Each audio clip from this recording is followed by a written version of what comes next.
Welcome, welcome! Who's ready to kick some ass and save some children? I know I am.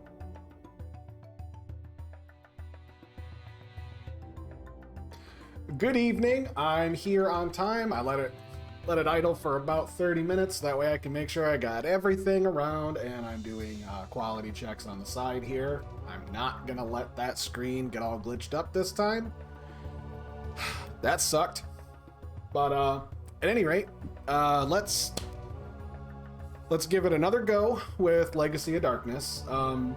Last time we beat it with Cornell, and now we're going through with Henry. I made it to the first save point, and now the whole objective of the game, of Henry's side of it, is there's only like half of the levels, but you have to find 6 kids. And it's like they are hidden. There's one in each big level that you go through, and you have to find them, and every one of them that you find gives you more unlocks. So I'm fairly sure that if you find all 6 of the kids, you should be able to get like Reinhardt and Carrie both get unlocked, and you get their alternate costumes, and I think Cornell gets an alternate costume. I'm not sure, but I know Henry doesn't get nothing. So at any rate, let's get cracking on.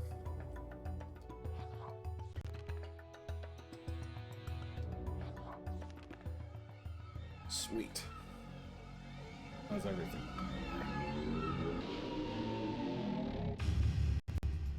Ugh, that is some old coffee. Blah.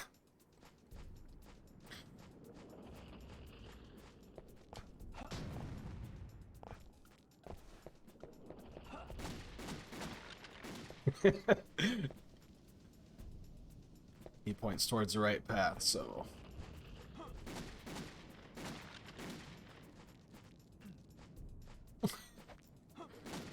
Really funny, the skeleton actually grips itself. You know, like, it's like, dude, you're all bones. You don't... I don't think he feels pain.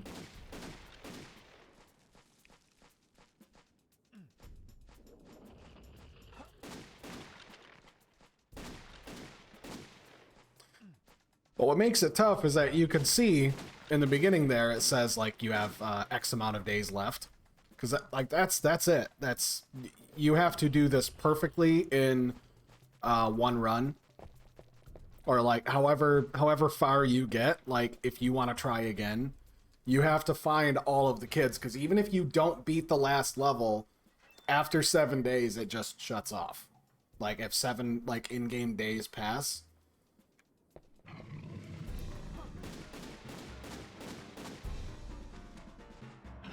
Whoa, shit. Oh, that was... I thought you could crouch and shoot. I was mistaken. There we go.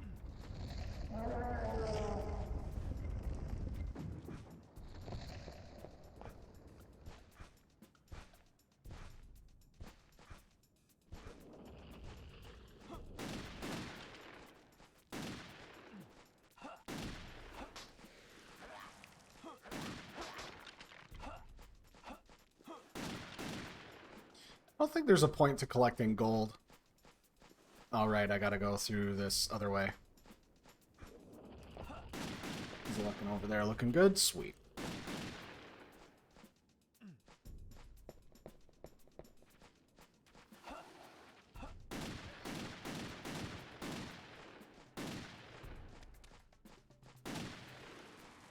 Yeah, this is really enjoyable to play as Henry, because like once you get both power-ups and you've got the gun, like it's really strong and super accurate. Like I feel like Cornell is still like a good bit more powerful, but like I don't have the ability to like go werewolf. Like I'm hitting the left bumper there and it doesn't do anything. So now I'm pretty sure one of the kids is down here.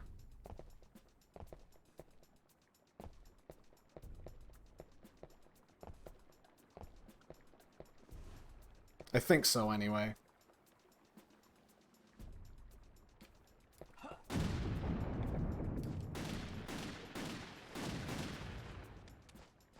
I'll take the beef, though.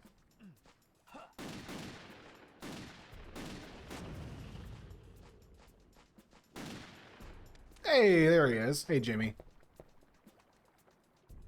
I'm not entirely sure.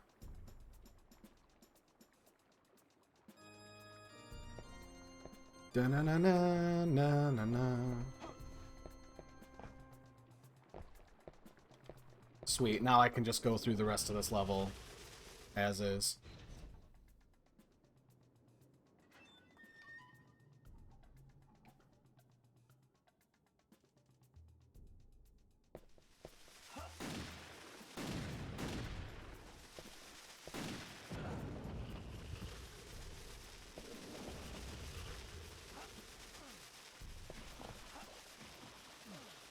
Why not?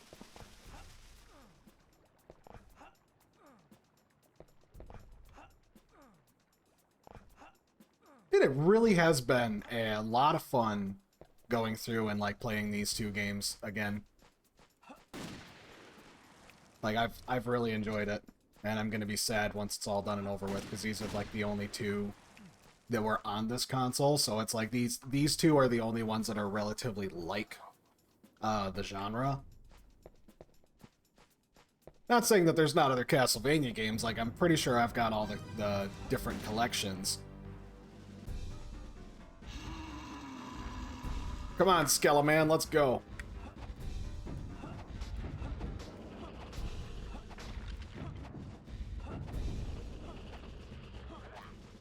Wow, these knives suck.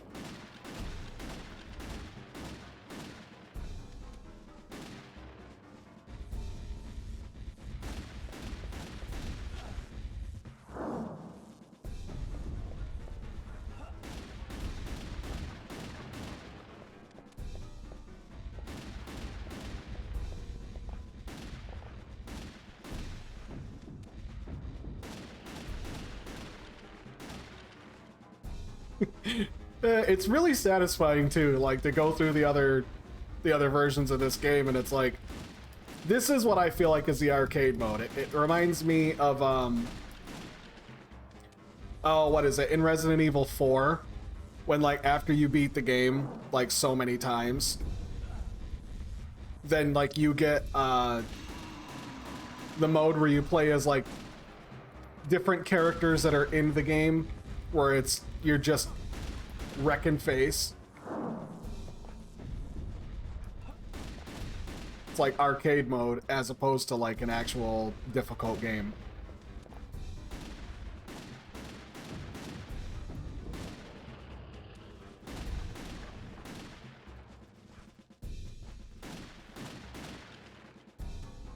Bang, bang, bang. You gonna give me chicken this time? No. Yes, there is chicken. Chicken for me. All right, kid number 1 down.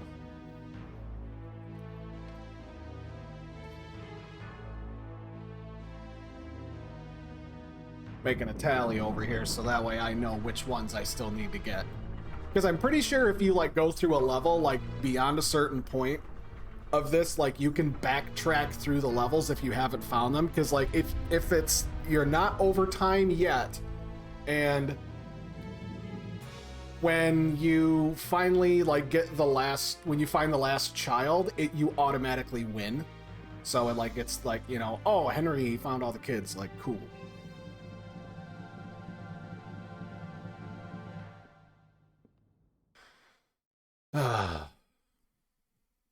Yeah, and like all of this, there's no point to do any of that because you can just run right through. Like, this level is completely, like, it doesn't matter.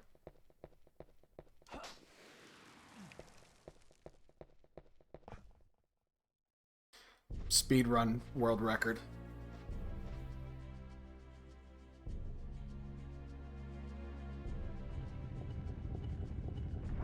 And again, the same exact cutscene with Reinhardt.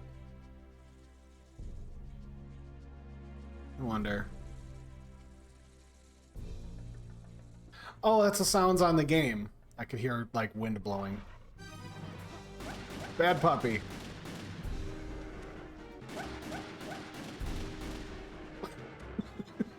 So nonsense.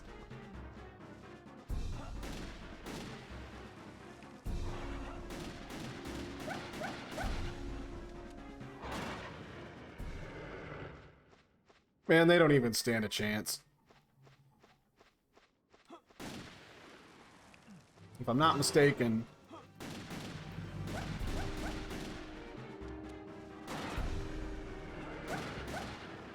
If I'm not mistaken, the kid in this level...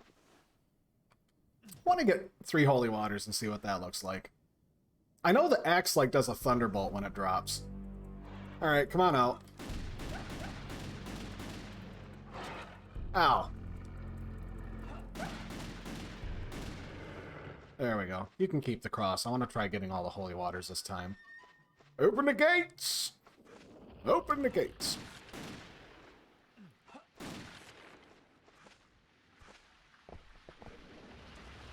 Nice, yeah. And this is already flipped up too.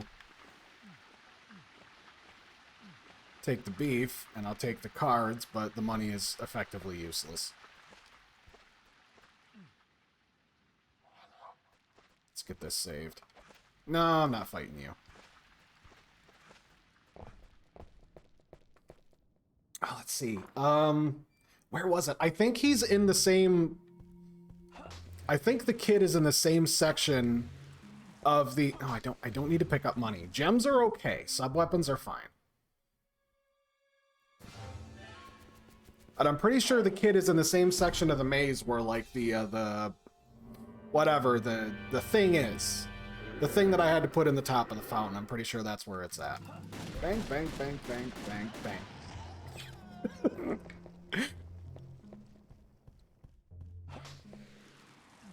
Tell you what, the Belmonts, might want to think about getting something besides a whip. This fucking gun is lit.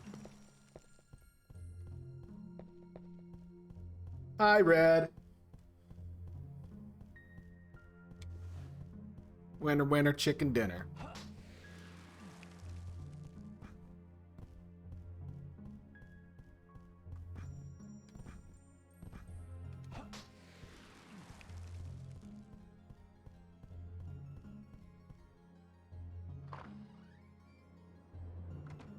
Ooh, I didn't notice that before. So if it's raining outside, it actually has water trickling down on that.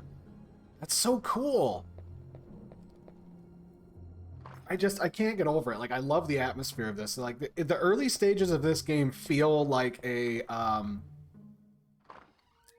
it has a lot of puzzle solving, like, Resident Evil or Silent Hill. Like, there's a bit of platforming and such in here as well, so it kind of, like, I don't know, it feels like it, circumvents it a little bit, but it's really interesting. I would love to see a game take on that style. Or at least a Castlevania game take on that style, where it's like you're actually walking around and exploring, but there is combat and such you have to go through. 300 gold. Cross. I don't want that. Because, like, I know that the holy water itself, when you throw it, like, it just goes kaboom. But, like, I think that, like, the bigger it gets... I can't remember if it just does more damage or it just, like, explodes in a large radius.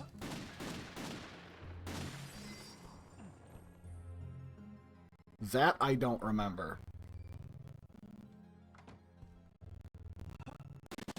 Weird.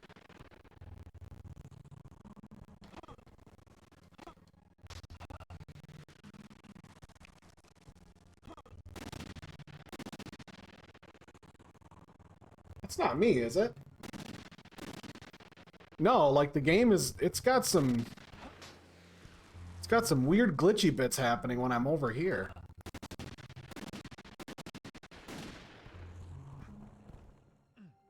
But only in that spot. How odd. So what was that? Storeroom key? Let's get out of here before this crashes. I really don't want to do that twice.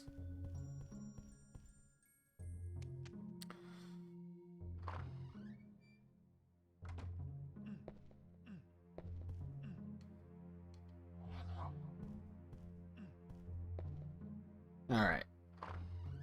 I'm already at 99 gems.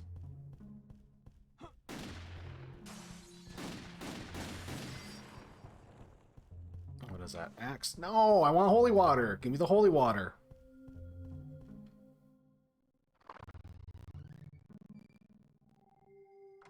Like, it keeps having these moments where it's just chugging.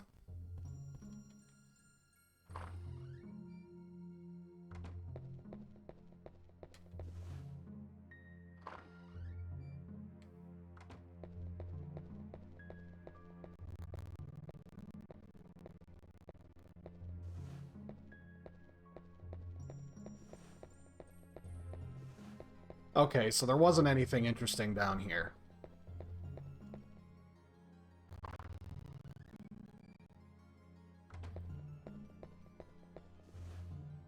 Maybe it's because it has that rain effect and also, like, there's a thunderstorm or whatever. I don't know. It's odd.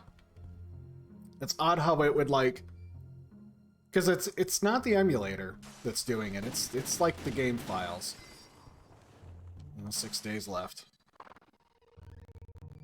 Well, if you can wager, it takes you about, like, if you could find 2 kids in 1 day, then you will have enough time to be able to find the rest of them.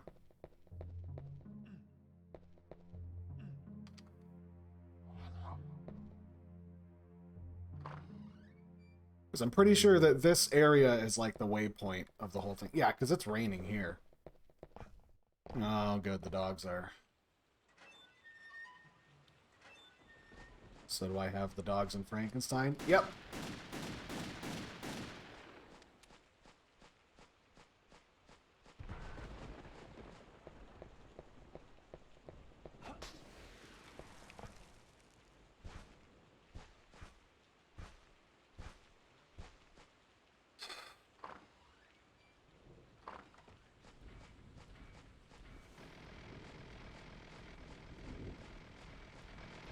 Whoa!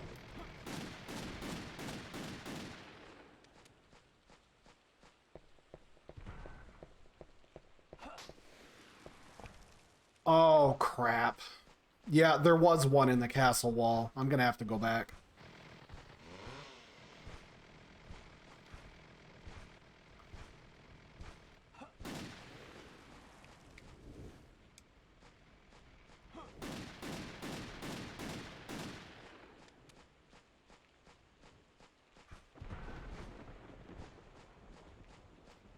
Because it's that one kid that's, I forget which tower it is.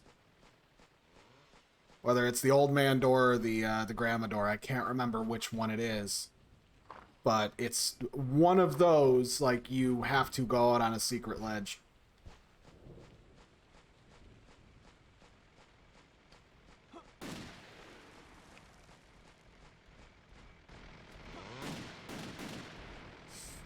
That scared the shit out of me.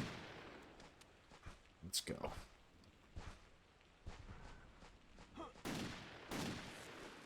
Holy water. Ooh, now it explodes big.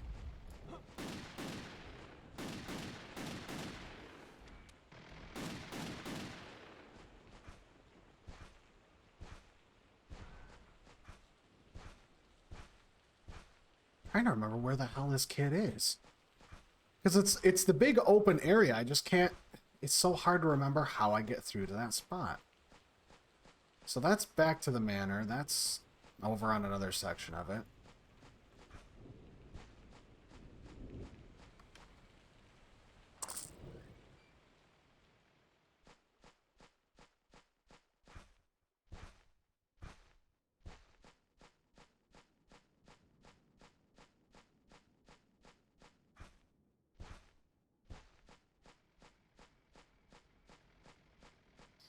Hmm.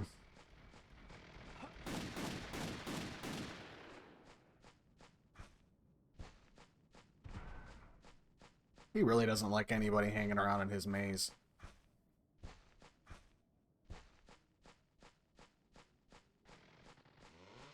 This is the spot.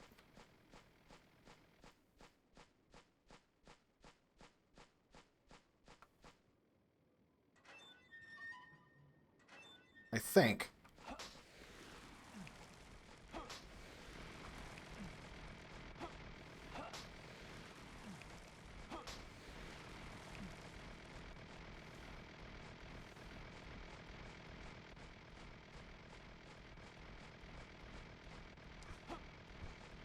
No?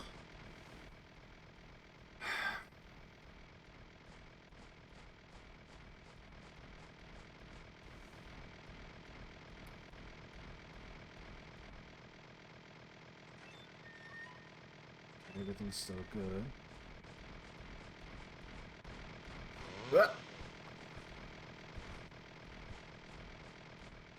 Oh, here he is.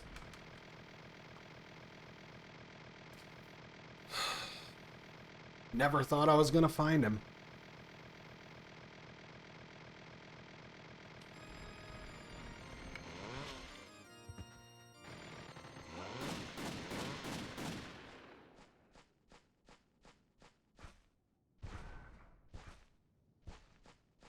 Got a moment of silence here. Let's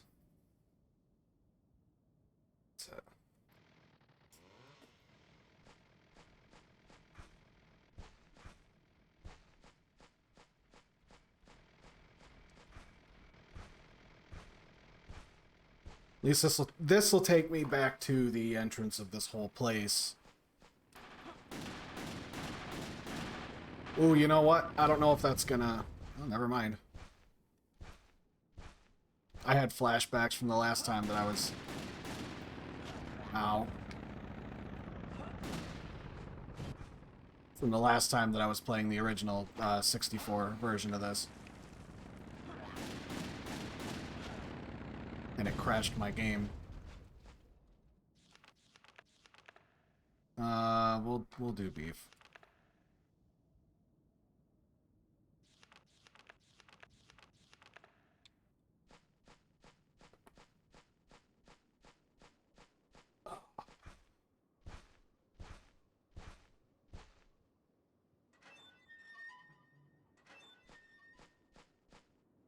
Yeah. There is a kid in the outer wall. I've got to go back. Which kind of sucks, because now I just wasted a lot of time. I mean, I've already found, you know, that one. The one in the maze takes a while. Because, like, I have a hard time remembering, like, where exactly the kid is. I always assume that the kid is going to be in the spot where the rose brooch thing is, and I'm always wrong.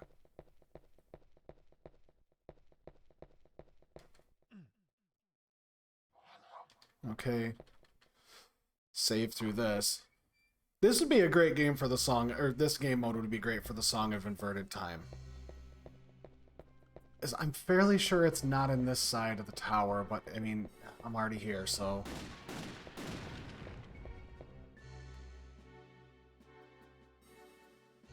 He's on the inside of this portion. Like, there's a... You have to, like, walk through... Oh, other way. You have to walk towards the center.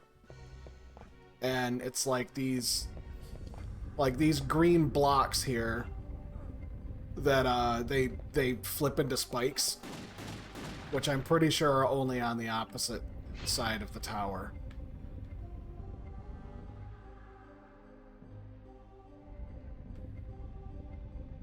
Yeah, it's not this side.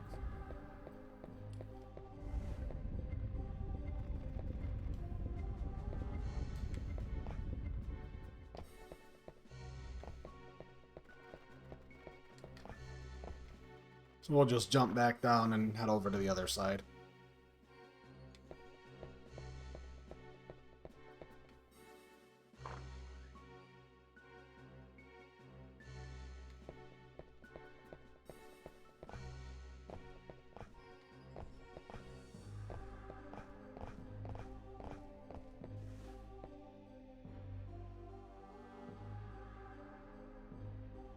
Yep, there it is.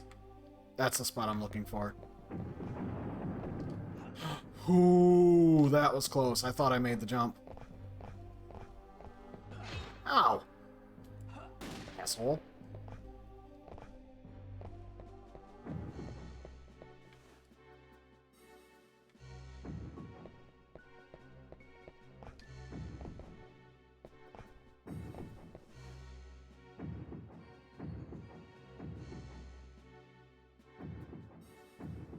I was gonna forget you,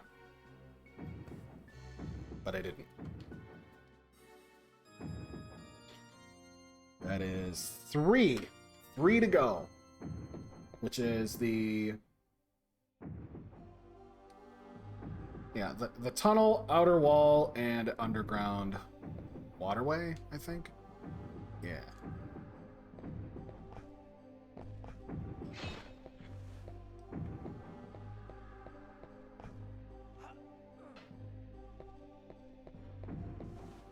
I did beforehand write down the spots for reference, like what kid was in what level, but not like where they are, because I wanted to make sure that I could get through this, like just, and again, it's off memory, but I knew that there was 1 per level, and I wanted to make sure that I'm not gonna sit here and screw it up, because like I got to get through Henry's character, I've got to get through Reinhardt and Carrie, so it's like there's quite a bit of gameplay that needs to get done, and I don't want to be flailing around in the mud.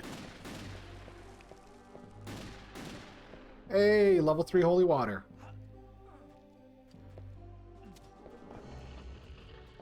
So is it just like napalm now? Damn.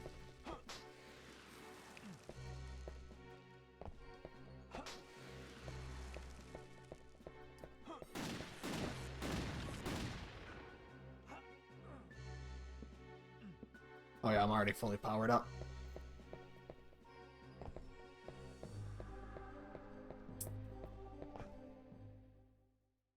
And it heals you every time you walk through that too, which is kind of cool.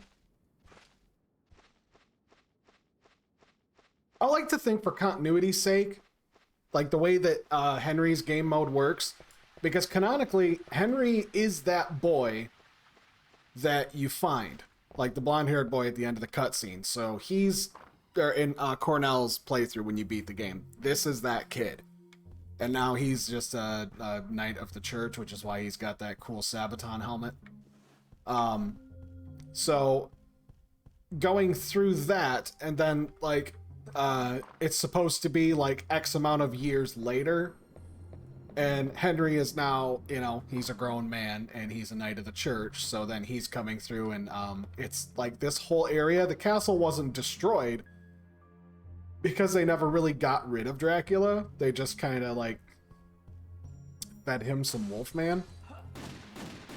So then it's like he's kidnapping children to I don't know, just be evil or some shit. I don't know. I don't understand like why you need to kidnap kids, because it's kind of fucked up. Like really fucked up. You don't do that shit. But like after a while you go through and you notice that like everything's already open, you know, like the drawbridge opens back up respectfully, but like everything else is already, like most of the doors are unlocked and everything's already been done because somebody has already come through here. Like you're walking the same steps that Cornell did, which I think is pretty cool. It just, it feels right. Like, you know, you've already been through this area.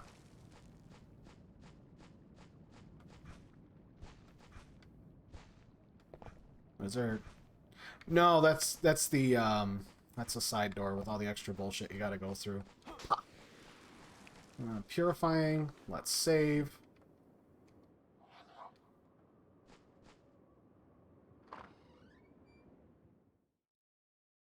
And I think we just run down here.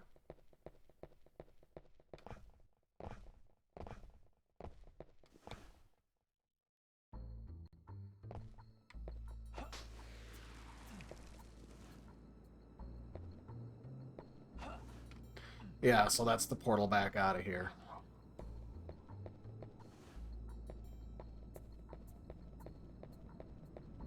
Now let's see if I can remember where, because I know this kid is like somewhere relatively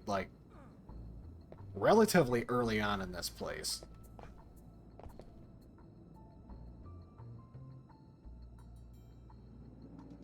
Ah, nice PNG of a blood moon.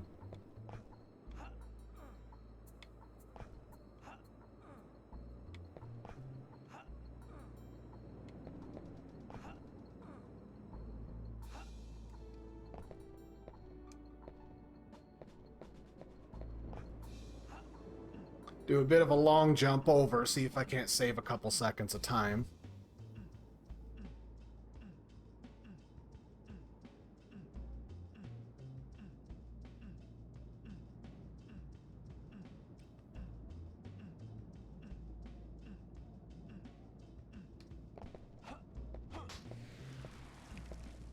Take a gem, sure. Ride the elevator up.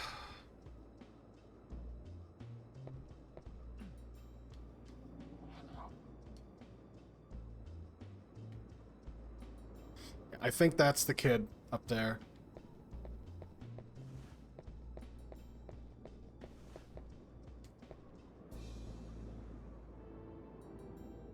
Up there on one of those, but I've got to go through this section first. 'Cause it's never just that easy.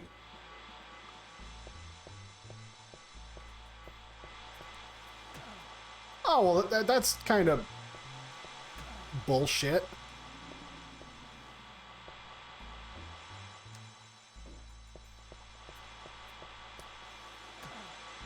What the hell? How come I can't crouch underneath that? Am I too thick? Well, that switch has already been switched. So...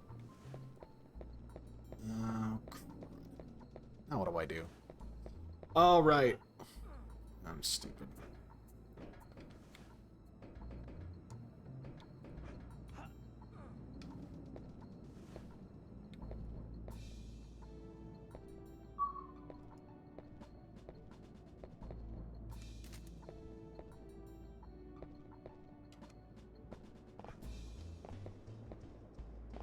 Oh, oof, that was risky.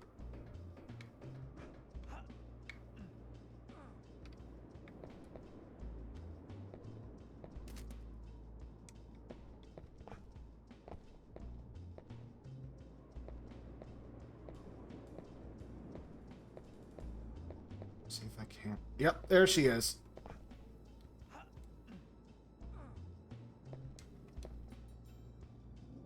Florence, you've come to save me.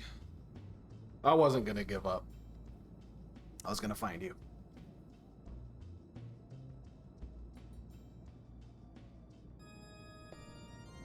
There we go.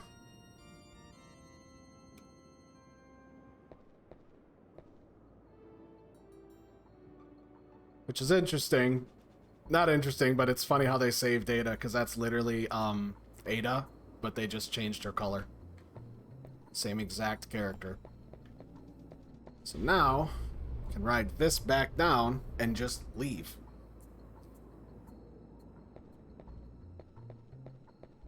I'm pretty sure of it anyway.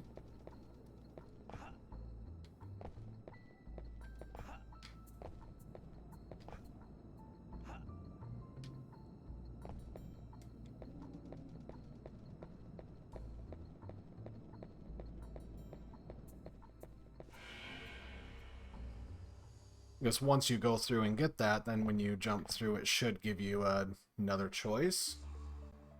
Yes, I am correct. Okay, good. So I've only got the underwater reservoir and this tunnel to go, and that should be all of the children.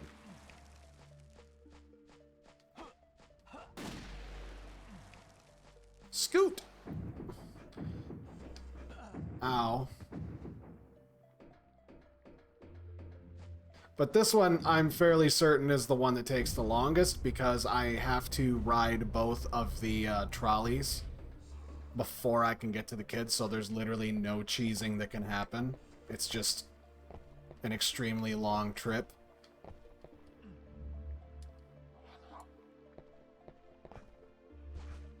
I think. Nah, fuck off, spider bitch. I don't care.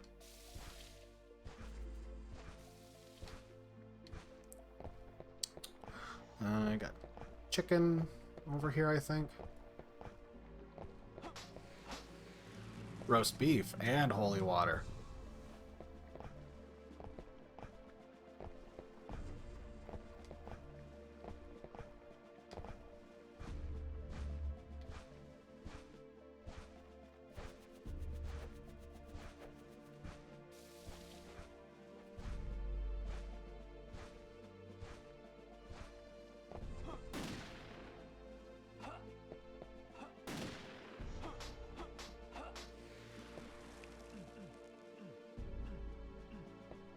Like, sure, I'll take some extra stuff. There's no real, like, bosses. I mean, there's the initial boss, I think, but I can't remember if there really is, like, any others.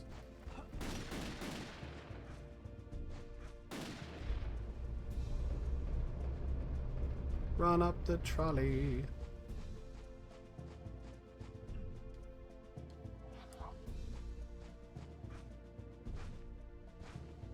Almost there. It's going a lot quicker than I thought it was gonna.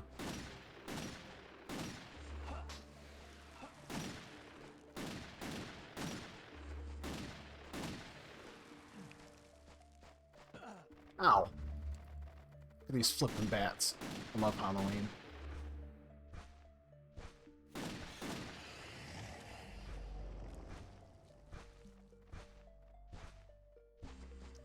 Moon door? No.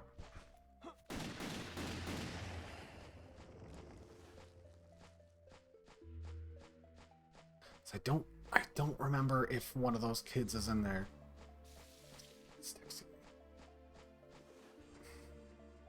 Sorry, 1 second.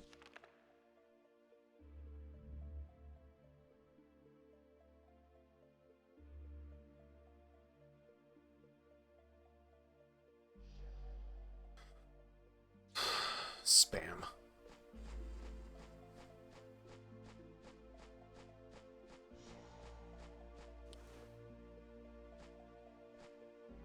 Oh, I forgot about this. I hate this part. I hate this part.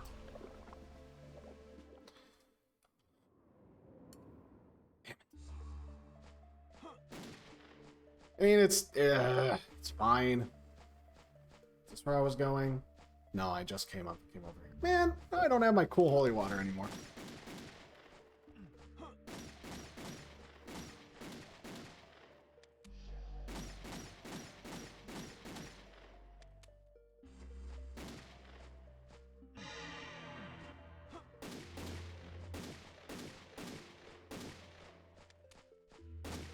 I just blasted the hell out of about 20 bats, so I think we can call that good.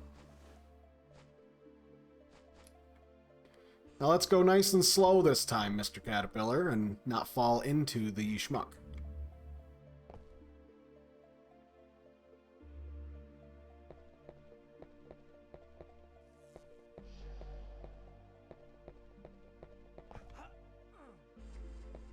Alright, there's Medusa heads that make it a chore. Alright, left, right. No, I have to go through the trolleys first, and then that's when I find the rest of the stuff. I think. So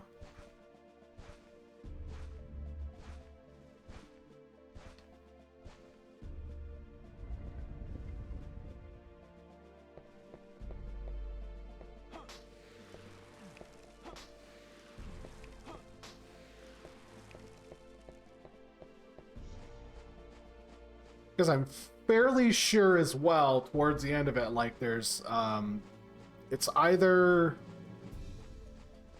a moon door or a sun door that you have to get this kid out of, but it's only after the trolleys.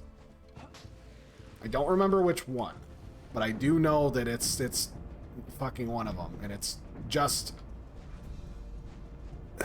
It sucks because if you're kind of pinched for time, which I know I'm good. Like, I think I've got like 5 days left, I think, and I've got 1, 2, 3, 4. Yeah, I need 2 more kids.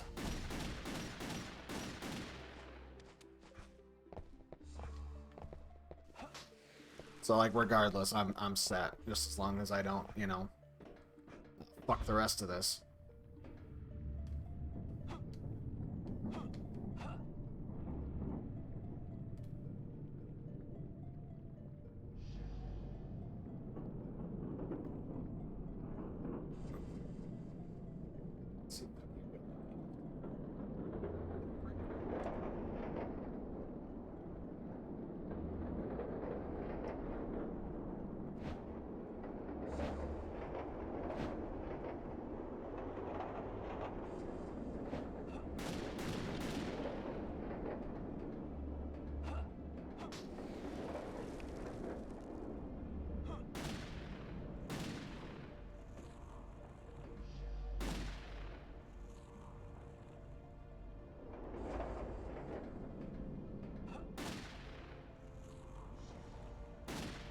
Bad ghosts.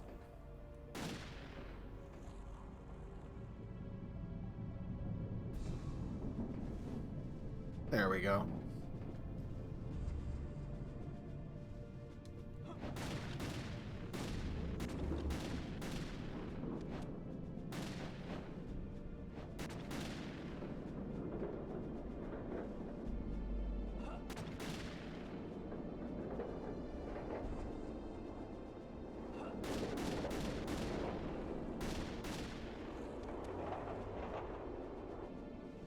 I'm just glad that those yellow things on the left there, like the scoopers, I'm glad they don't come running up on you while you're on this thing, because like there's no fixing that.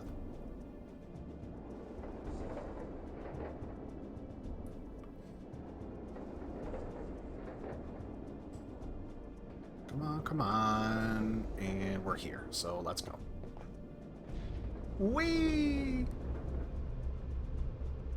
Boom. Alright, now it's...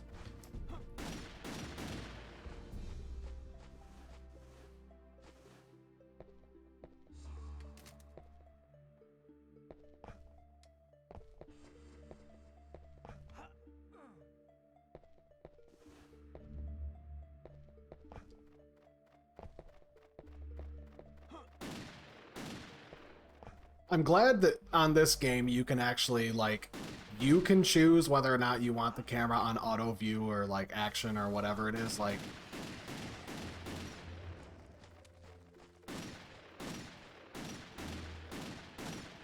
Because on sections like that, it is substantially more difficult if the camera is choosing where it wants to spin and rotate to.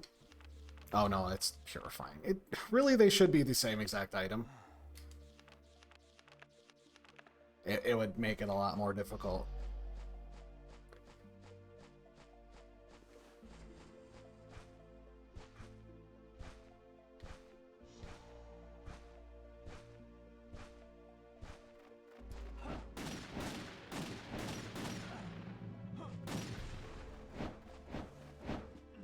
Let's save right here. Aw, you can see its little face. It's just a triangle with dots. How cute.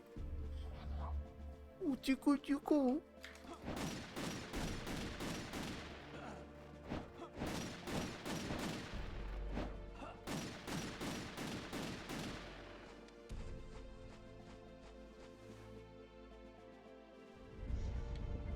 No, don't go through it.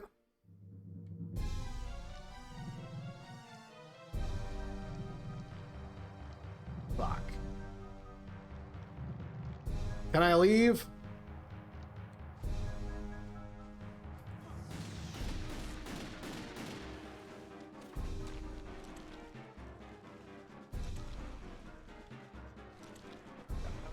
No. Oh, gross. I'm dead. Okay, well, that's good. Now I know, do not go through that door until you find the child.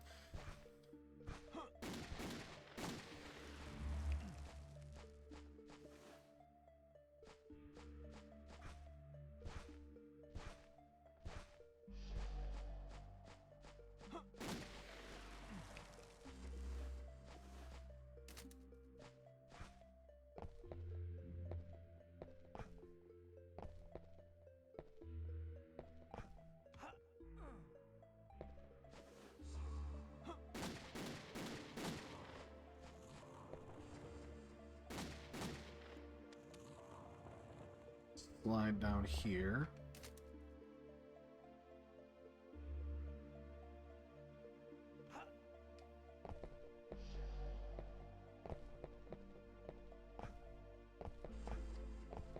Up and up. I think we're good. Well, at the very least, I know where the boss door is. It's roast beef under the shovel. It's always nice.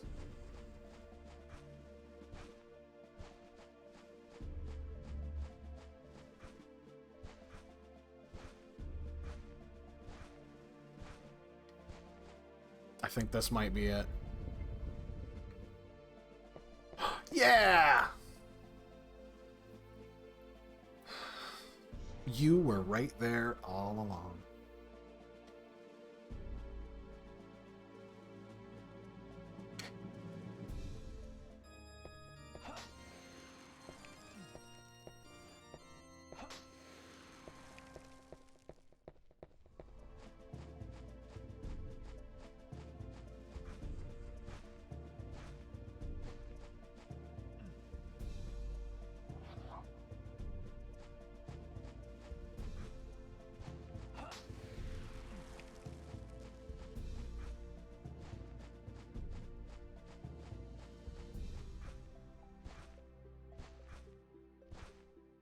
Now I just need to retrace my steps and go back to where the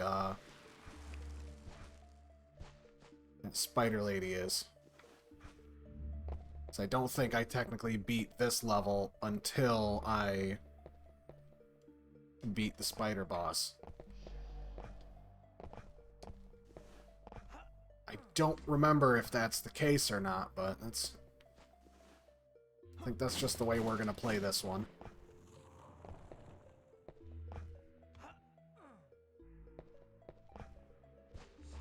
Platforming in this game definitely is a, it makes my butt pucker. Let's put it that way. Every time I make a jump, there's always that, I don't know if I'm going to make this jump. Every single time.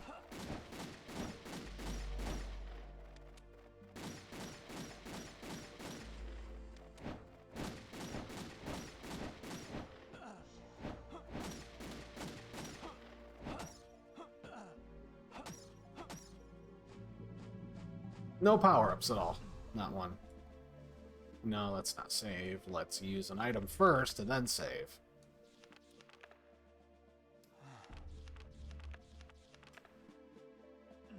Right on.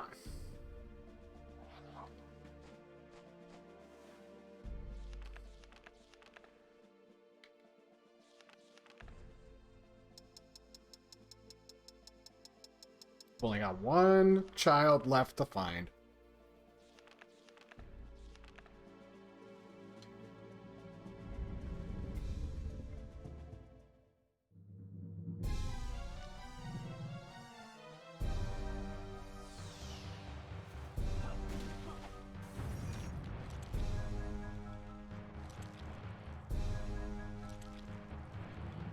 Oh.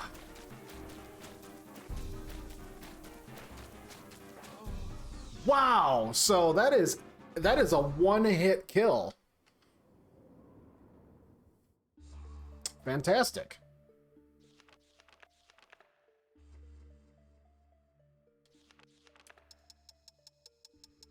I thought at the very least you could, like, maybe break yourself out of it.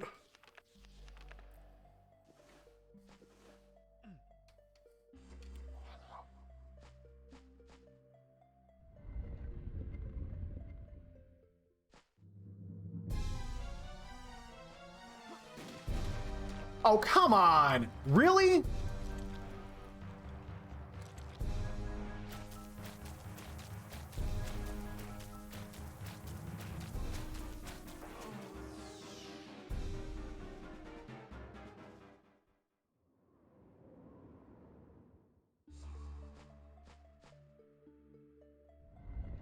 Like, that was instantaneously shooting that crap out.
There. Eat that.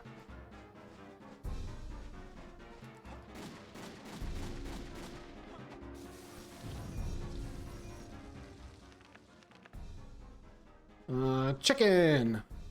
I forgot she pops out of there. No, we need cure.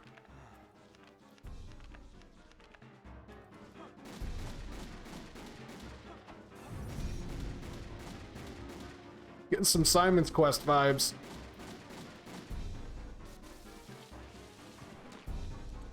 No, you don't. Come on. Oh, she's... Whee!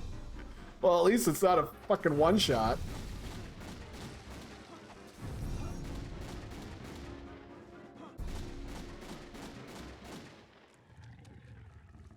Goodbye, madame.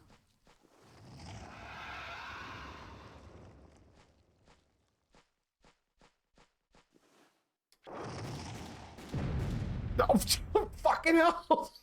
She's already dead. Jesus Christ.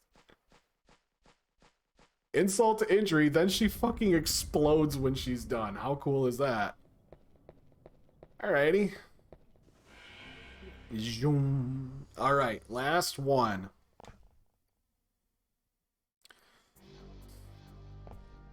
Now, this is the level I, like, in the entirety of playing both games, this level has not shown up. I don't know why, but I'm fairly sure that this level and the tunnel are, like, depending on the time of day, when you arrive at this level, it will change which level you go to. Like, when you jump through that coffin, depending on the level, or depending on the time of day, that's when you get the level. So, like, there's... I don't remember what it is, or what the prerequisite for it is, like what time of day or whatever, so it's like every time I jump down, it's like I'm just kind of like, oh, well, good luck, let's take a chance. What I do know is that this looks like it's relatively safe water, but that's a lie. It's not safe water. No character in this time frame can swim. None of them. Not one.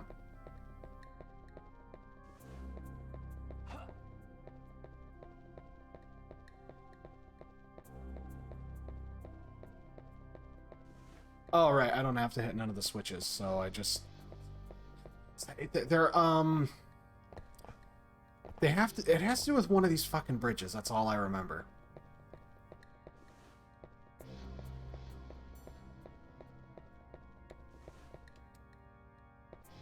All that breaks.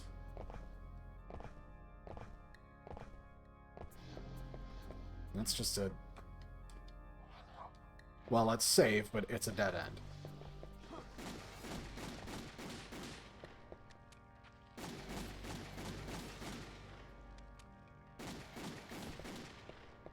It's kind of a shame, though, because, like, playing as Henry, like, being able to just, like, have a pistol that solves all of your problems is pretty freaking fantastic to play through this game on.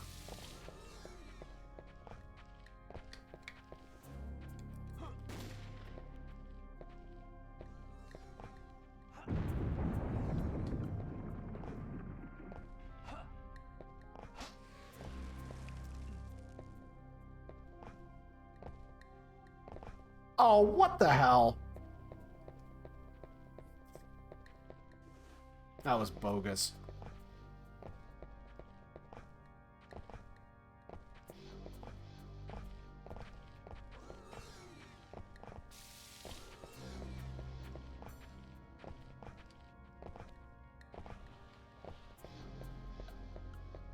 Let's not get through to this side and see what we're at here.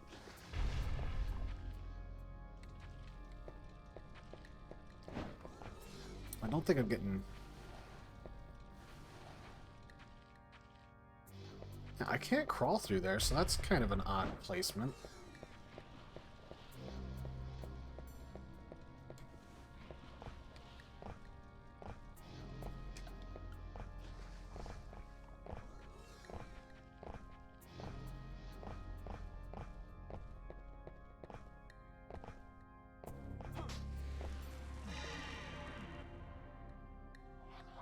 Probably should have waited to get that.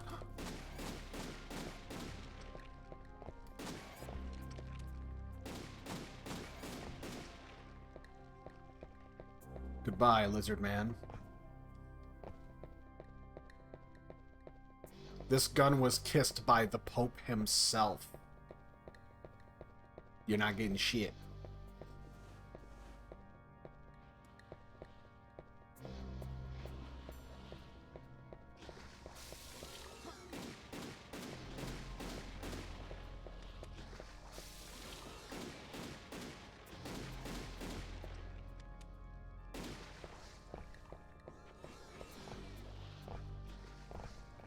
Is this a safe spot? I mean, I probably don't need to be rushing anymore, considering, like, I've got...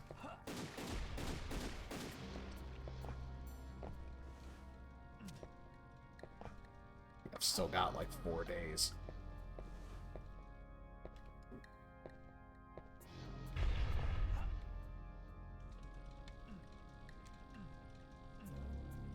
Ah. Well, how are things? How's everybody doing? We doing good? Having fun? Cool. I'm having fun too. I'm enjoying this. I had a really big dinner. Really big dinner. And like, I just sat here for probably about maybe like 10 minutes before I actually went live. Or not went live, but you know, like started talking, hit the screen, you can see and whatever. I was just sitting here in the chair, just like kind of kicked back, like, oh, like just trying to digest as much food as I can because it was like a really, really filling dinner.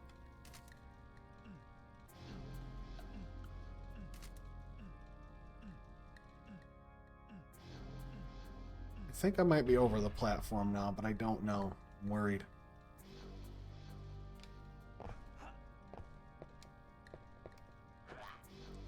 Oh, you shitheads.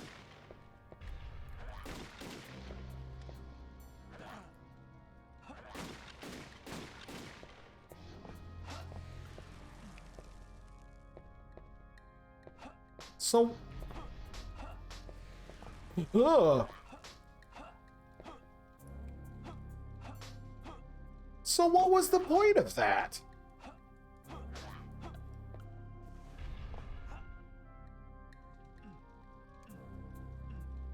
Just half busted skeletons falling out of the ceiling. Like, I really thought that was going somewhere. Oh well.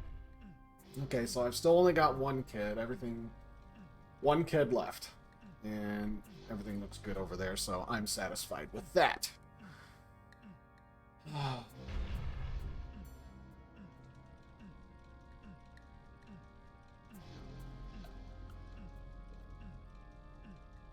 And I keep moving my thumb around while I'm holding the jump button because I'm like, am I pushing it enough? Am I holding it enough?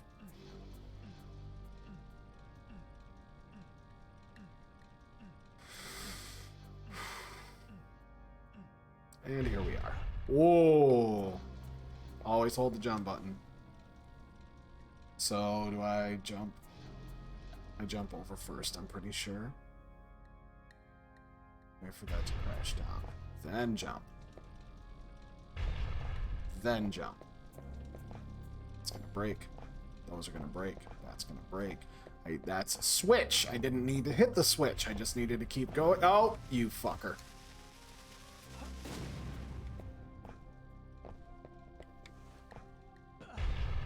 Death. Damn it. Not only was it a waste of time, but it also was a waste of time. So...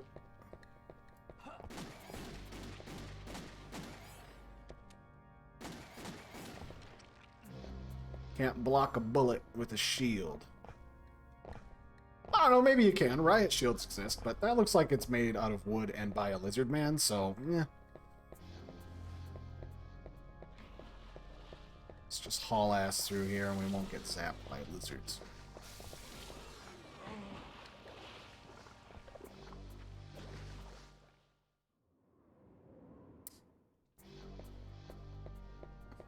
Let's try that again.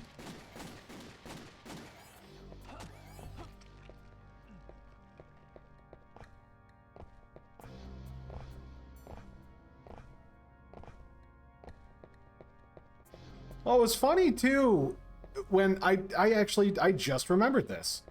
Um, when I first started playing the game, I had the hardest time figuring out why I couldn't get items. Like, I thought it was a really cool game and I enjoyed it, but I was like, why can't I like use any of these items that I get? So I ended up like, I had to look through like the control scheme. Oh sure, I can hang off of a poison ledge, but whatever. Anyway.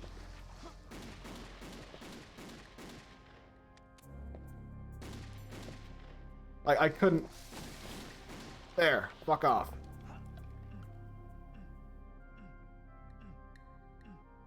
Not knowing that there was actually a button used to pick up items was such a novel thing for me. Like that never occurred to me because I had played like I said, Super Castlevania and like Symphony of the Night, Metroid. Like if you just walk over it, you pick it up. Mario even, like there's no like actual use item or pick up button.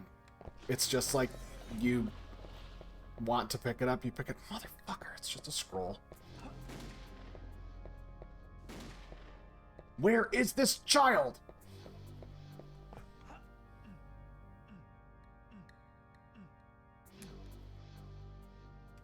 Like, my least favorite part is like this. This is so slow, and like I think the only other instance of you needing to actually sidle across a ledge like this is oh, what is it? I think it's the Tower of Execution, I think. I don't know if it was. Whoa. Well, if I wasn't awake, I am now. Holy crap. Just sent a lightning bolt through my butt crack.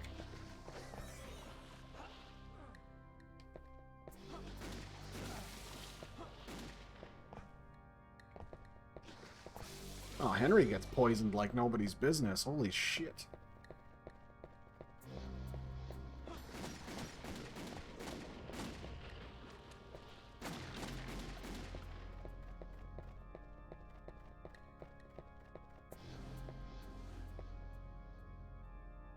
Okay, so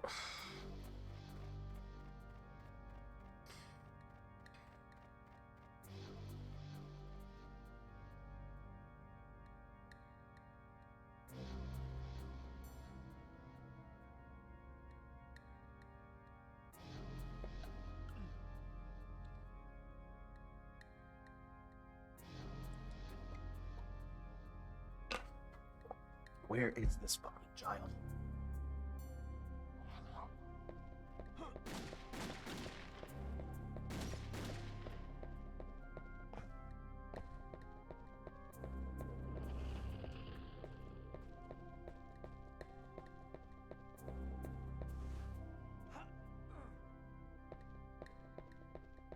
Oh, it's threaded that needle of failure.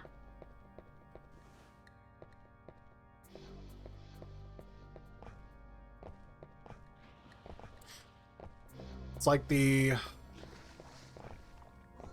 original tower, the dual tower all over again, trying to find that one flipping crystal. I still have no idea where that damn thing was.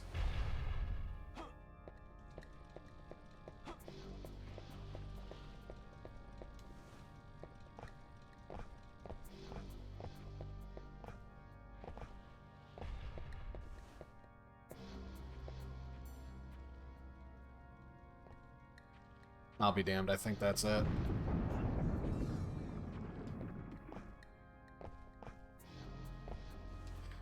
Yep, there's the zombie child.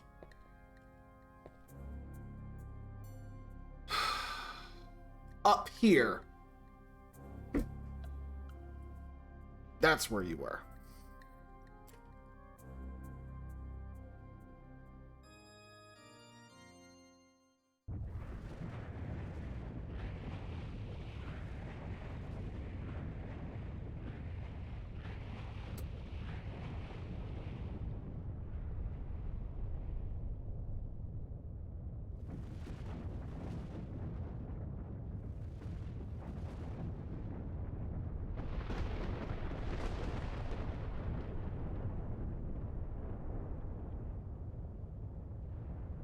So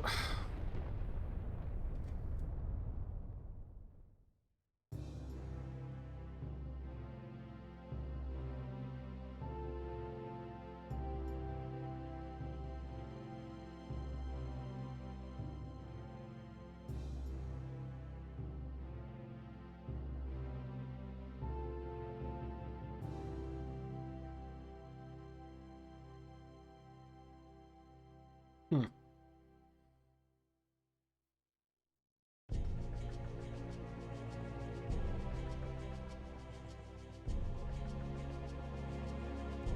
Well, there you go. That's Henry's take on it.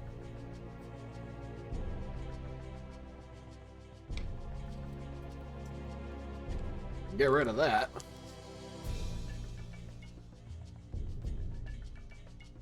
I missed.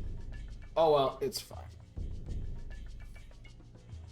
So there's essentially two bosses then. So you've only got the skeleton ape in the very beginning, which you have to beat in order to get into the castle initially, and then you've got the spider lady, who will just one-shot you if you're not paying attention. But excuse me. To my knowledge, you essentially have to play through that mode with Henry over and over and over again until you find, and in one run, find every single child. But every one of the kids unlocks a new tier of something. I'm pretty sure 2 kids gets you one of the costumes, or it unlocks a character. I'm actually kind of excited because I know Reinhardt's character design is a lot better. I mean, he's still got the same head, and he's still got his spiky orange hair. Carrie, I think, looks a little bit different.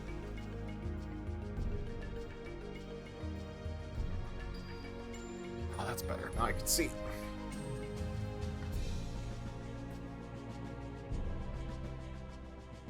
But I mean, for what it is, being able to play through the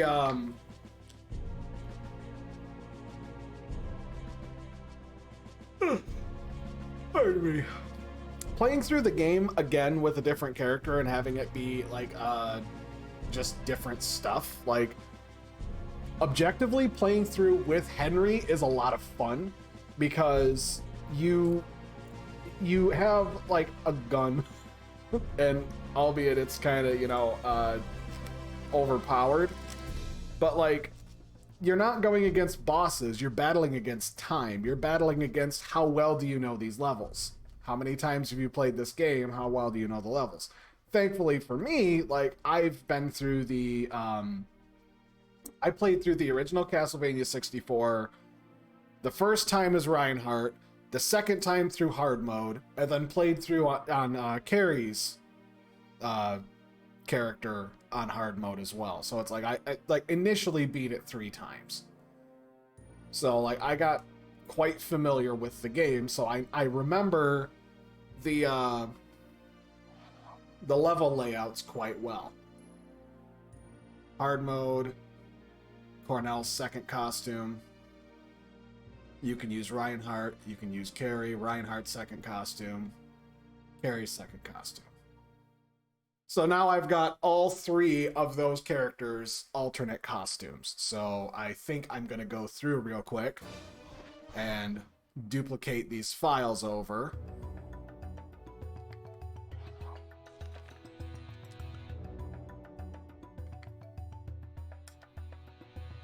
Yes. And I'll do this to 3. Yes. So now I've got all 3 files, and I can select a new game, and we'll do hard.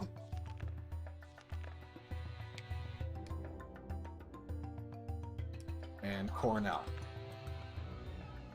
And we're just going to skip all the cutscenes and whatnot so we can get to the cool part.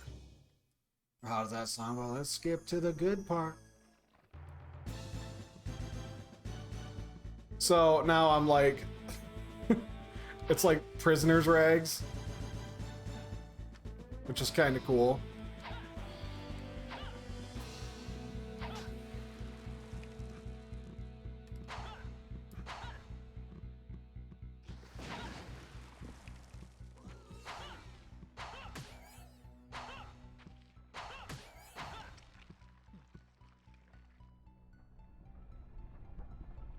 Alright, now let's see. Let's pick these up, and let's see what the wolf form looks like. So the wolf form looks just about the same. It's just he's got, like, full pants. So it takes 1 gem a second when you're in your wolf form.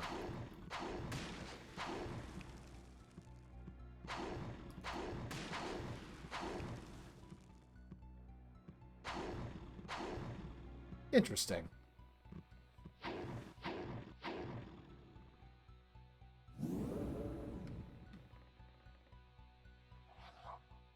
Cool.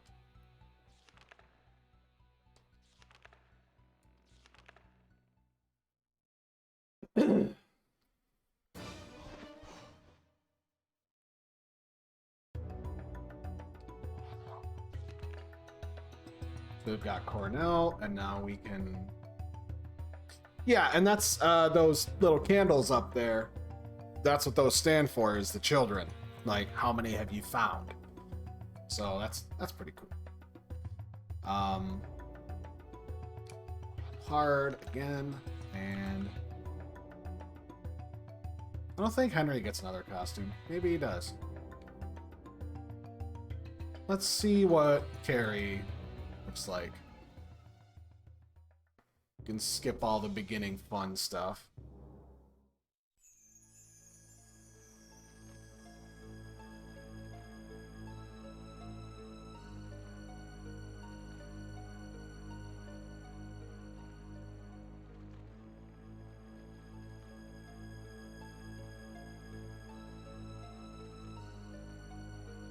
Just kind of interesting too. Like, they make you really work for the original 2 characters.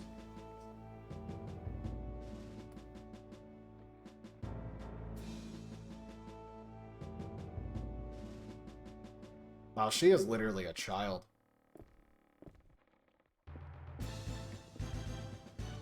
I like that. That outfit is so much nicer.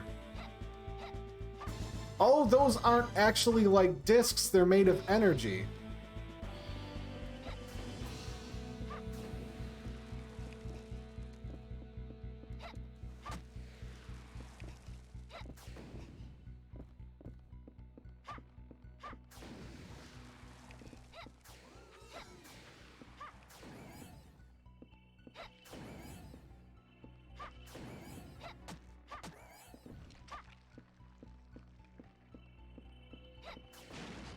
I'm a magical girl.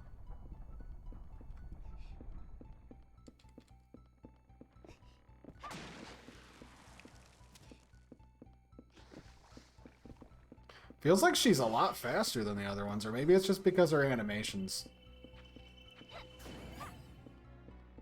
Maybe her animation's just a little bit bigger.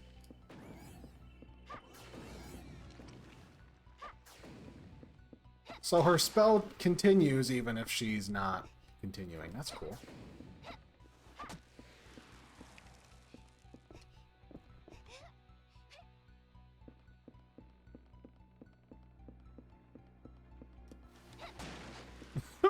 Belly slide.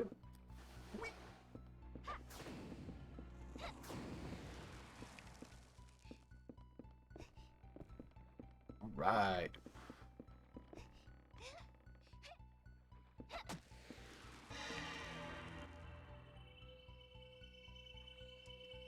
Her spell charge up looks so much better.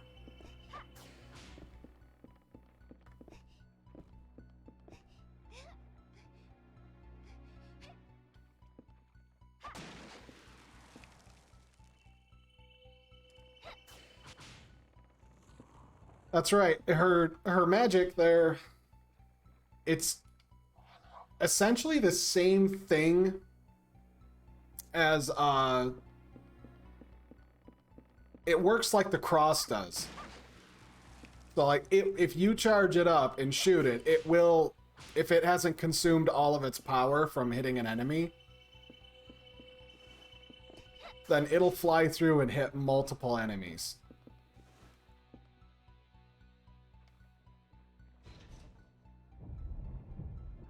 Okay, so I've rotated the mast. Let's save. And now we can hit quit.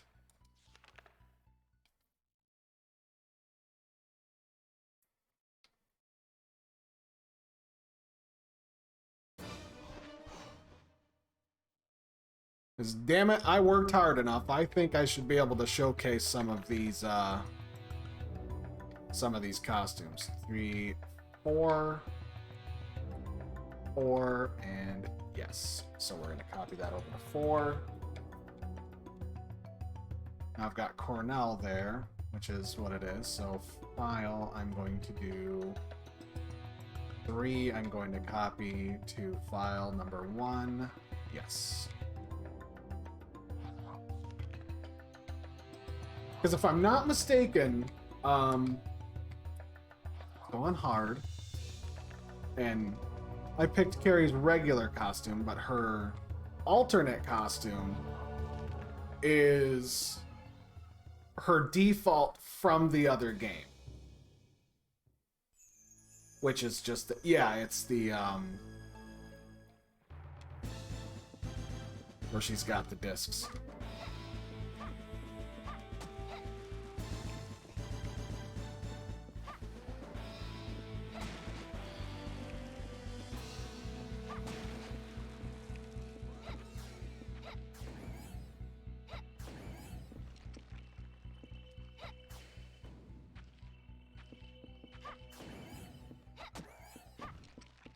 Bad Monster Man. There we are.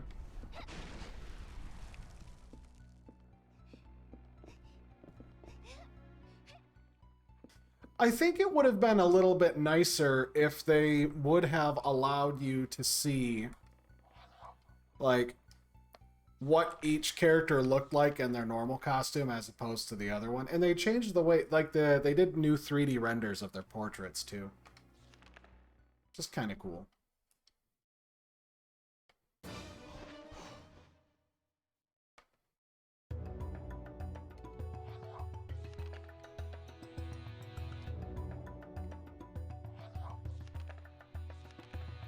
So now we can go over and we can select Reinhardt's alternate costume first.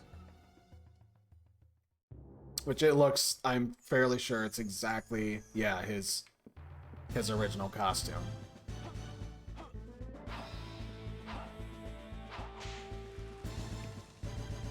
Which really feels so freaking weird in this game after playing through the entirety with Cornell, the entirety with Henry, and then like playing through the first one in addition to that, like how long it takes for you to actually get the character with the whip.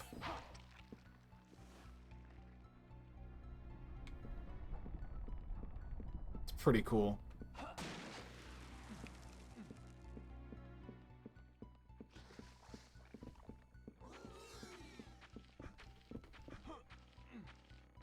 Now I can climb up and I'll just save up to this point and we're going to quit.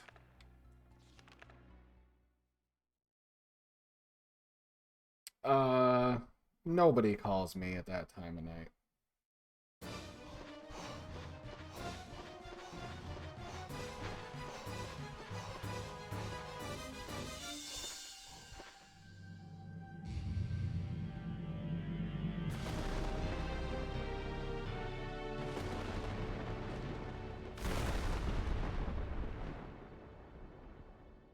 Sorry, spam calls again.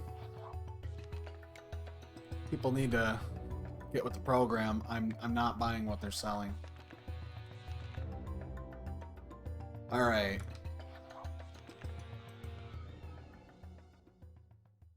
Because I'm pretty sure Reinhardt's default costume looks very close to what Henry already has.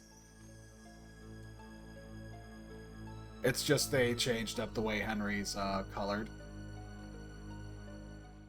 And now, apparently, Reinhardt's got a long ponytail instead of a scarf.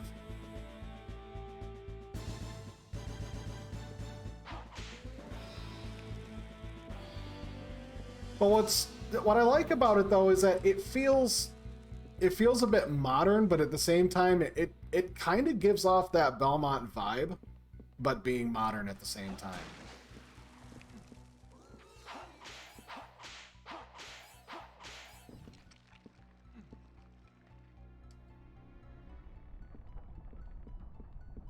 Now, just like for Cornell, when you get the power-ups and like your the look of your attacks change, that does work for Reinhardt and Carrie as well.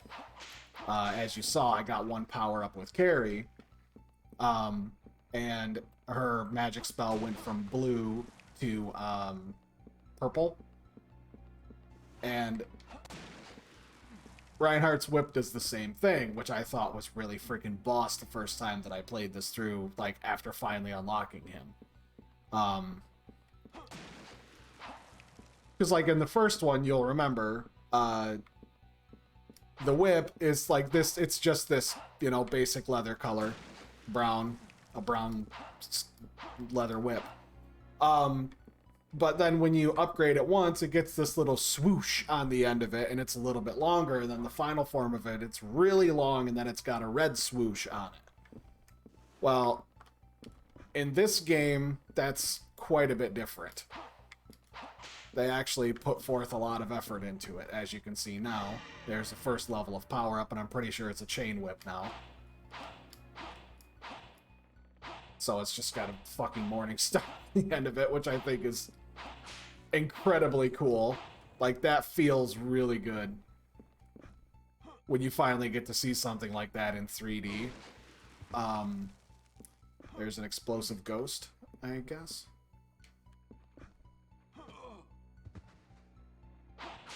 Fuck off. Trying to do stuff. Can't you see I'm on TV?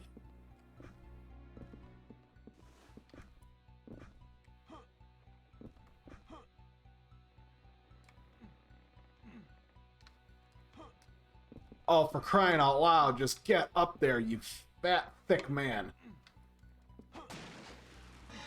And there's the last power-up, which is my favorite. It's now just a glowing holy whip, which I think is really freaking cool. It's just a beam of damn light. I mean, I do like the ball and chain better because it's reminiscent of Super Castlevania and also Symphony of the Night's Richter, like the fully powered up whip. I think that's really cool, but I think the Holy Beam is a nice touch.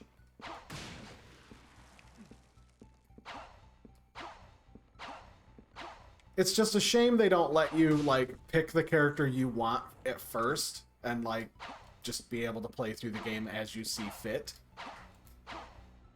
But, like, the whole having to play through and unlock the two characters that you've already gotten to play as, like, that's kind of how I felt with Kingdom Hearts 2.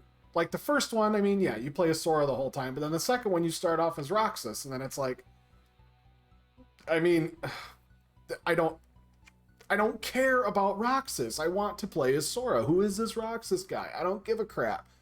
But by the time that wraps up, you're, like, heartbroken. And you're like, give me him back. Like, I want him back. I want to play as this character again.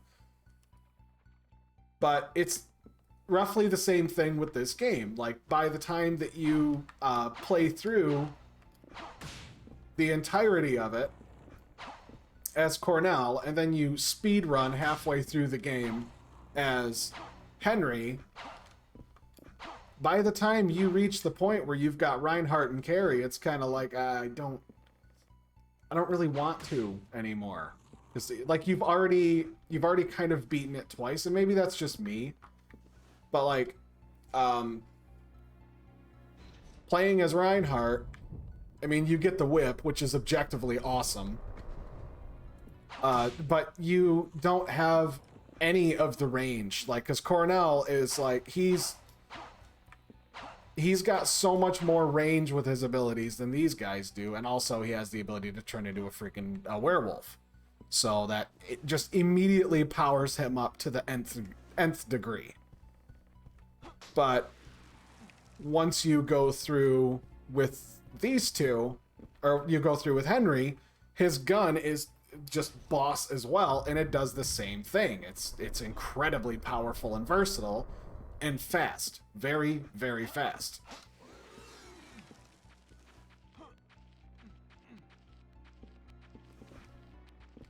And then you play through, you beat it as Henry, and then you get to the last part of the game, which is playing through as Reinhardt and Carrie, where Carrie has all of the strength and range, but she doesn't have any of the speed. Then Reinhardt has the speed, and he's got a bit of strength, but he has no range. So it just kind of makes it a bit of a tough thing. Like, every character's got their own strengths and weaknesses in terms of that. And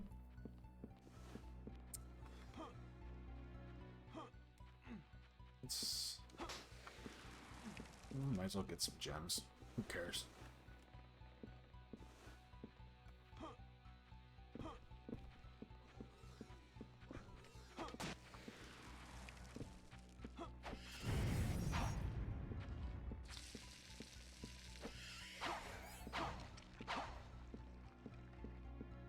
And use the deck key, and I'm pretty sure this is where the skeleton elevator is. But I can save. Because what I would like to do is... first of all, I would like to go and take a break for a minute, because I want to get up and stretch for a moment. But at the same time, I would much rather play through this game as Carrie, considering that, like, I've already done Cornell, I've already done Henry, Reinhardt was the first character that I played as, but Carrie has gotten absolutely no screen time at all, so I want to play through the last time of this game with Carrie. And I'm pretty sure file number 1 is the default costume. No, it's a regular one. Let's just do this. Get this loaded up. There we go. All right, so I'm going to pause real quick and let us take a break, and I'll be back in a few minutes. So until then, I'll be back.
returned.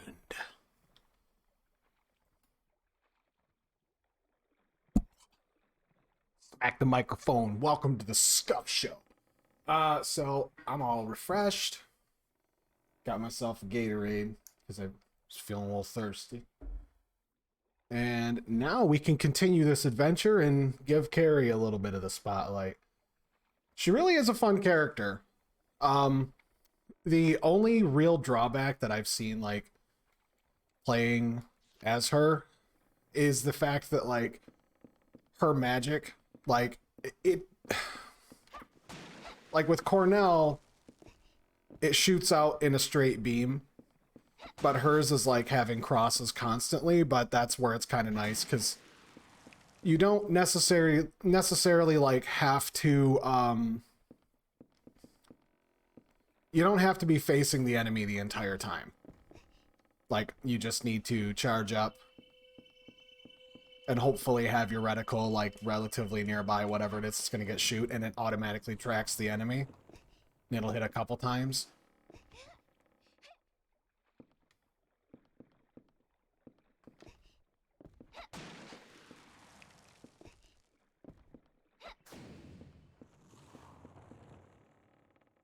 Drop anything? No. Okay.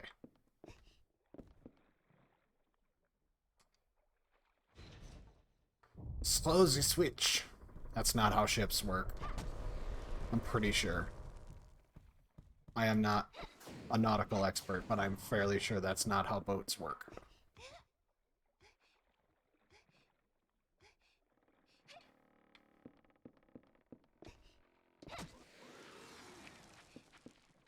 Yeah, and the moment you get the key, then all of a sudden the enemies start spawning too, which is, you know, it is what it is.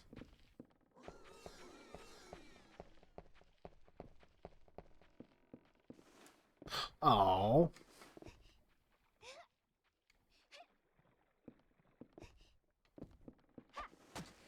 It really does feel like she moves faster than the other characters, though.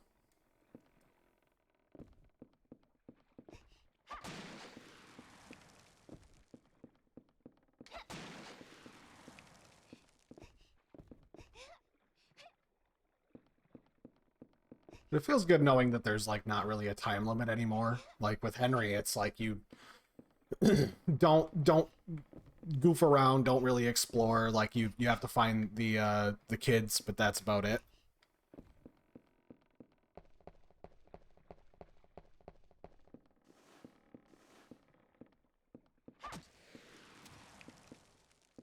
So you get the holy water, and I think this is like chicken, maybe?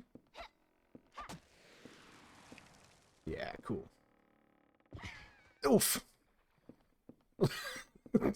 Alright, a little bit of a dump there. Sweet.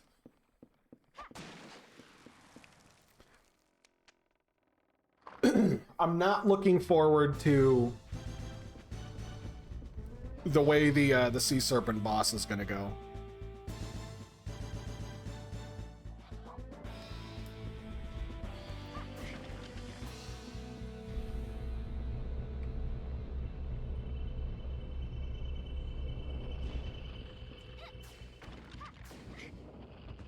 All right.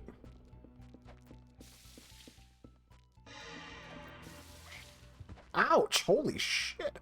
All right, I did put it on hard mode, so it's they hit a lot harder than they did.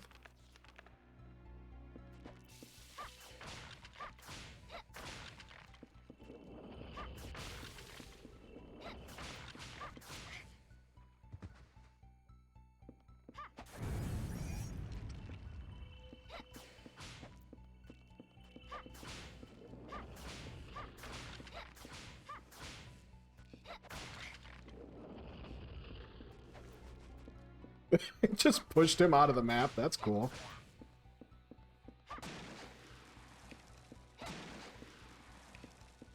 Now I have to remember, only 30,000. I do not want to fight what's his face again.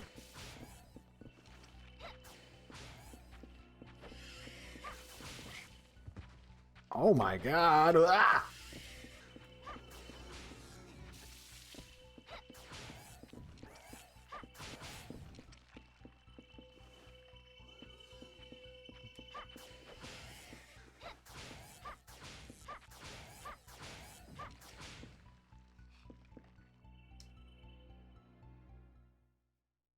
Sweet.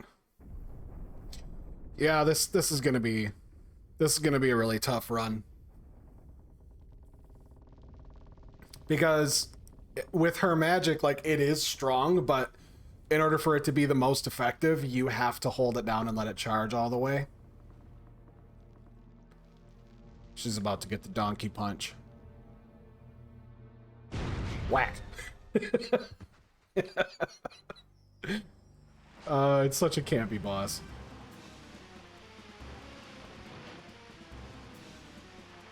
Stop blowing holes in my ship.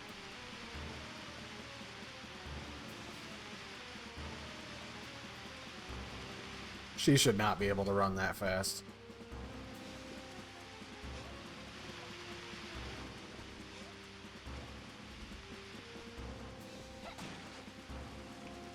Knife? No, thanks.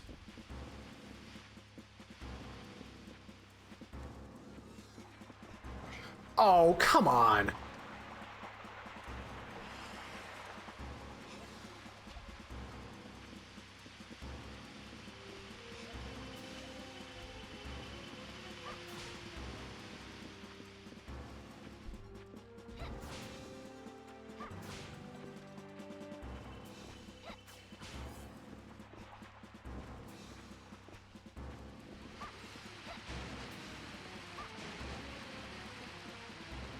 Anything extra here? Nope. Just a bag of sand.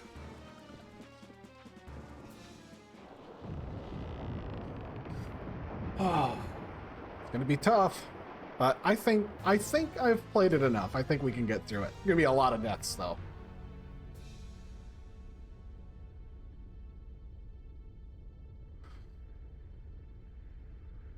Playing as the magical girl on hard mode in a Castlevania game. Let's do this.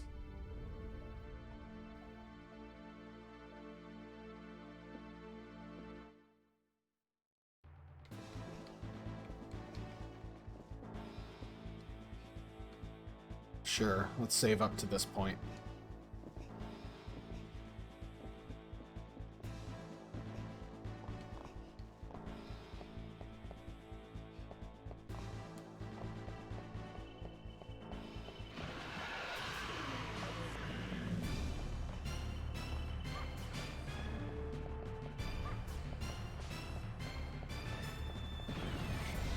Oh, what? I just wanted the chicken. Son of a bitch. Well, this is going to be a tough one. Because now I'm going to have to get through this fight the best that I can.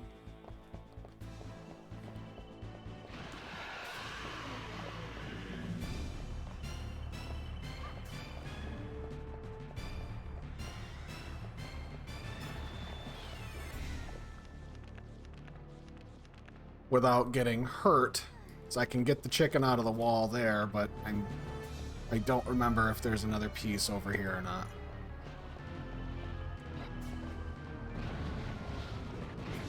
Damn it.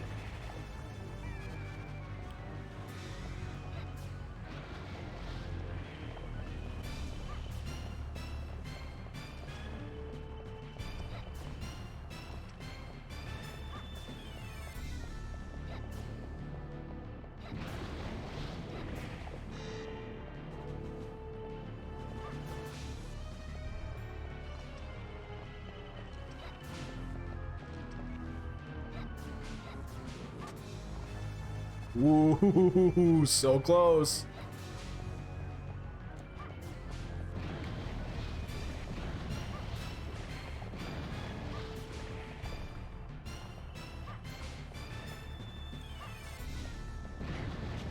Fuck.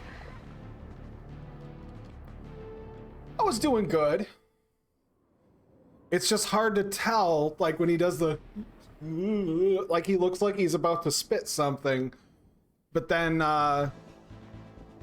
you can't really discern whether he's going to use the little slime balls on the ground, or if he's going to shoot the torrents that basically one-shot you.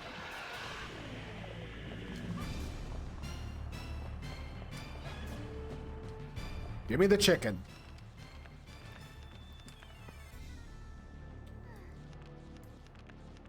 So you've got to essentially make it through as like a no-hit run.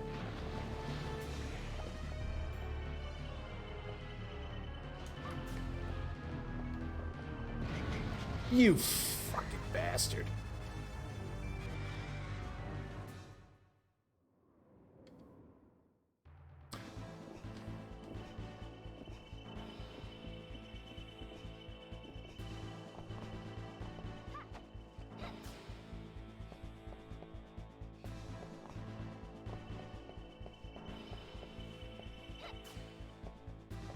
You can see him sticking out of the water a little bit too, that's funny.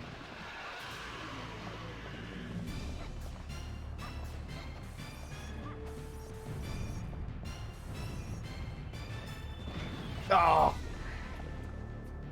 See what I mean? He's like, there.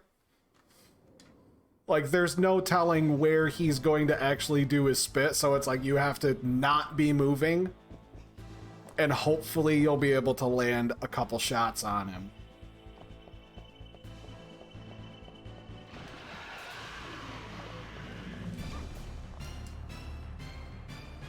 Cool. I jumped right over that, but that wasn't enough. Fucking hell. Oh, this game.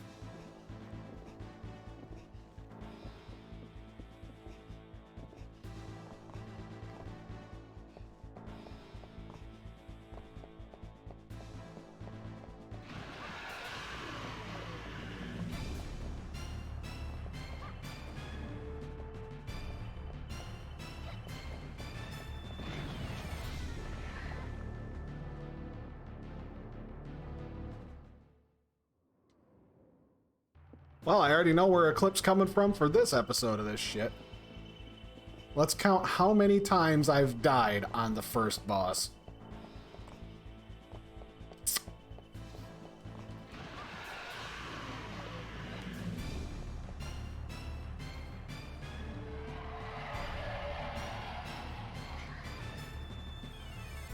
Well, I mean, the annoying part overall is that it's realistic. If a giant sea serpent grabbed you, squeezed the guts out of you, and then threw you on the ground, that's probably exactly what would happen. Like, you would shatter all of your bones. You'd just be dead.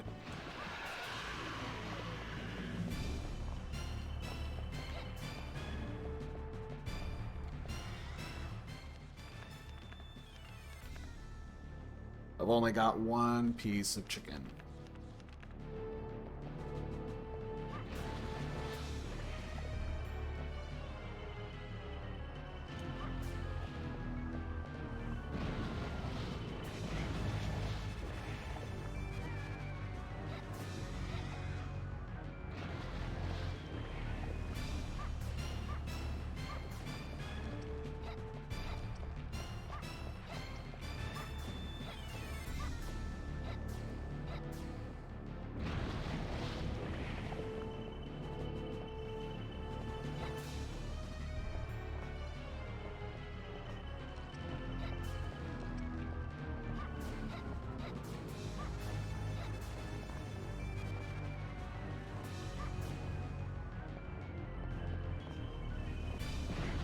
You fucking bastard.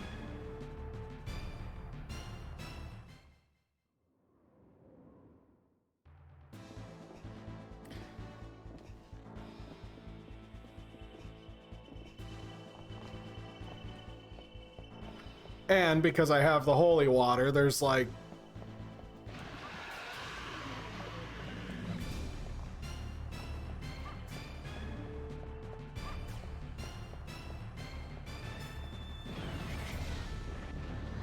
Oh, that's fun.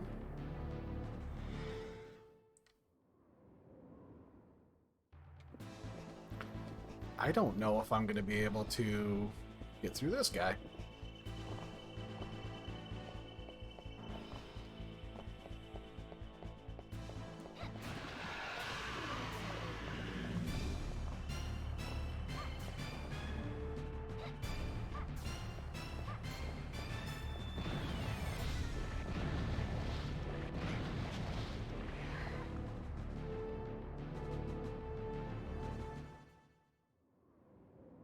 So it looks like when he keeps changing his head's direction, now that I'm paying attention, he shoots the little green blobs on the ground. But if he's facing in a specific direction and doesn't change his aim, then he's gonna do the giant water spouts.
Perfect.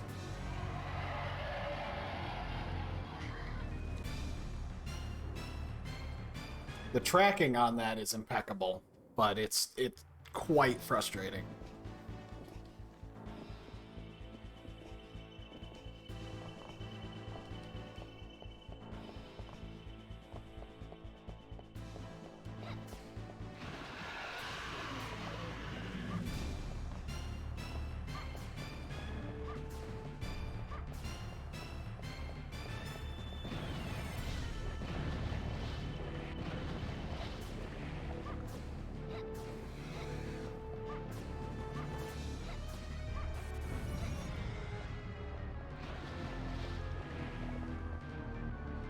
Well, I knocked one of his arms off, so hopefully that's not going to grow back.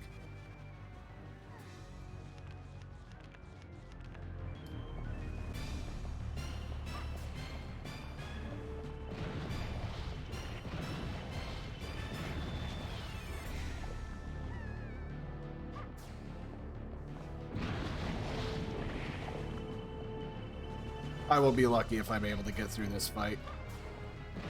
Nope, not this one.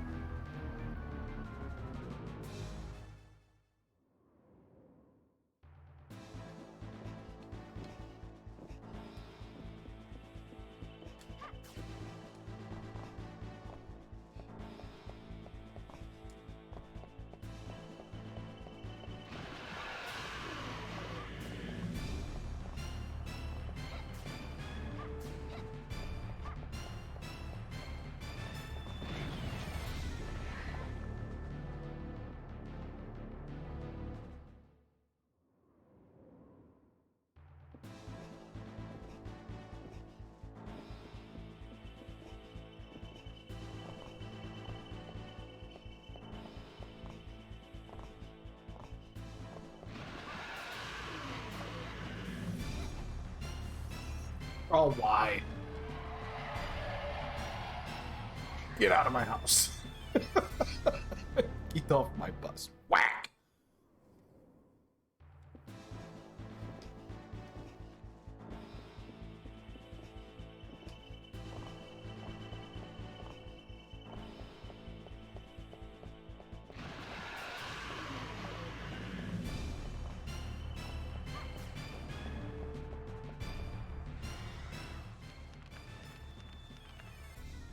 And having to like run by, use the chicken, and it's like, okay, now I have 2 hits as opposed to just the 1.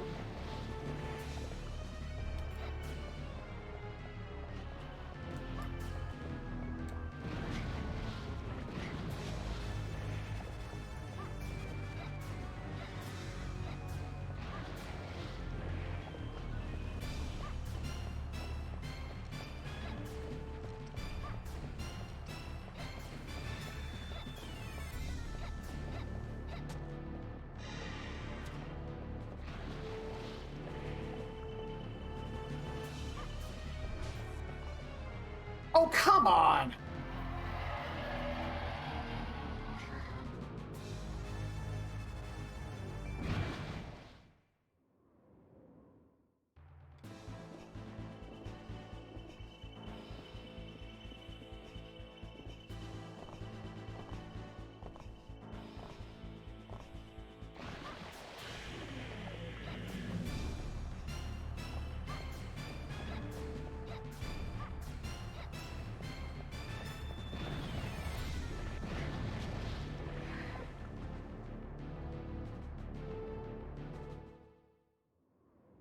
Maybe if I do the ground slide, I can get out of the way.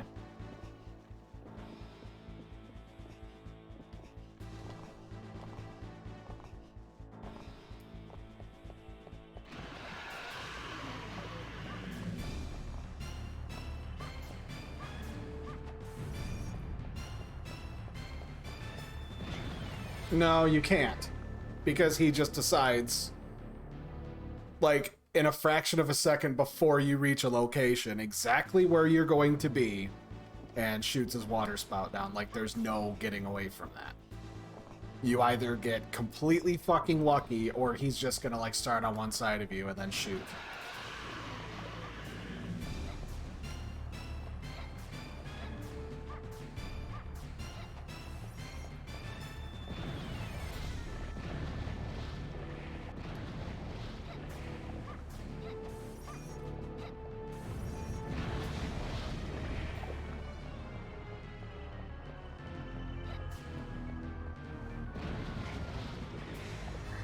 I'm glad I was able to grab the chicken out of the wall.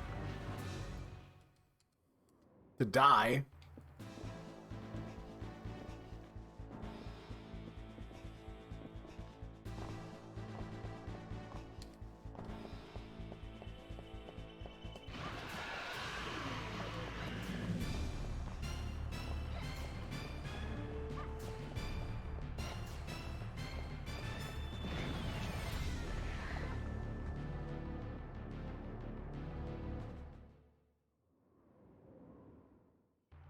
Like, he doesn't pick a location to shoot you with the water spout. Like, he's there. Like, there's no predictability in it, only that, like, his head's over to the right or it's over to the left, and then he still changes his mind midway through.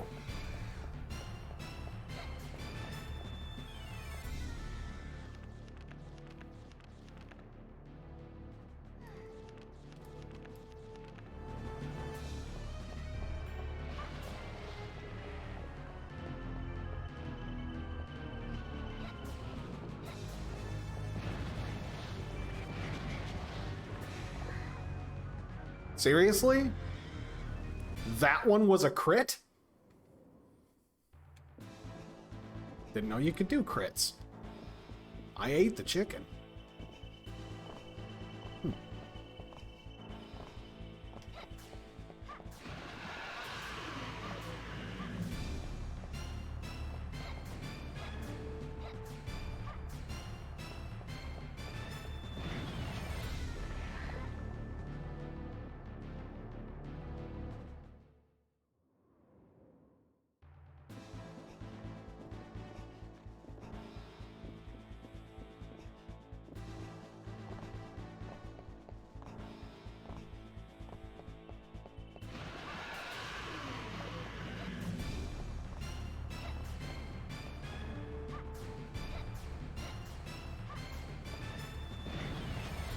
No, it's just, it's instant death.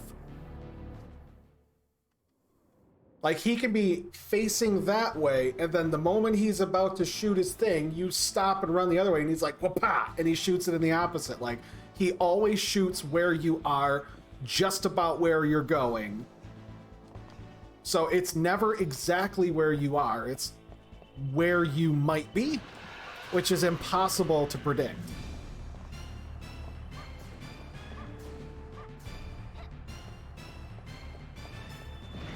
See, like that. Did you see that? He's like, oh, I'm going to shoot that way. Never mind. As soon as I redirect, he's like, nope, I'm going to go the opposite way. So no matter what, he's going to be shooting me exactly where I'm at. And there's no getting out of it. Like, there's no jumping out of the way. It always hits you. Even if I'm midair, it will hit me. The only thing I can avoid with relative confidence is when he tries to grab me. And that is only if I jump at the precise time.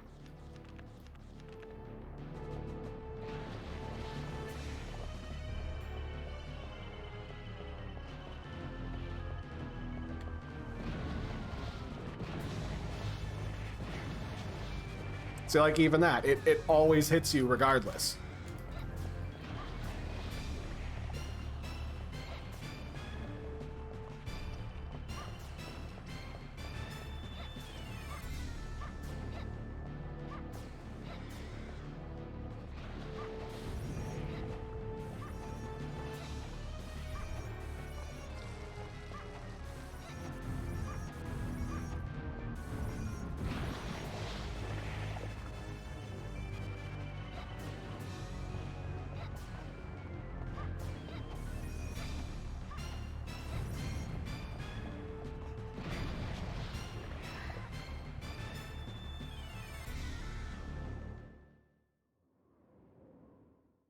You know what I mean?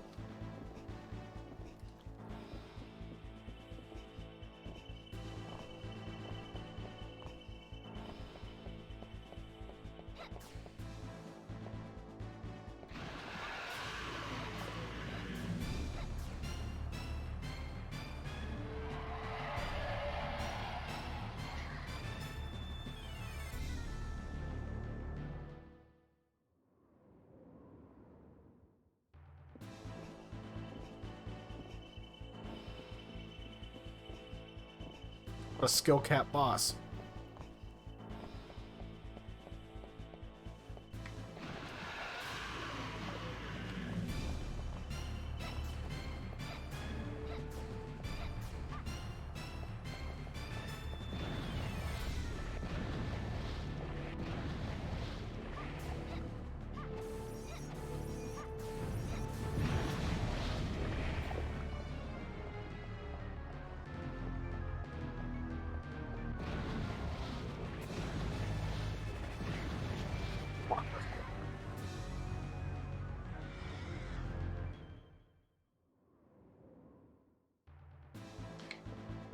Maybe the secret for that section is to not run and just watch his head movements, and as soon as he starts to move for like the last frames of it, then you move.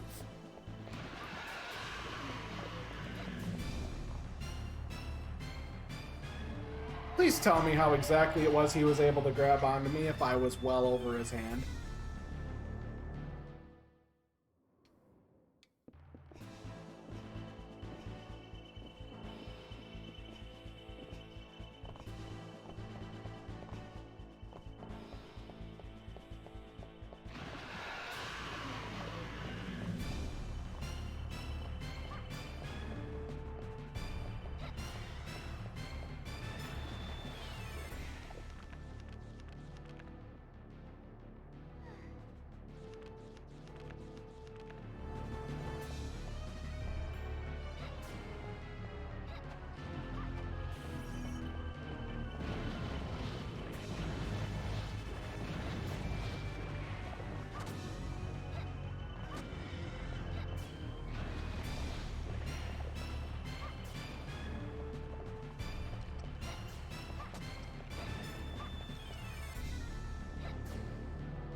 Oh, fuck off.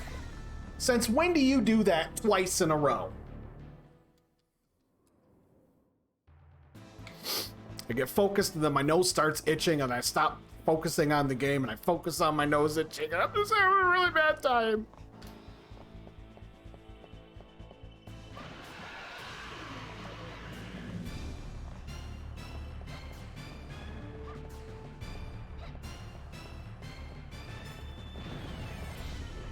You fucking bastard.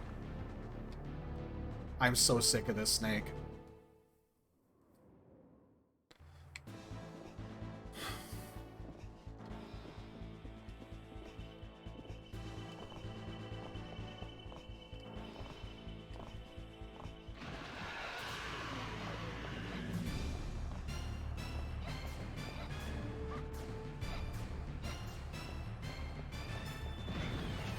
Tell me how I was supposed to predict where he was going to shoot that.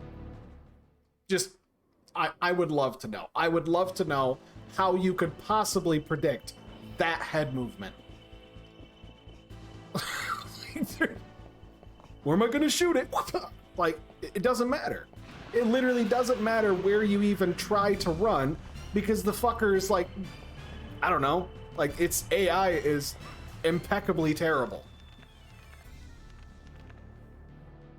Like, just for that one move in itself, there's no triggering it at all. And that's what I was talking about, I think it was last night, about like the whole, like that. See, he's left and right, and then he does right again. That's doable. You can tell.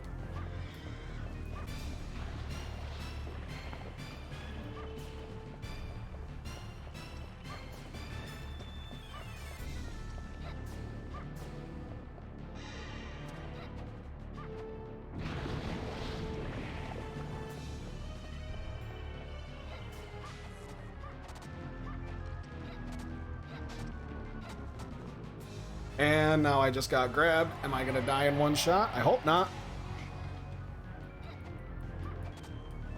No, but now I am. Because he does the same thing fucking twice.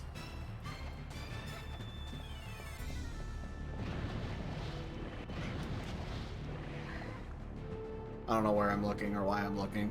I'm getting so tilted at this fucking boss. There is no consistency with the boss. It's erratic. Objectively, a great boss to have guarding your fucking castle because, like...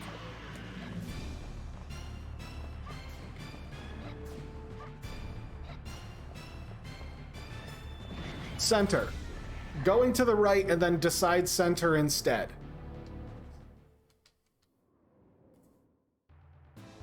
Is it because of the platforms? Because some of them break, some of them don't, so he's always shooting on a platform? I haven't looked, but I'll pay attention this time. We'll see.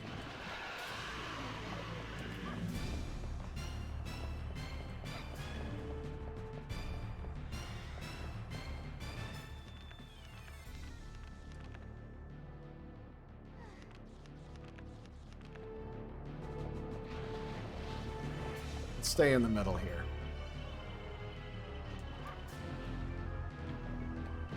No, there's... See, this time he hits me once with it, and then he's just like, nah, I'll fuck off.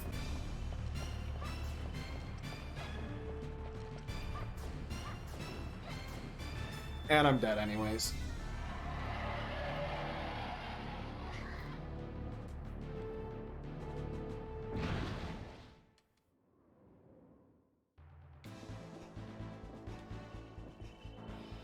Tell you what, people say Dark Souls is hard.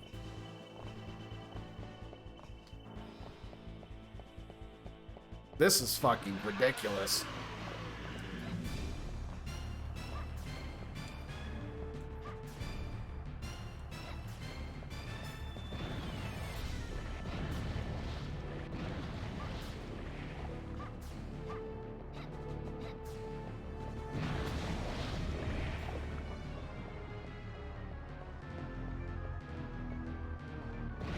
And blows me up in one shot. Like,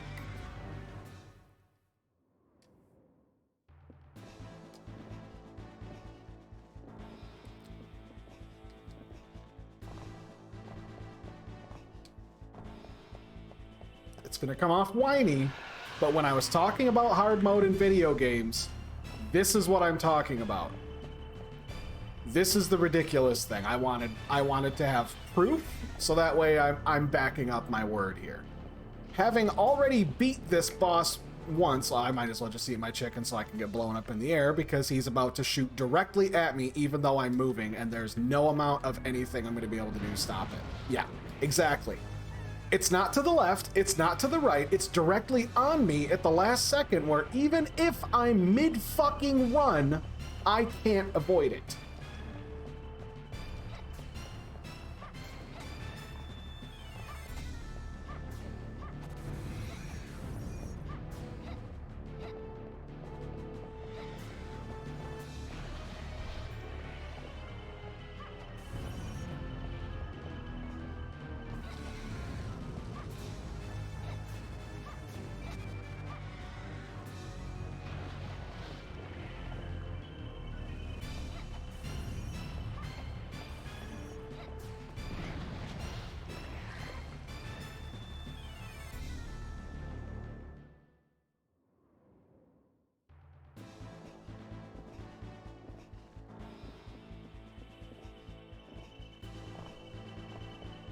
Like, it doing more damage, me doing less damage, me taking more damage.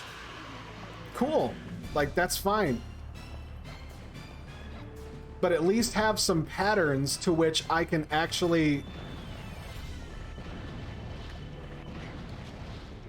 Yeah, there's no discerning, like, which way he's gonna go. And the fact that it's like, slide, slide, slide. When you're moving, it's like designing a boss around the ability to make a knee-jerk reaction to move or you die in a game where you slide if you're changing direction.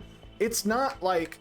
There's acceleration and deceleration with this character, with all the characters in the game. So making a boss where you have to pick and choose exactly when you're gonna move, how you're gonna move, feels really fucking bad. Because it's not on... It's on me. Excuse me. It's on me to fix it.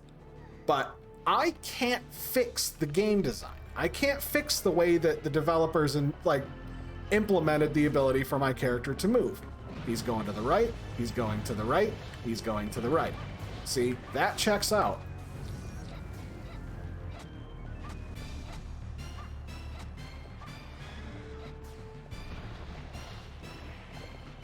Now he's going to be really far away. Center.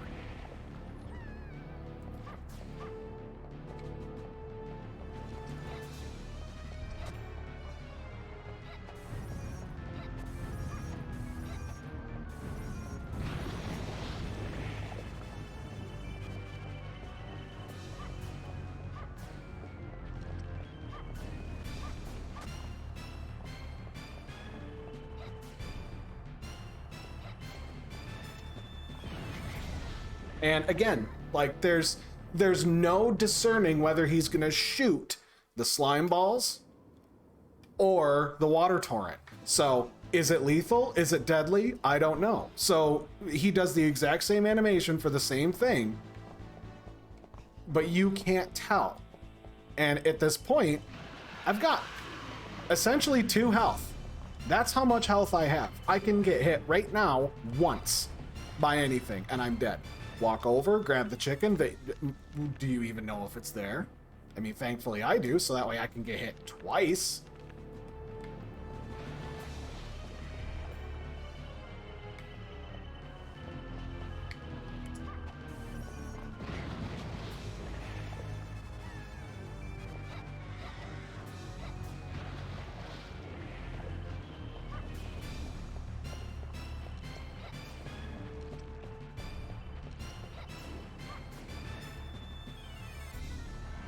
Oops. We're on, like, what, 25 deaths? Plenty. Plenty enough for this fucking horse shit.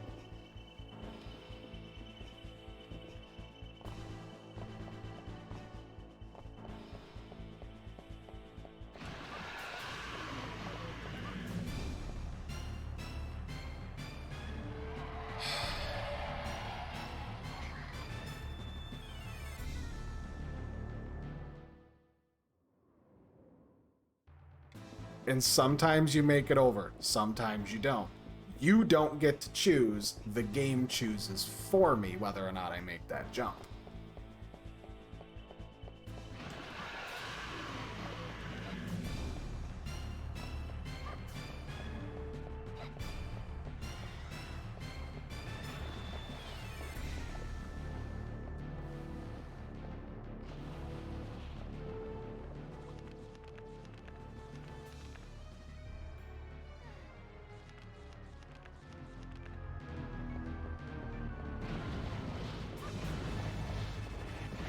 Why?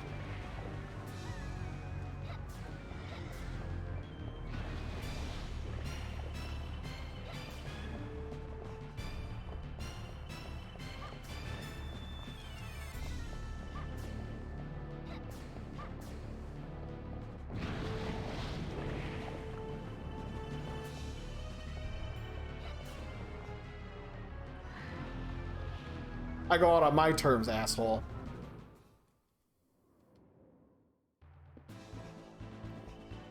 So once the boss fight starts, all of this sinks over to the side, so there's no fixing it.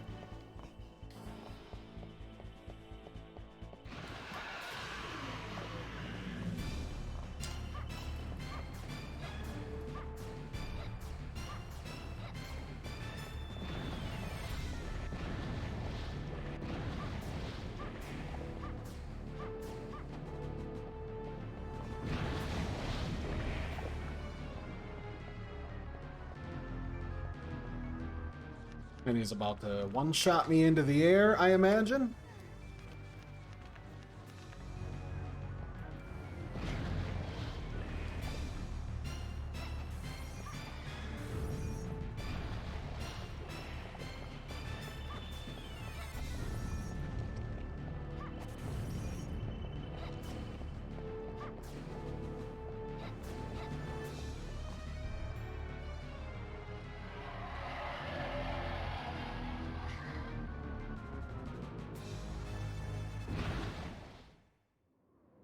I am just gonna restart the stage. Like I'm not doing that. That is the definition of insanity. Hopefully I can get, like, between all of my power-ups and whatnot, I can have a much better time trying this over.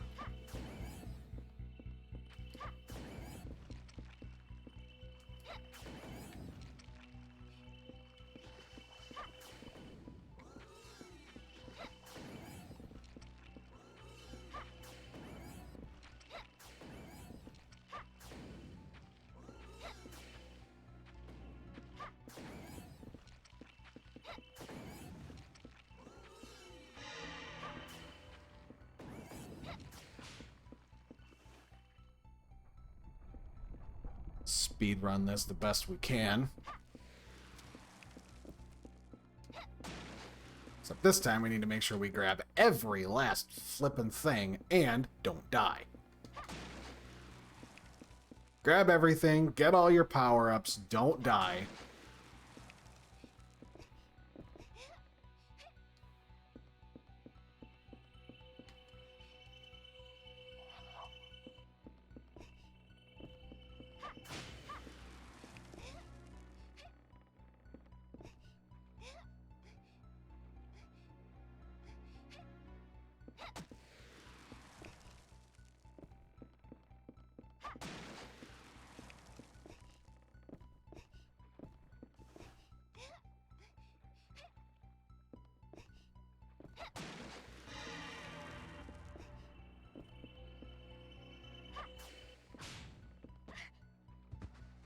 Seriously?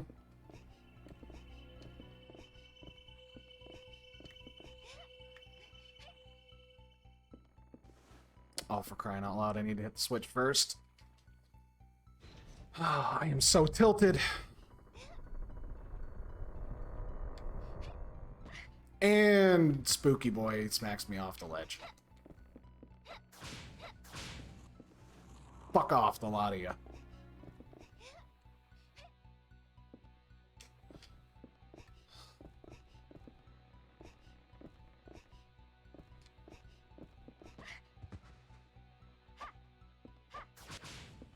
I am playing so bad right now because I am furious. Like, I can play through the entirety of both games multiple times, but I change the difficulty from normal to hard, and it's like immediately it's gone from annoying to impossible. Like, now apparently everything is covered in ice, and like the whole ghost ship here that I'm on is just an enemy in itself.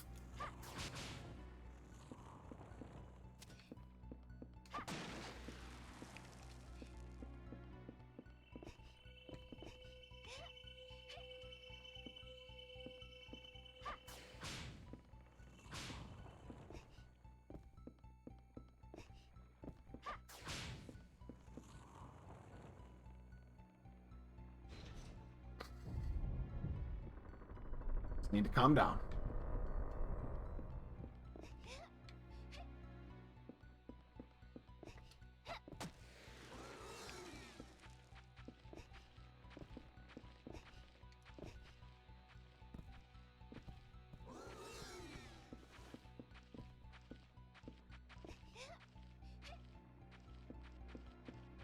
Should be able to get some chicken over here, I think.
Oh, man. I didn't...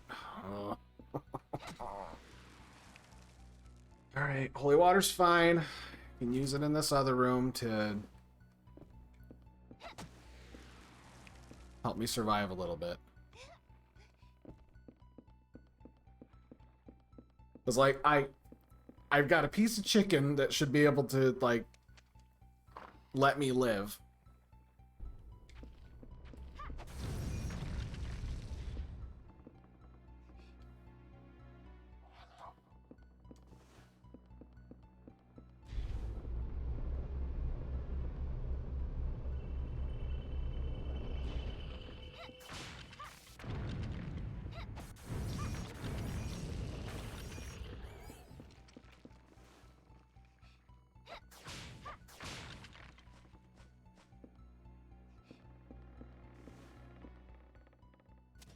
Sure.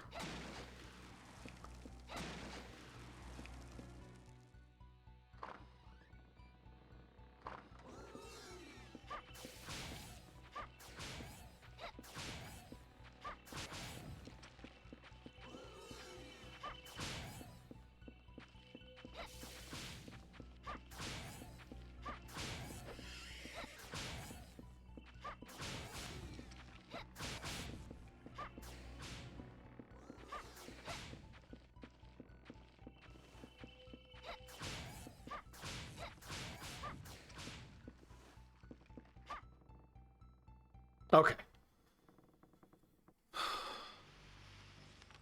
And I've only been hit once, so I think I should be able to get a double knife here.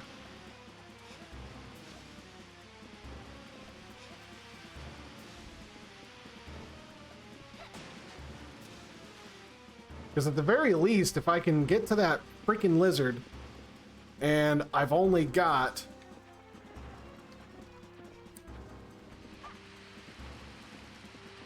like the hit one time, that like right now where I'm at, that should at least let me be able to take 3 hits total.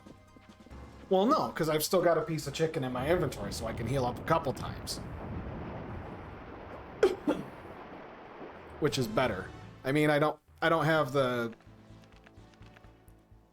Yeah, so I've got a piece of chicken at least. Much better. And I do have my full power-ups too, so hopefully that'll give me a chance.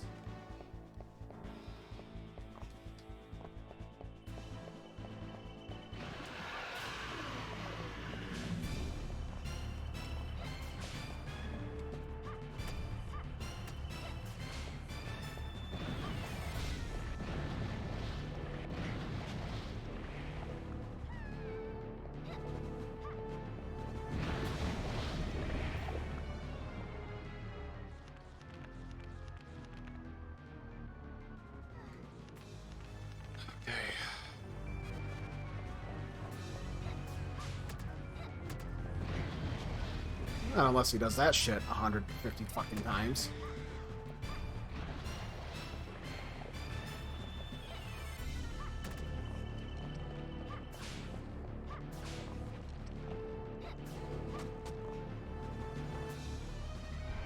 And I can't pause at this point, so almost death.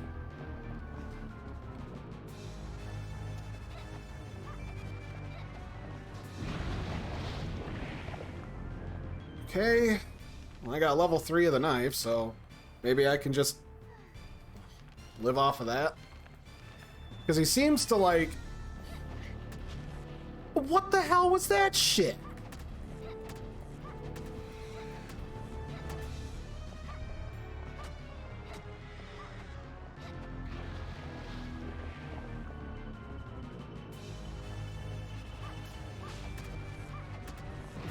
You prick and a half.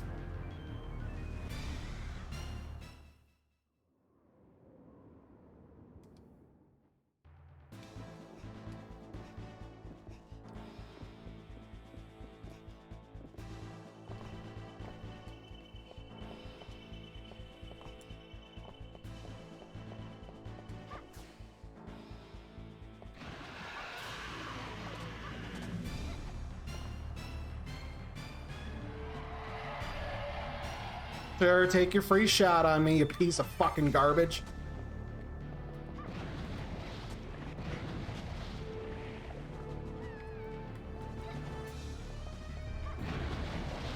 I'm so sick of this game. I'm so sick of this boss already. As soon as I unpause it, I'm getting fucking slammed.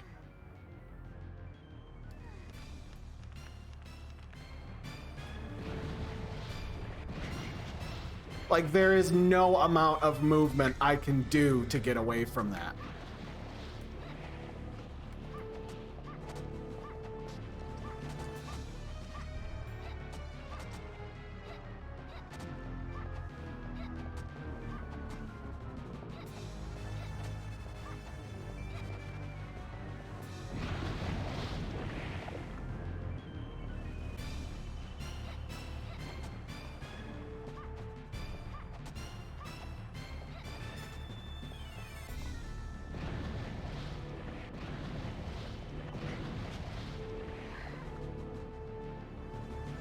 There's just not. There's nothing I can do.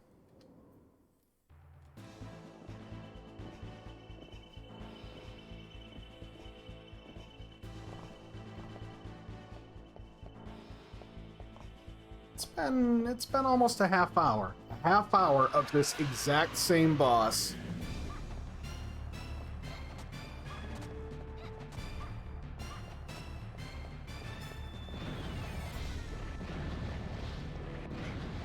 And there's the cheap shot, and he runs away as soon as I'm back up.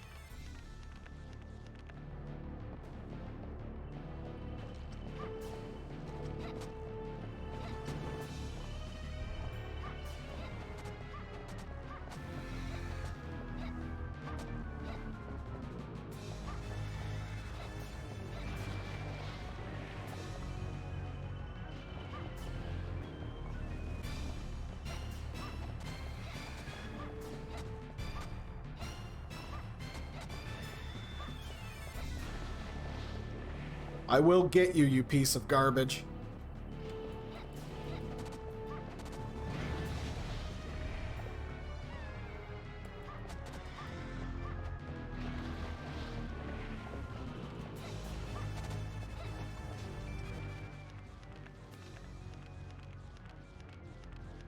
Give me the chicken.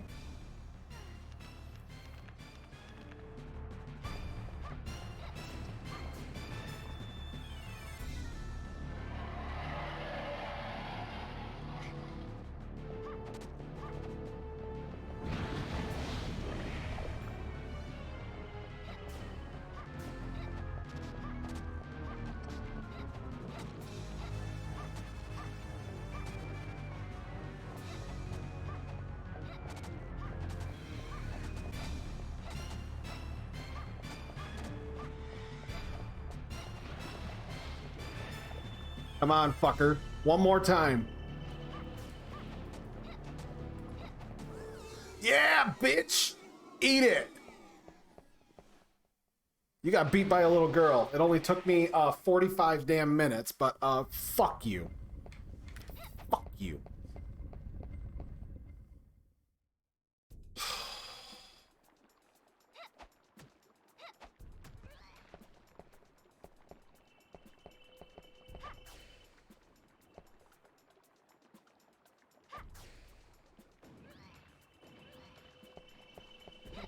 Oh, that worked out great.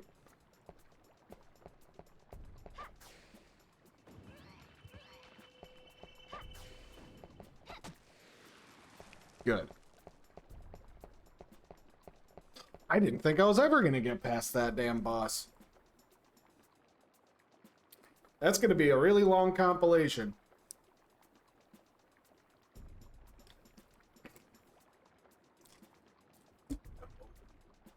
Of this. Can't wait to sit around tomorrow and edit every single one of those deaths on the first boss. Wow, it's going to be a lot of fun.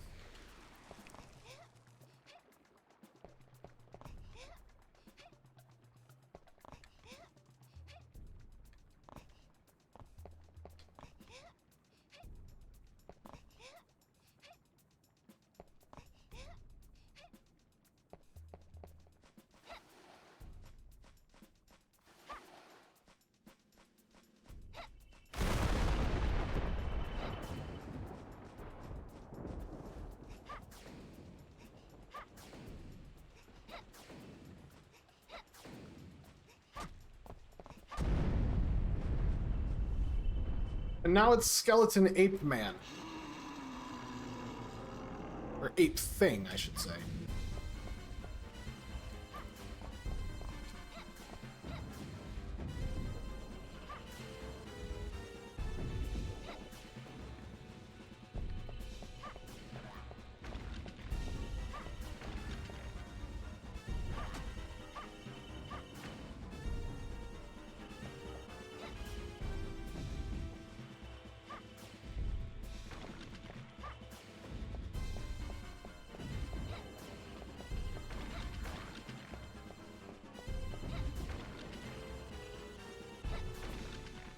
See, this is what I mean. Like, that boss sucks. That first one, he's just an awful, awful boss. When I played through this on Cornell, I got lucky as fuck. Because everything that just happened there, that's what happens to me every damn time I played this game. That boss is just unbelievably fucking brutal. And there's nothing you can do to reasonably stop it. You just have to get hella lucky and absolutely have a knife. And the only way I won that is by pointing in a random ass direction and hoping that chucking a knife was gonna hit one of his fucking arms. Because the only way you can get that bastard to stop what he's doing and come down to close enough for you to give him his lumps. Yeah, I'm looking at you. Fuck off. I'll be back for you in like a couple minutes. I'm coming back for you.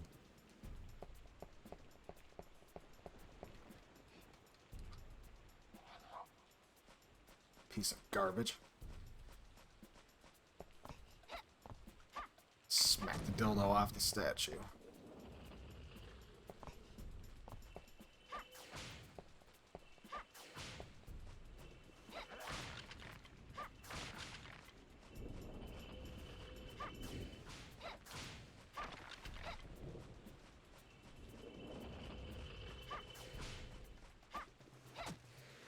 You know, it's always been a curiosity for me.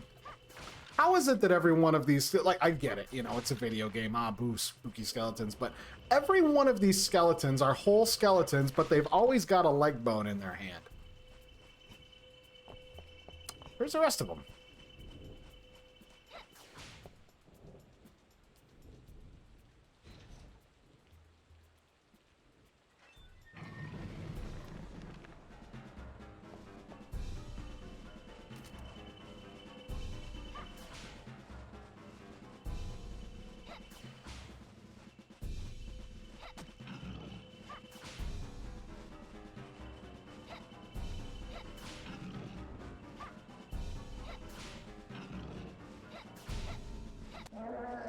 The disproportionate fight.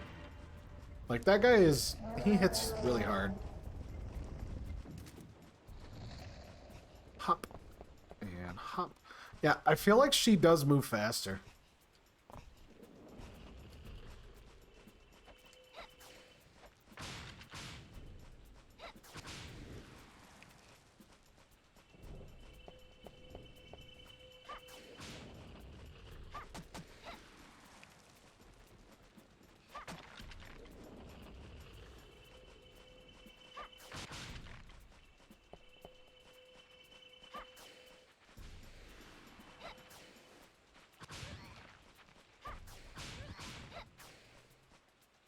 Sure, let's take a knife.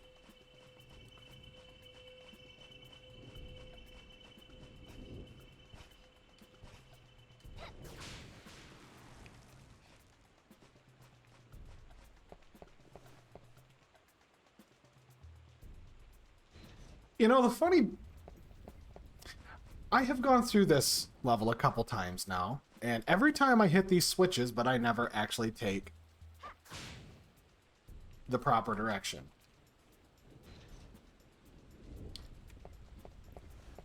And I will not start that today. Like, I'm gonna continue taking this other path. Because quite frankly, I like this other way. It's better.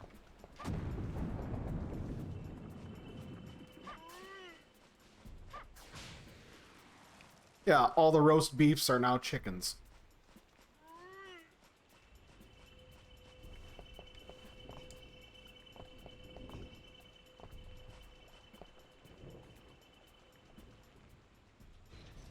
Pull the switch, and now there's... that gate's gonna open.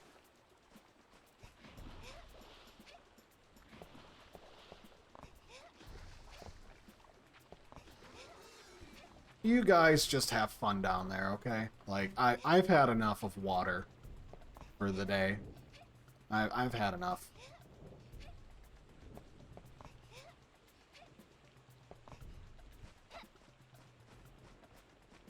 That damn merman ruined my... or not the merman, the fucking lizard thing. Sea serpent ruined my damn mood. Like, there's only so many times you can die to the same dumb bullshit on a boss before you just start. Yeah, no more swims. Hi, Tater.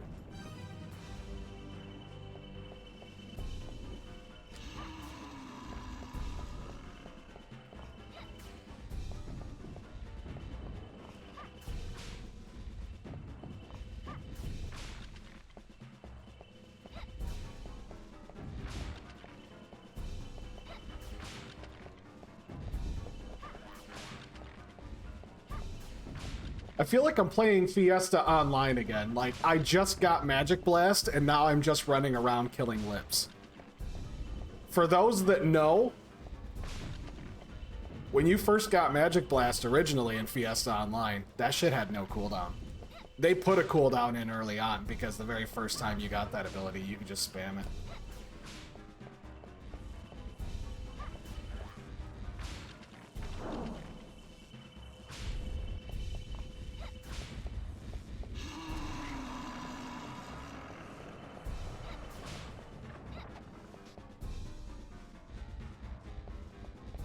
And I'm trying to kick his ass.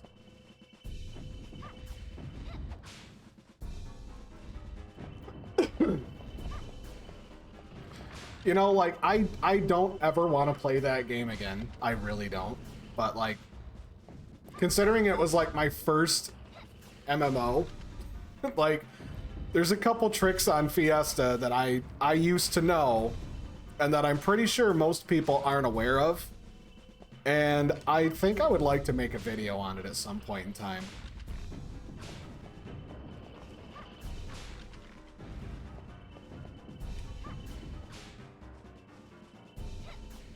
It still holds a special place in my heart. Like, there's times where I'll just pop on a YouTube playlist where, like,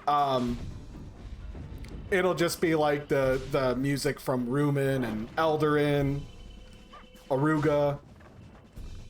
Like, just the really memorable music.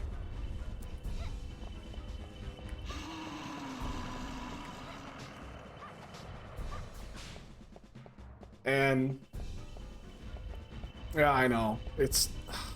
I love it. I miss it.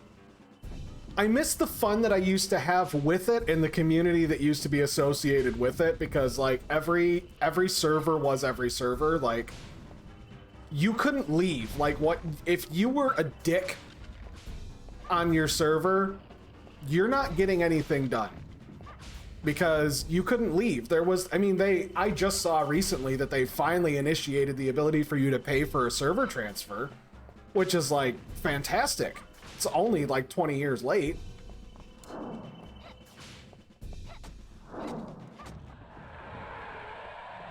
Yeah, fuck you. Give me the chicken. But yeah, they finally allowed you to be able to... Yeah, until they ruined everything. Yeah, I mean, they really did, but the funny part was that Outspark never actually had the rights to the game. Like, that much I know for sure. They never had the rights to the game to begin with. It was always owned by Game Ago. But Game Ago was like, they didn't really care.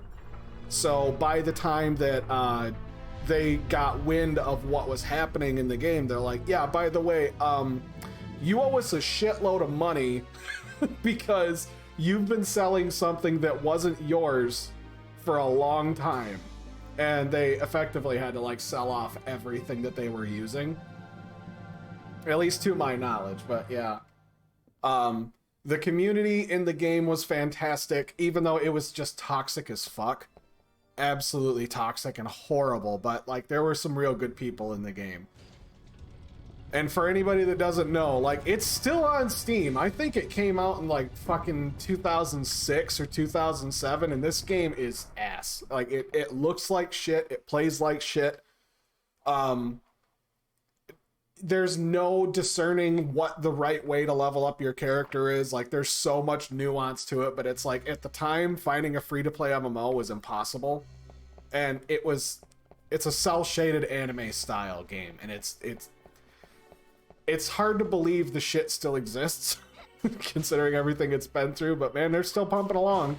There's some still coming out with updates to it. But yeah, like that oh, don't fall. It'll always have a special place in my heart for being like the original jank.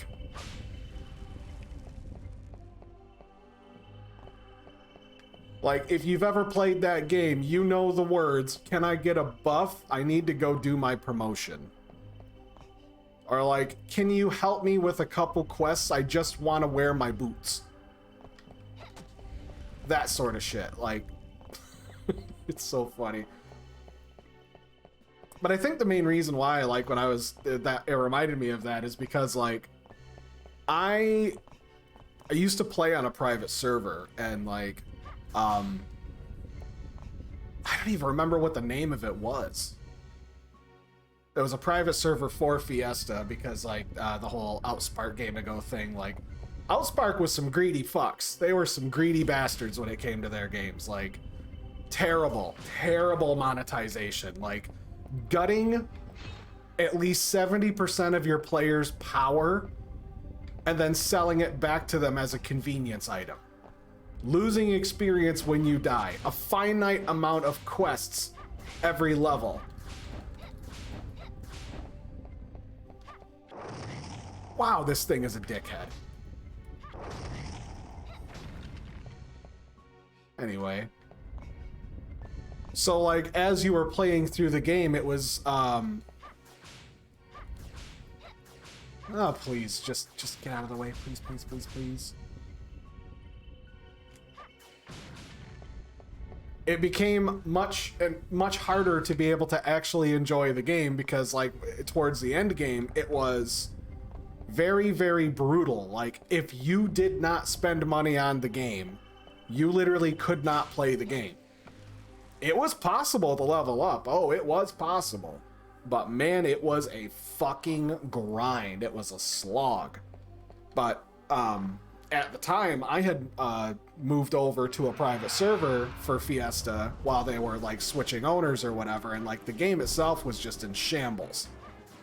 The economy was bad, people weren't really playing it anymore, and like the people who were running the private servers had like a much better way to like most of the things in the game that were like super pay to win, or like they seemed like obvious things that the player should just have.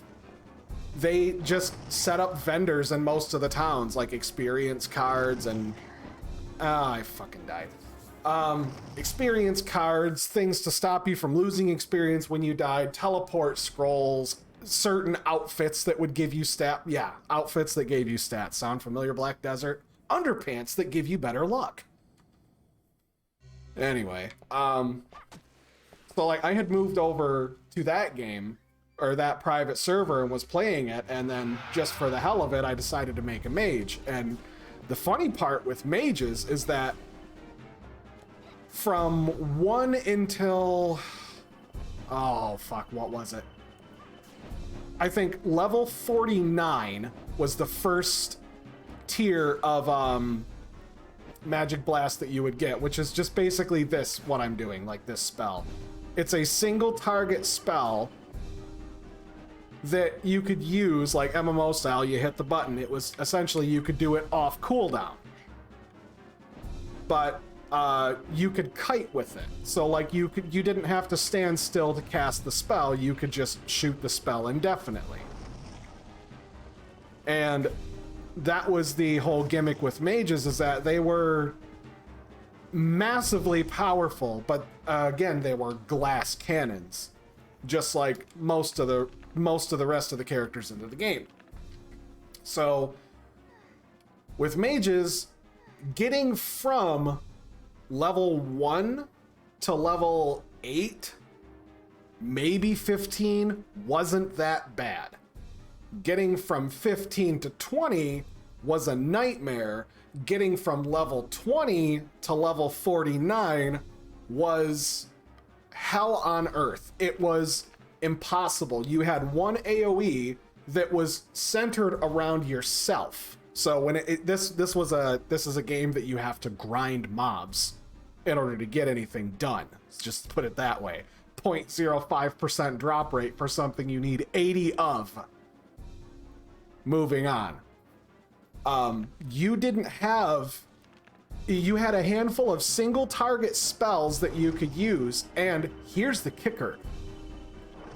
Once you reached like level 40 or 55, somewhere around there, you ended up getting upgraded versions of those spells that what looked to be like spells that should override it, kind of like how in Final Fantasy XIV, the spells themselves kind of they change depending on what level you are. So like, you know, you have a different spell. I'm just gonna spam a button at this thing now. I'm tired of running in circles. There we go. Ouch. Now, you got your spells at your designated levels. Yeah, great, cool. But at those certain thresholds, you would get brand new spells that looked like they were supposed to be full upgrades for your previous spells. Like you would get, like originally you had the spell Frost Bolt, but then it turned into like Frost Lance, or like Fire Bolt became Fireball, you know, standard D&D spells. Cantrips that became like level 1, level 2 spells, that sort of thing. But when you hit those thresholds, those new spells, they didn't override your old ones. They were a brand new spell in a new slot. However, as you're leveling up, most of your abilities in the game for every class have 4 things you can upgrade to them: the raw power, the cooldown, the effectiveness, and the mana cost. So you could put 5 points into any one of those, and you have a finite amount of those abilities. So there are some spells you could do that with that would make them just God mode spells. But the other spells, if you were to put it in something that didn't matter, your character was broke. I mean, not like, oh man, this is busted. I mean, like, you physically could not play the game anymore, because you needed that power just to scrape by. With mages, however, if you put any points into any spell that you got before level 60, excluding the level 20 AoE that you got, which is they slam their staff into the ground like Gandalf, and it does a little AoE around them for damage, but you have to stop and cast it. So you can't like shoot it and then keep running in a circle. Like there is a start stop movement to it, so it's effectively a useless spell. And then you got Magic Blast at level 49. Magic Blast was the only fucking spell that you needed as a mage to get anything done until you were probably in your 60s. Because then you got a spell that was called Frost Nova, which was your AoE that you could stop, cast, you do a cool little pimp hand, and then you, like, it's a cool little animation where you drop it down. It shoots a giant fucking glacier on the ground that hits the enemies, chills them, so that way they don't run as fast, but also, if it crit, and crits are amazing in this fucking game, mind you, really great programming, if you crit, it was a half-second stun with no diminishing returns, which means every single time you have a crit or a stun go off, the next stun is just as long as it should be. For those that are not in the know, that's what diminishing returns are. If you are stunned back to back to back, then it will, in fact, become like, if you have two or three people, let's just say, 3 people stun you in a row. Each stun is 5 seconds. Without diminishing returns, you are stunned for 15 straight seconds. With diminishing returns, the first stun is 5 seconds. The second stun is 2.5 seconds. The last stun is, I think, 1.5 seconds. Or just 1 second. And then after that, you have to wait for an internal cooldown to actually expire before you can be stunned again. That's how diminishing returns work. This game doesn't fucking have that. So if you built your character right, you could be a full critical hit masterpiece and absolutely decimate everything in the tri-state area. No problem, no questions asked, and nobody would be able to do a fucking thing about it. And that's what's crazy, is that was something that I figured out. And I didn't tell anybody. I don't play the game anymore. I kind of just want to watch the world burn, which is why I want to tell everybody about it now. Like, I would love to see what happened to the game, because I made a mage. And being the bastard that I am, there was a friend that we had whose name was Esro. And when you got married in this game, it would announce your engagement to the whole server.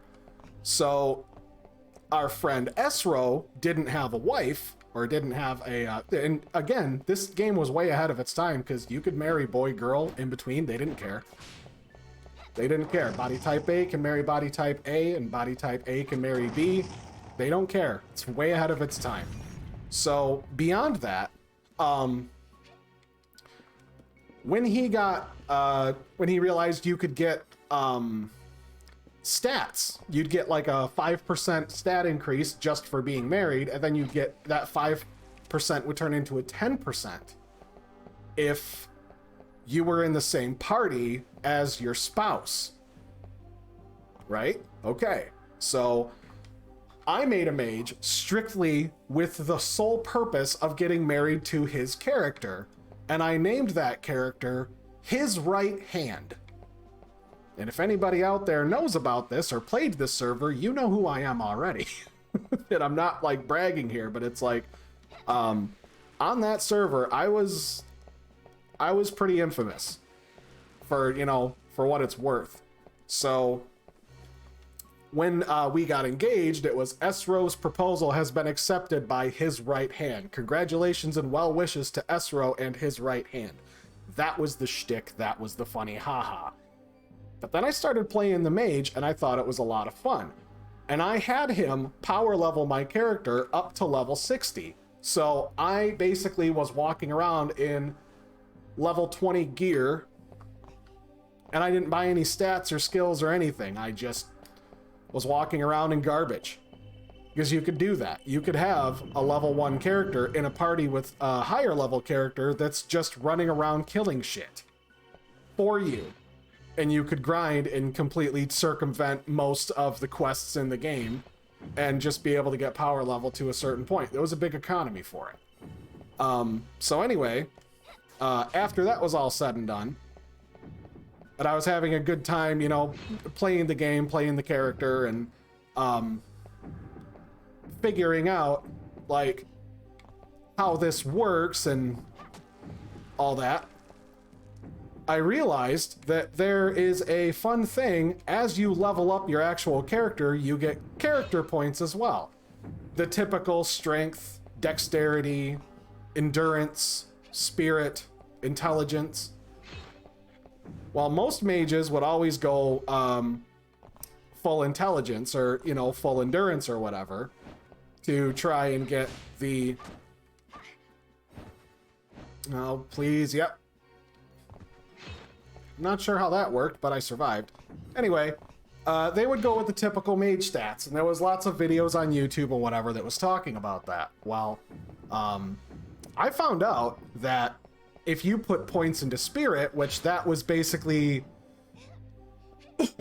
Spirit didn't dictate your mana regeneration because you had to get health and mana crystals that you had to buy from a vendor and use them to recover your health and mana.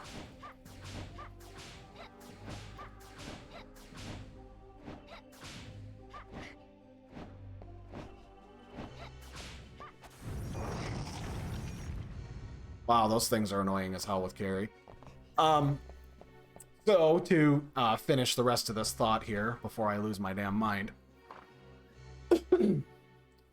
After I was going through, and I realized the fact that when you put points into Spirit on Fiesta Online, and I promise you, it works. If you click Advanced Stats, you can see what your actual character attribute points do. And the funny bit is that Spirit actually gives you crit rate. Nobody ever talked about that. And I'm like, huh. And the other interesting thing is that the way crit rate worked in Fiesta is that when you crit, chances are it would do, as normal, it does double damage of whatever's going on. Whatever hit you make, normally it does double damage. But it also does a half-second stun. So I realized that mages, being as squishy as they are, they get pummeled in everything that they do, so everybody would like enhance their gear out, make sure it's all got full endurance, or godly endurance as they would call it. And I realized that you didn't need endurance because you're a mage, you're gonna die anyways. So I built my character to be 60 dexterity, which would increase my evasion. So like the odds of me getting hit are low, but when I do get hit, it hurts. So I went and found all of the spirit and dexterity gear, which for a mage was just dirt cheap, like the dog water of gear. And I bought the gear that it gave me enhanced critical percentage and a little bit of dexterity on top of it. So it's like I would grab like the outfit pieces that gave me evasion, it would give me crit rate. So by the time it was all said and done, I ended up finding a weapon that had like, you could also, in this game, at least at the time, I'm not sure how it is now, you could get a license that you could essentially enchant a weapon with that would allow you to do more damage to a specific type of mob. Effectively useless in the beginning of the game, but basically a godsend at endgame. And I found a wand that I could use that had like an extra 15 or 20% critical rate on it. So essentially, I was the only character that I was aware of playing that game that had 85%, or no, it was 89. It was 89% crit rate with all of the gear that I had. Over 3 out of 4 shots of any spell that I would make was a crit. If I threw an AoE on the ground, it would essentially crit rate. Wow, I'm getting fucking decimated by these pricks.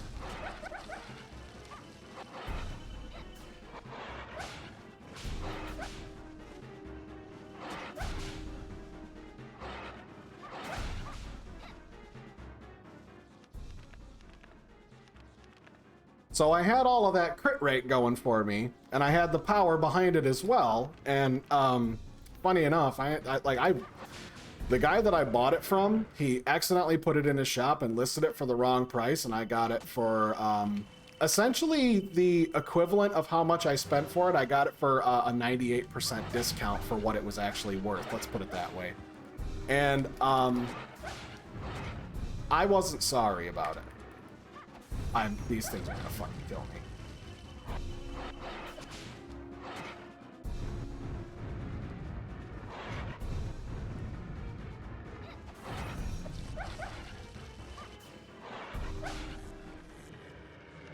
Got another chicken. So, I got the wand, I got the stats, I got everything going, and I was really powerful, but I was still playing the game like I used to, you know? You get the spells going, or, you know, you get somebody else in your party. And, you know, as a mage, you would die. Like, there was nothing you could really do. You just would die constantly. And you couldn't stop it. But what I ended up figuring out is, in this game, you could mount even if you were in combat. If you had a good enough mount, your mount speed generally was about 1.5 seconds to actually cast and get on your mount. So one night I found myself completely alone. I didn't have anybody on my friends list logged on with me.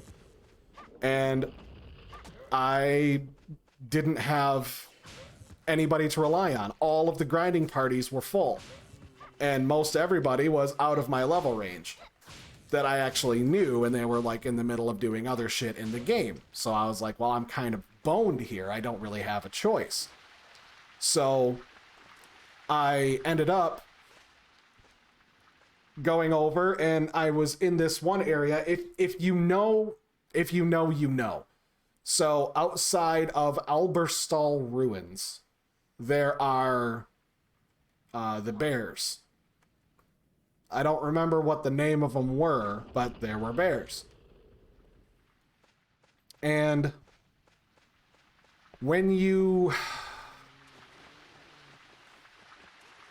Oh, right. They changed this so that way it works just like the last one.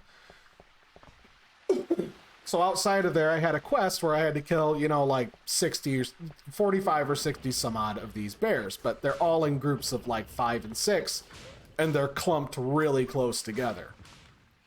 Now, as a mage, your prospects aren't looking so good, right? Like, you've got all the power in the world, but you don't have any ability to use it because one of those things hits you. That's about 75% of your health. You use a crystal or a potion, and you're healed up to approximately, I would say like 90% less damage. So it basically, in the process of using a crystal, using a potion, dropping your spells, doing whatever, it would be like the first hit would damn near kill you. You would heal up to almost full. The second hit would just about kill you, and then you would heal up to about 75%. The third hit, you were dead. But this happened within a half second because of the proximity of the mobs together. So it's like, there's no fucking winning that. But I found out, hey, I can mount really quick. Because as I was over there, and I was freshly 90, I didn't have any experience or anything going for me just yet. And I wasn't really sure how I was going to get over there and like kill the mobs and finish my quests. And I watched this, because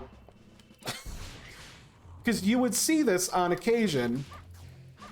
You would see lower level characters that are running around in circles trying to evade the mobs because their high level friend went AFK for a minute. And I watched this, as you call them, baby mage, running around in a circle with a mob in the middle. Like, it was chasing after her, but she was running in a circle, like she would drop her Frost Nova, or she'd drop her AoE on the ground, and then she would run in a wide circle around the perimeter of her AoE, so that way the mob would just stay in the middle of it. But in the process, I watched her die twice because she did it once, killed the one, and then she came back, tried to do it again, but this time she mounted up, and then like she ran away. For what reason, I don't know. Whatever's going on, whatever. But that's when I got the idea. If my mount is fast enough, I could probably mount up and be able to evade it the entire time. So I did a test. I went over and I grabbed a spot where there was just one single bear. One single of the bear mob. And I shot him with Magic Blast. I pulled him away from every other area. And then what I did was I got him close enough. I dropped my AoE. And then I hopped on my mount and I ran in a circle around the bear on my mount. And then the AoE disappeared. And then because I wasn't attacking the mob and so much time went by without me being in combat, it healed to full. So I'm like, okay. Then I tried it again. I let the mob reset, did the same exact thing as before, pulled him out away from everything, got on my mount, got off my mount, dropped an AoE, so it landed right on top of him. It crit, so he stunned for half a second, and every time it was like he was getting closer to me and would stop, stop, stop. And no matter what, the initial hit of Frost Nova always staggers. Always has. It will always stagger them for like a quarter of a second to a half a second, depending on whether or not you actually crit. Half second if it crits, quarter second if no. They might have changed this by now, or maybe it was just a wide thing. But the fun bit was that I ended up throwing my AoE down, ran him in a circle, and I got just like to the farthest amount of distance away from me. I pulled him all the way to like, all right, we're gonna have to do some math here. This is the AoE circle. I would run him in the circle around it, and then I would come out about this far away from it, so that way he's just barely touching the edge of it, so he would get the last tick of damage before the AoE would disappear. And while I was over here, I would get the AoE ready and I would cast it again, but then after that one hit the ground, I would then cast the other AoE that you got called Inferno, which was the same thing, but it does fire damage. It doesn't freeze the enemy, but it hits him like a truck a couple times. Frost Nova's still Biss. And within 3 AoEs, that mob was dead. Run up, drop Frost Nova, get on my mount, run in a circle for 6 seconds, get out of the way, drop Frost Nova, drop Inferno, run on my mount, the mobs would die. And I was in. That's all I can say on that matter. I was fucking in. I cracked the code. And the best part is that not even based on my character stats, any fucking mage in that game can do this. As long as you can mount, you can do this trick. It effectively breaks the fucking game.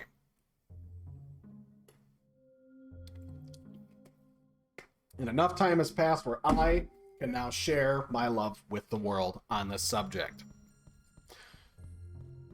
As long as you, when you drop the AoE on a mob, the mob needs to be, when you angle it out, there's a proximity for like the little reticle that you're dragging across the ground of where you're going to cast your spell. As long as the very, very edge of it is right about like it's about that far. There's like a green circle, and then there's like a circle, and then there's another circle on the inside. It's this cool design, blah, whatever. Moving on. The point is, as long as they are just about on the edge of that circle, when you drop your AoE, you're fine.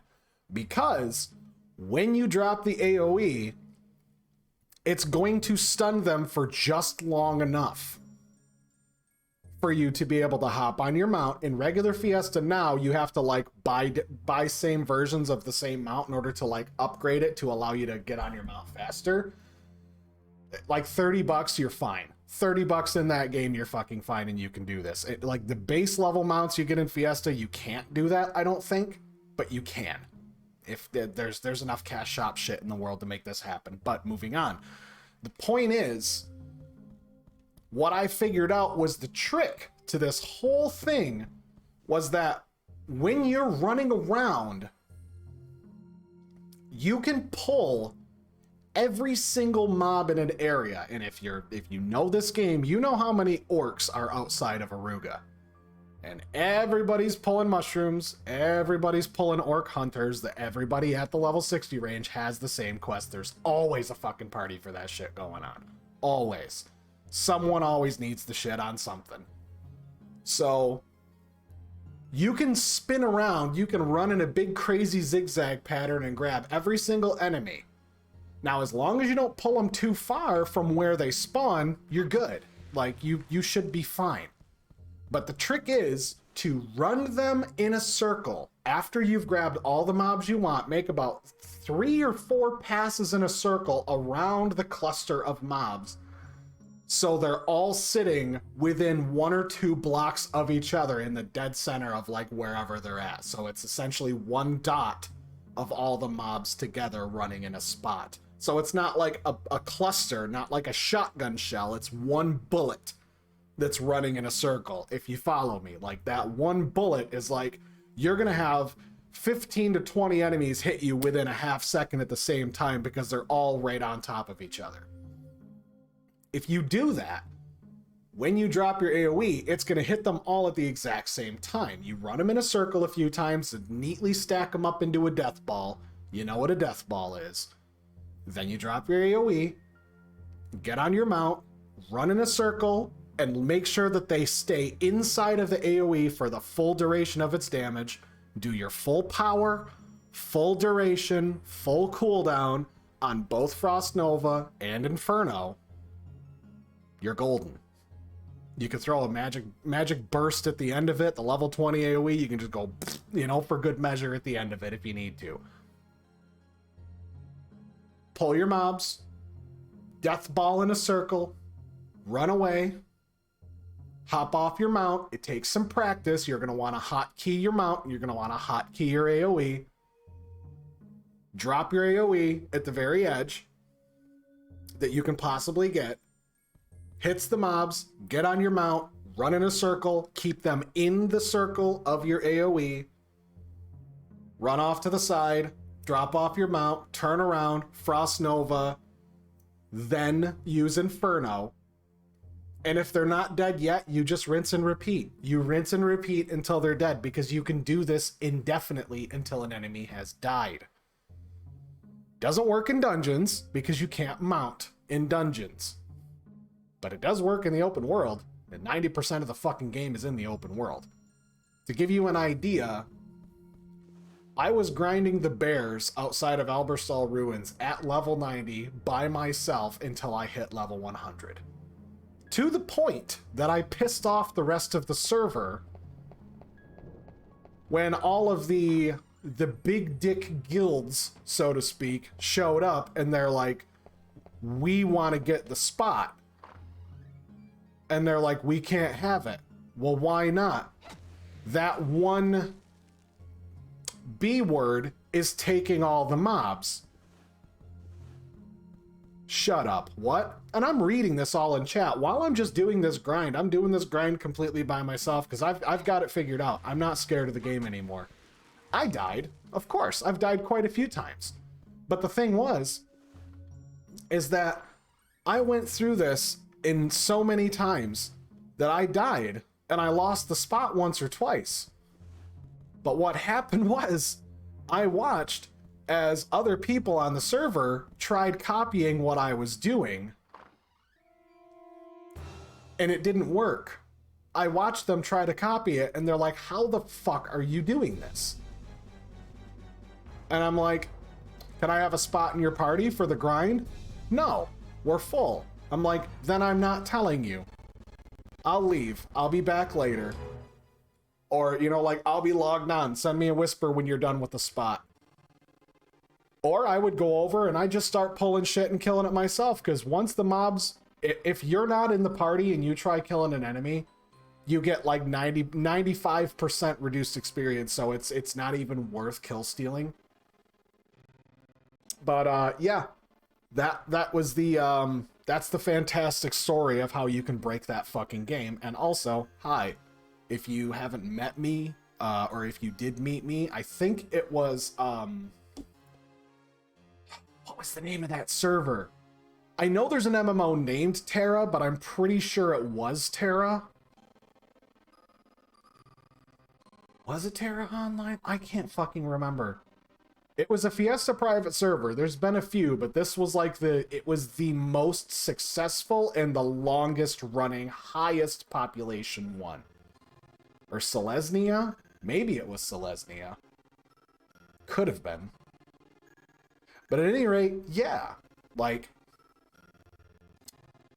I'm his right hand. That was me. Hi. I was that sporty little girl mage that looked like a devil. That was me. And I fucking loved every minute of it. And she was an absolute bitch. I was so rotten. Not rotten, but like completely closed off and callous to everyone on that server because I remembered asking for help so many times and being denied groups. Like, no, sorry, I'm not going to do that. Or like, we don't have room in the group, or like, fuck you, just in general. It was just like, you know how you have an alt in a game that's like, they're just a jerk. They're not a nice person. You're not mean, but you're like, bah, I don't really care. I'm not going to hang out with you. I'm not doing anything. They're antisocial. That was her. Like, I don't need your help and I don't want your help. Because I reached a point in that game where I was strong enough to not need it anymore. I didn't need to rely on other people for assistance.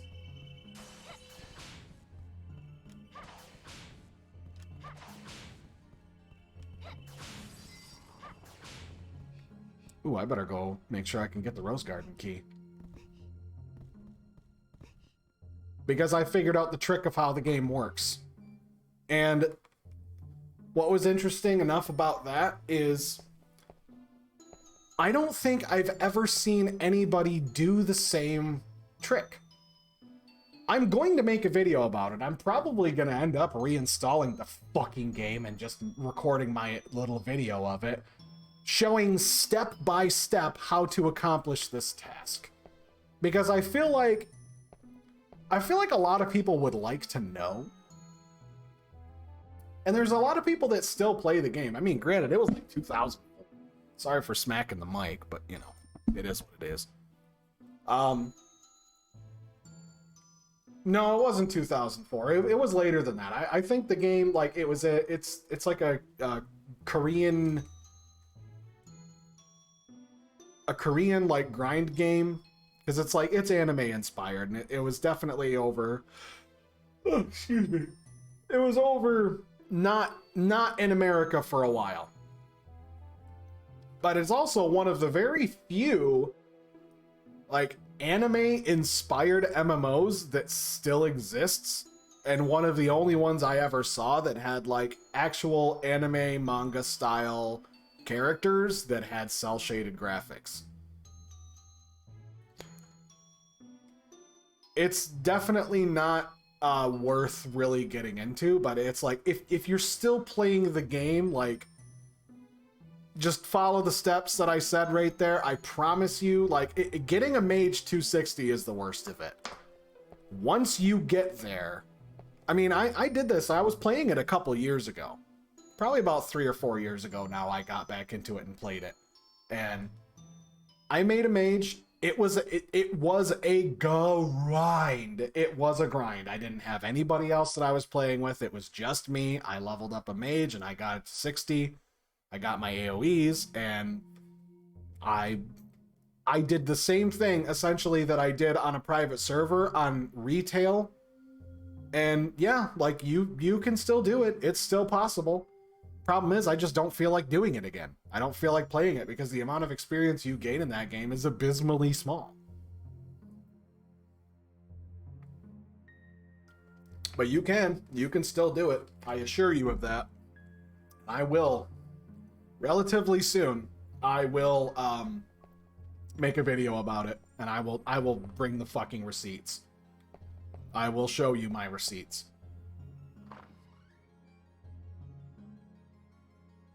For all 5 people that still play Fiesta Online, or have ever even heard of it, yes.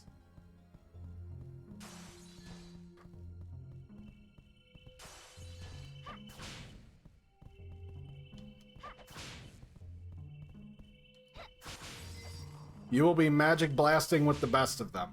And the whole point that I was getting at earlier, speaking of Magic Blast, was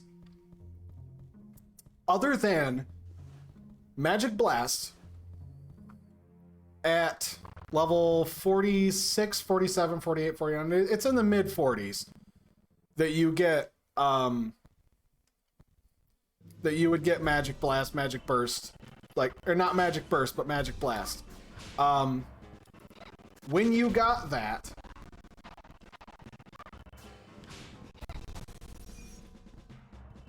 it that and fuck, what was the other one? There is only Magic Burst is the one that you got for your promotion at level 20. Which is, you know, the boom, that AoE. That is a worthwhile skill to put points into.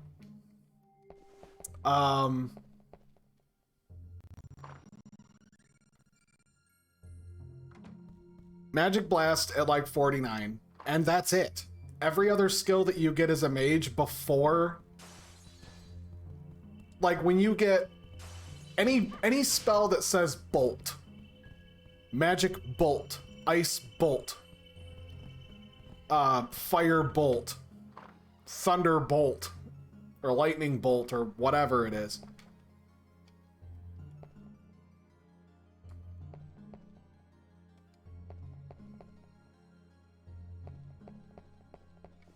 So does she not leave the key here now?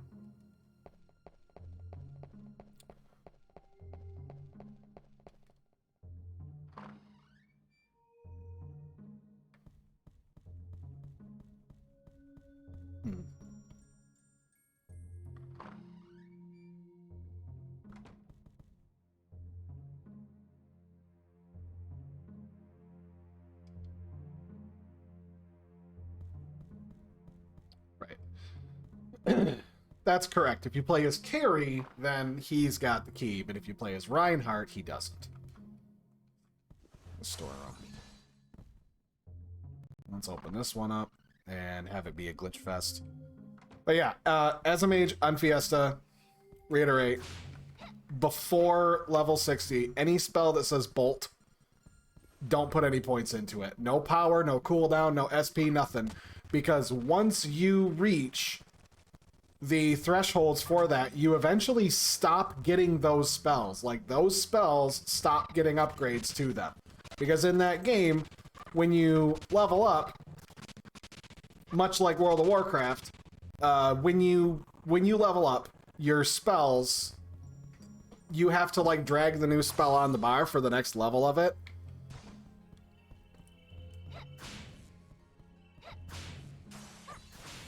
And eventually, you stop getting upgrades for the bolt. The bolt spells you stop getting upgrades for. They stop giving you, like, your class trainers. They quit giving you upgrades for those spells, so they're effectively useless. There's only a handful of spells that actually go through. And the most frustratingly annoying part of that game is you play as one class when you pick a class throughout the entirety of the game until you reach level 100. And then, as a mage, you get to pick, do I want to be a warlock or a wizard? And a warlock gets upgrades for all of their single target spells, whereas a wizard only gets upgrades for their AoE spells and a handful of single target spells. So you essentially have to specialize in something. As a cleric, you would get to be a guardian cleric, which allows you to have better heals. The only healer in the game. The only healer in the game is a cleric. So when you reach level 100, you get to become a guardian, which is they get more armor, they get to have a hammer, and they're essentially tanks with no offensive capabilities. And then you get to pick Holy Knight, which is they get the best buff in the game. It's like a spell called Endure, where it allows you to put a buff on somebody, much like Power Word Fortitude in WoW. But you can put it on anybody, and it's like, boom, it's not just 10%. It's like, if there's a newbie running around that has 56 health, like, you can give them a buff that's like damn near like 3,000 health, and it looks like you kill them.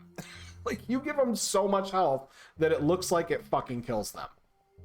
And it essentially allows them to become gods for the full hour duration that they have this spell on them, which is fantastic. But when I was playing, I picked Warlock, because I was like, fuck it. I want the single target spells, because my single target spells were my favorites. Those were the ones that hit like a truck. Those are the ones, like, I liked taking my character and going and doing boss fights. But everything that I was doing, like, you pick wizard. Pick wizard, so that way you get all the AoEs.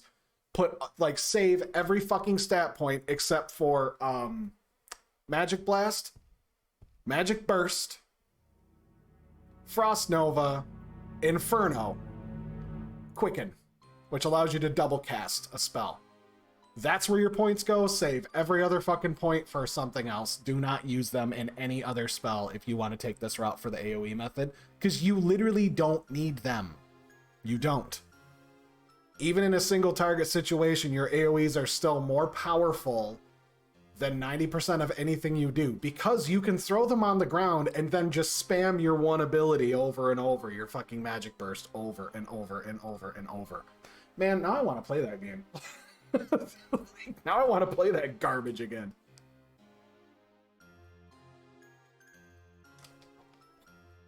I should do that.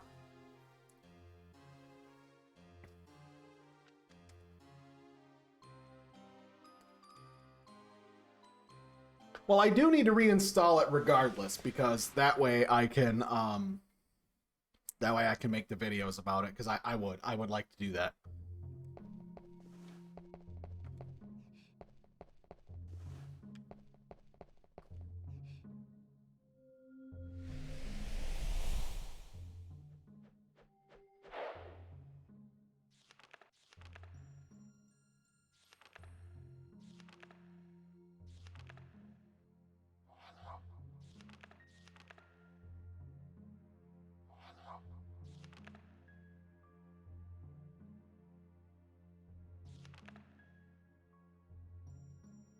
Three,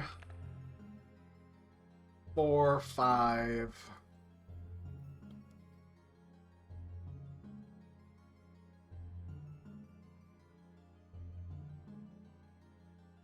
Just writing down how much gold I'm spending, because I know it's the 30,000 limit.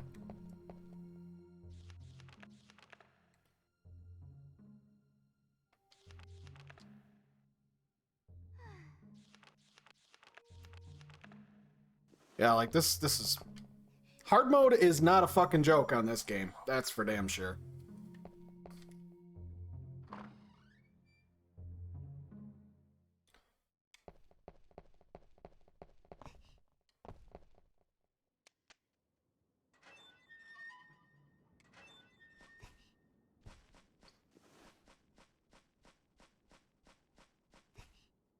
I can't remember if the Frankenstein's monster in this version when you're playing, because like I genuinely have no memory of beating this game as Reinhardt or Carrie.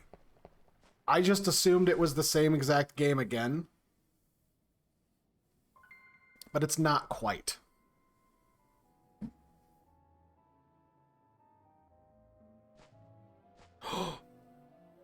It be that boy.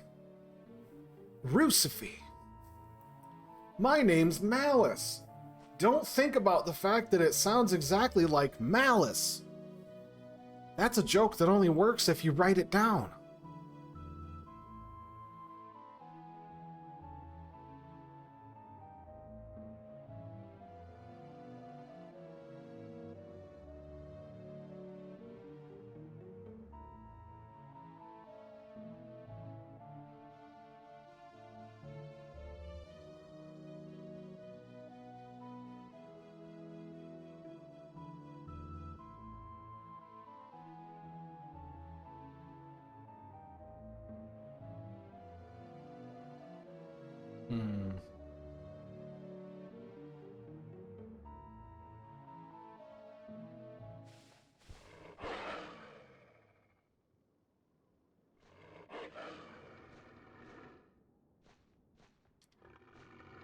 Those dogs give me the Shining vibes.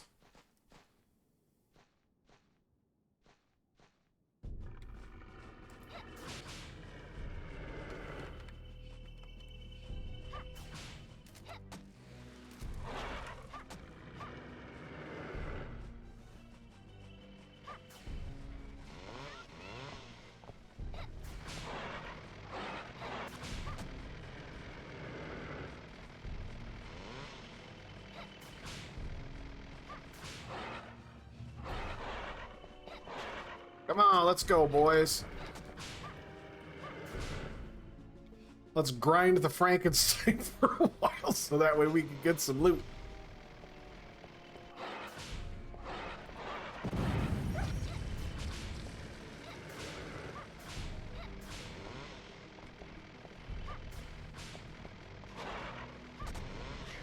Oh, wow!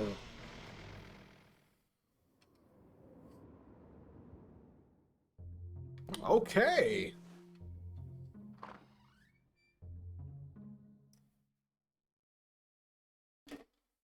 He one-shot me.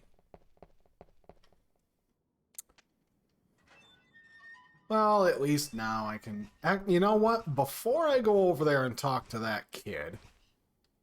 How's about... Oh, I don't have any of my power-ups anymore. Shit. Keep the knife.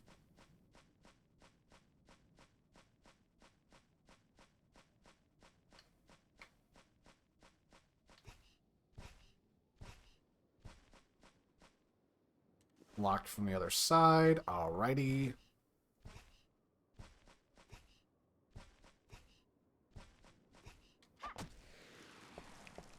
Let's go and find our way through this nightmarish hellhole first.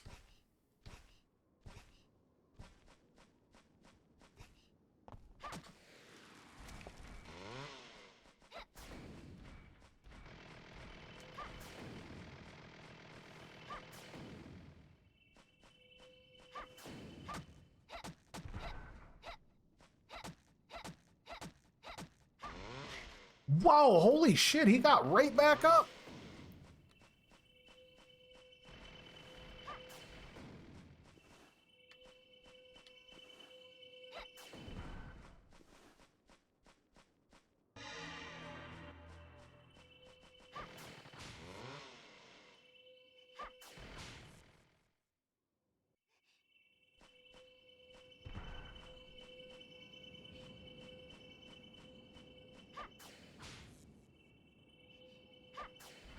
Guess maybe I could just do this for a minute. I mean, if he's just gonna keep dropping chicken, I will fucking take it, because I need it. Badly.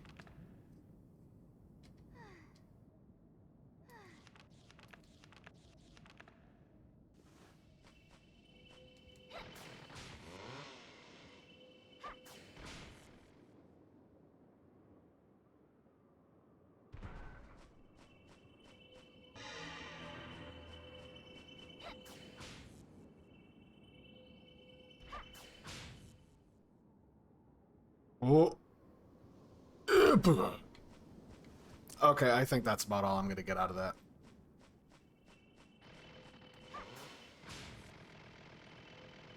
Let's kind of incredible, the fact that I, like, running around the maze, you can actually run into him, like, just doing stuff. I don't think I've ever had that happen. But then again, like I said, I don't remember ever actually beating this game with Reinhardt or Carrie on Legacy of Darkness.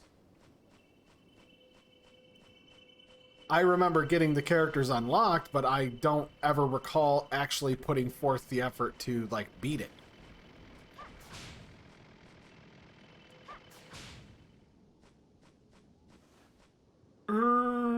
Boof. He's all out of chicken. Same. I'm all out of chicken. I could use some more chicken.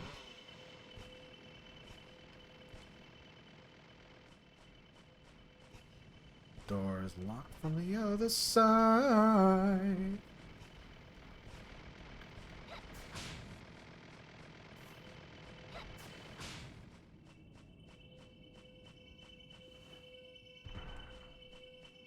Free chicken. On the garden path, free chicken.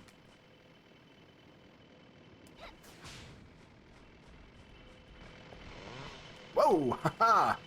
What you gonna do, boss?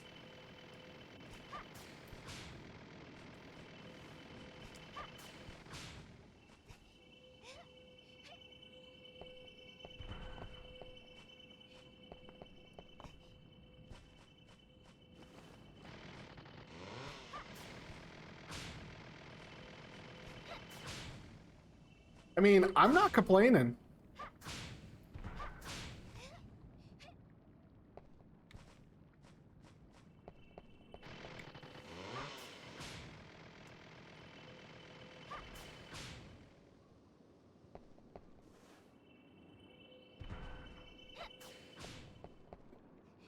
Hard mode. Okay. Maybe I should stop talking smack. I mean, he is kind of a bro. I'm just stealing all of his chicken. Roast beef don't drop for nothing, though. How many do I even have at this point? 7? Okay, I could go for a couple more. Aw, no chicken. That's kind of lame.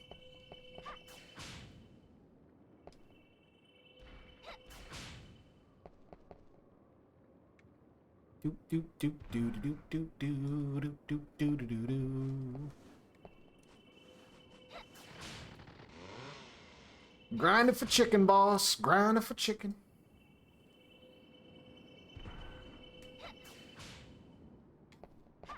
Give me the chicken, man. Come on. Look, she's starving. She's rail thin and definitely has been getting beat up by a lot of monsters. So, like, just give me the chicken. All right, fine. Fuck you.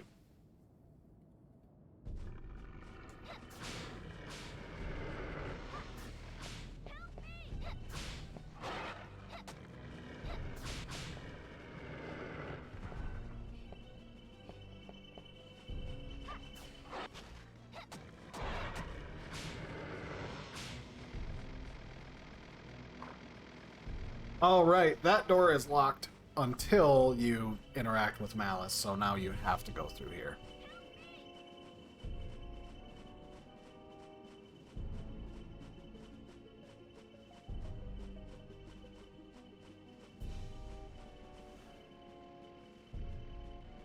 I can hear him.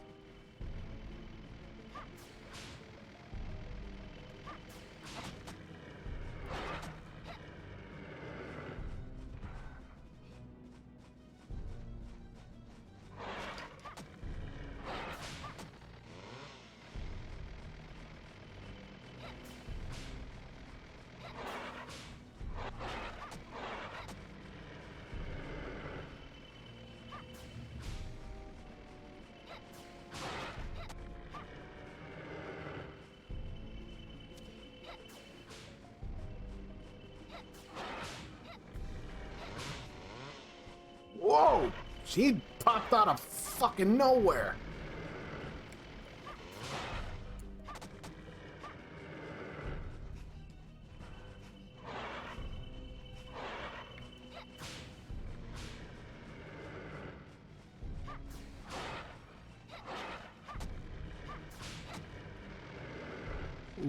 Ooh, that's gonna hurt.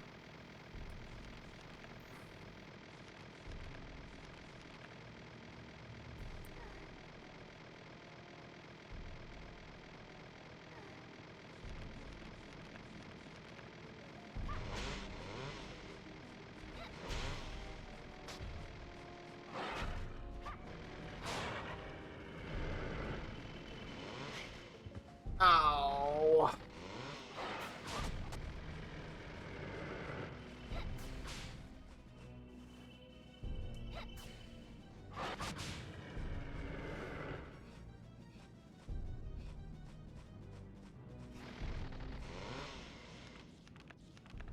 I end up wasting more chicken than I get out of this.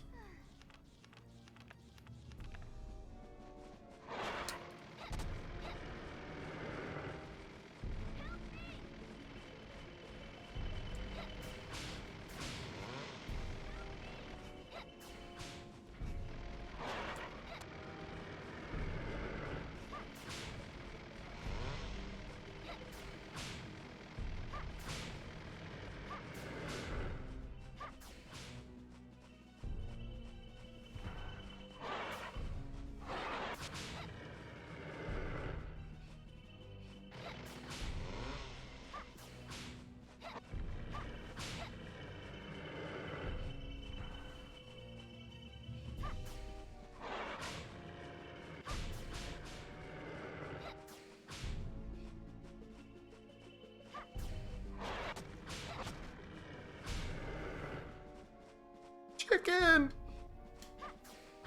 I need the chicken.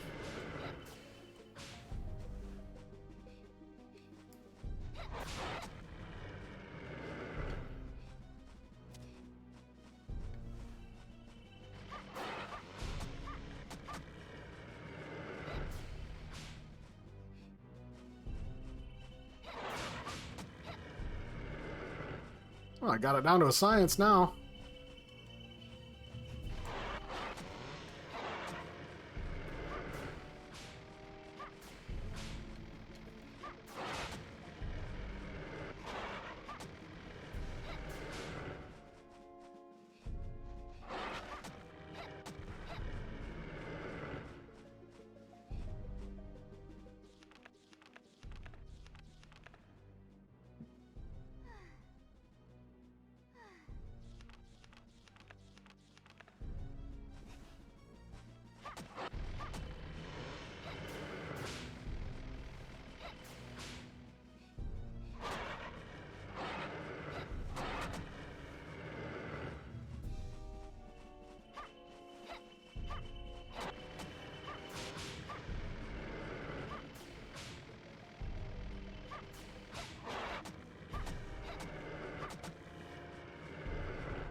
Oh, man, I didn't want that.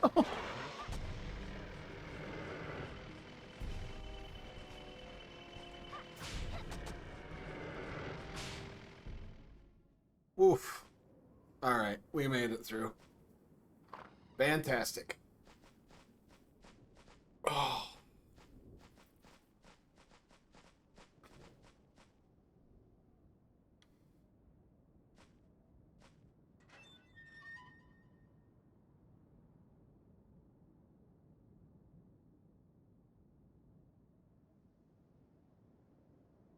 Through the forest, you're safe. Watch out for the demons in the forest. It's a demon. Thanks, Carrie. Really nice of you.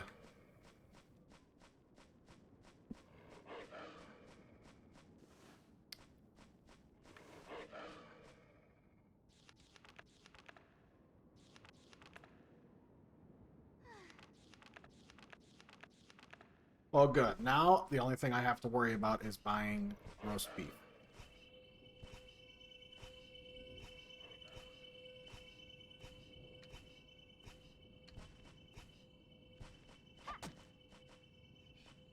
I'm really upset about the whole,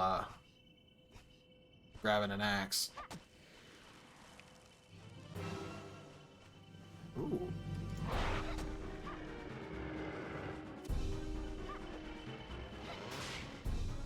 Holy shit!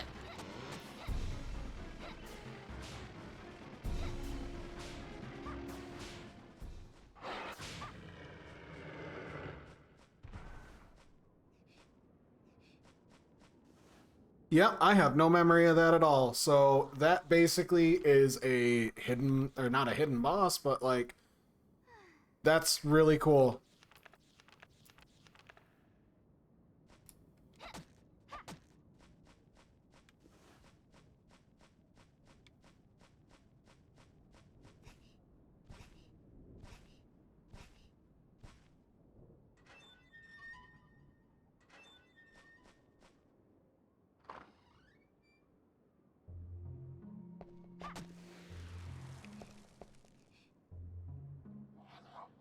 Now we can save.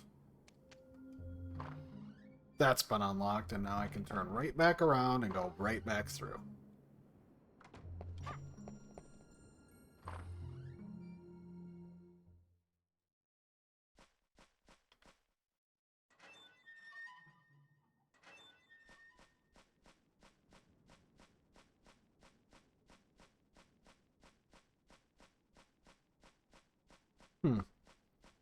I think I got something on my screen.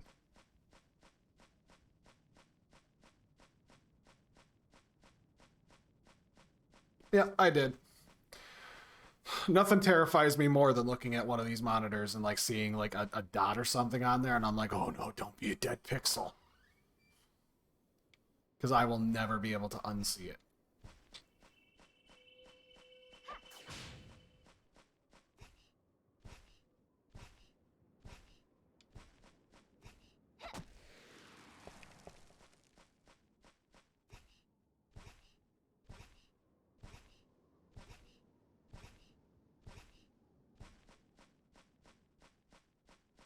So I need to make sure that I spend less than 30,000 gold this run, and I'm at 12,200 right now. I've already spent 5,500.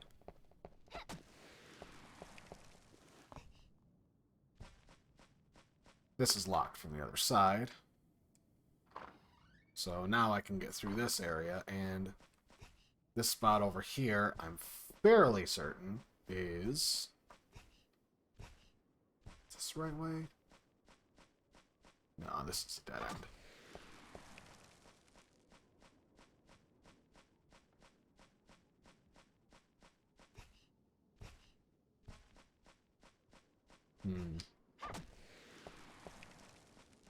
Yeah, now my brain's just sitting here tickled about that whole Fiesta thing. Like I'm genuinely curious, like, if people would really enjoy that. Considering how long ago that really was. Like, would that be something that I could put out that would be actually relevant?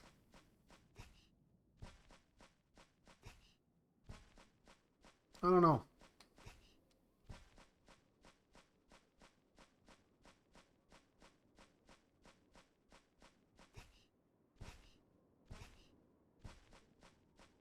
I did. I loved that game, and it's like it's long outlived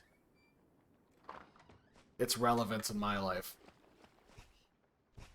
Is it worth reinstalling just to make a video? Yeah, I think so. I think that's a good use of time.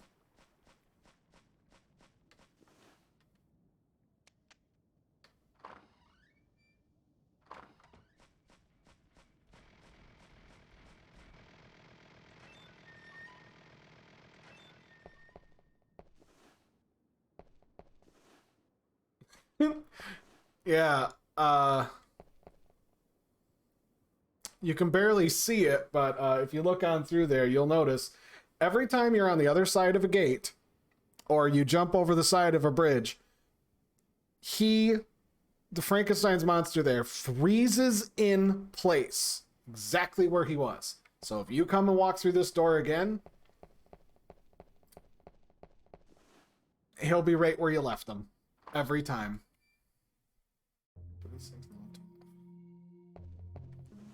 So I'm fully loaded up on chicken. So I think I can probably load up on the beef now. 3, 6, 9, 12. The roast beef is 3,000.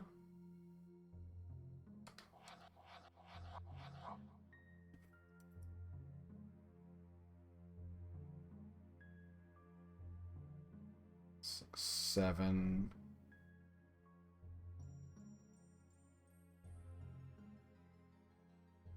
All right, we're at 17,500 gold.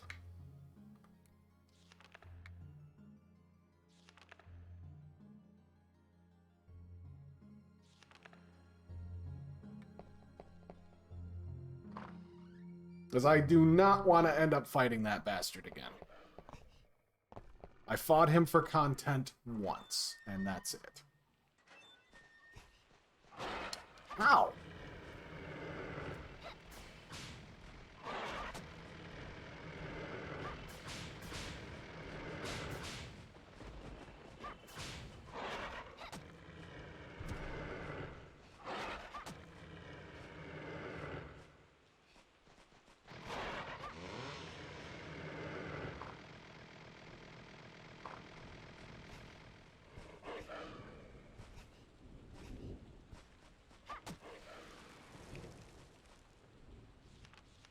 That was a roast beef. So, like, you can't find beef anywhere. You can find chicken all over the place, but you cannot find beef. Interesting.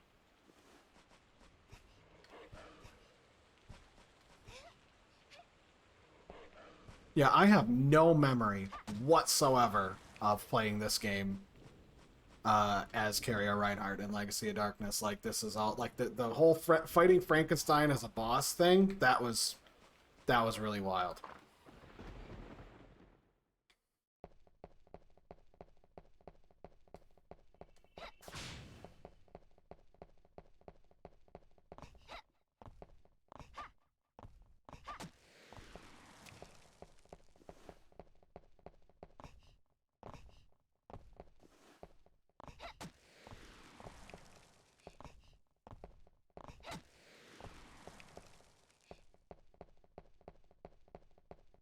Let's come over here and get some more gems at least. Oh, I'm already at 99. I don't need them.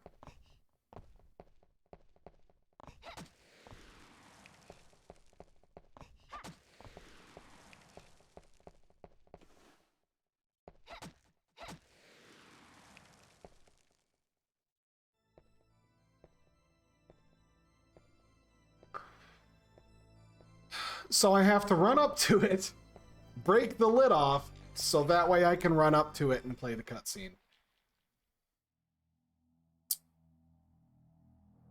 It's kind of odd. Spooky! Oh, interesting. Her dress is a little translucent. Like, you can actually see her legs through it. That's cool. I didn't realize that,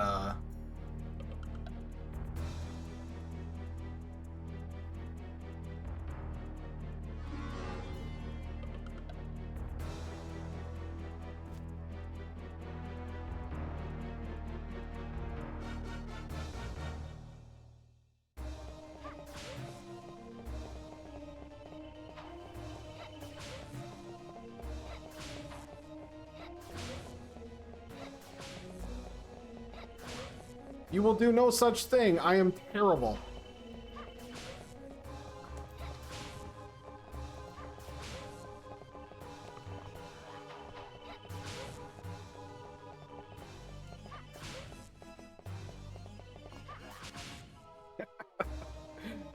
I like bosses like that. I can't wait for the Tower of Dueling with her. It's gonna be fucking amazing.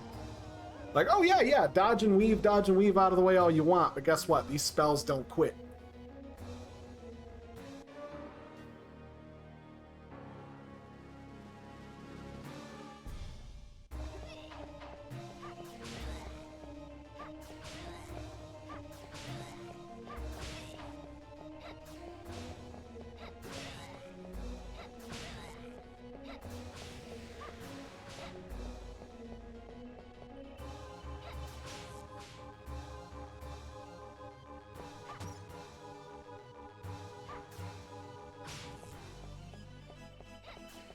Come on, get out of your mist form.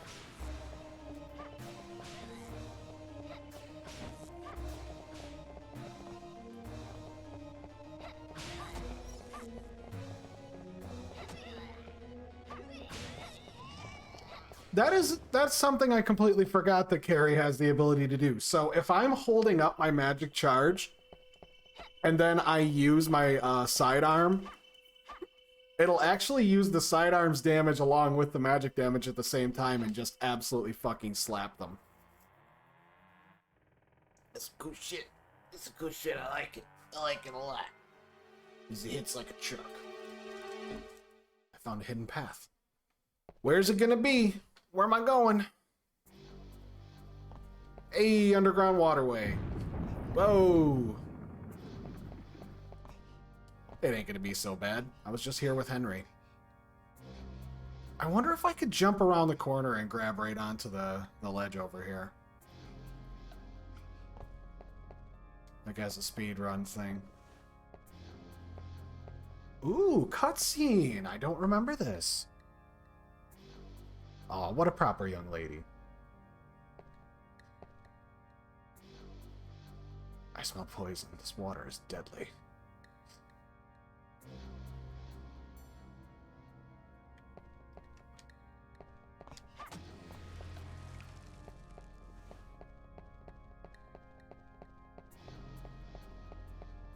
So I'm not Henry now, so I have to actually go around and hit the switches. Dig through the ditches and burn through the switches.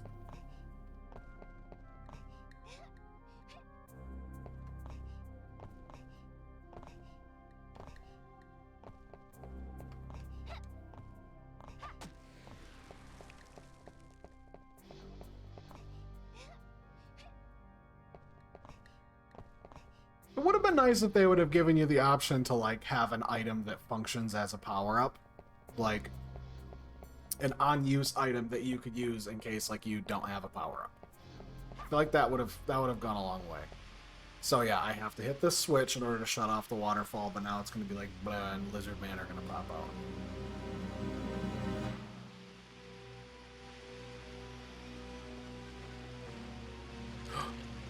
Oh no! I've seen enough hentai to know where this is going.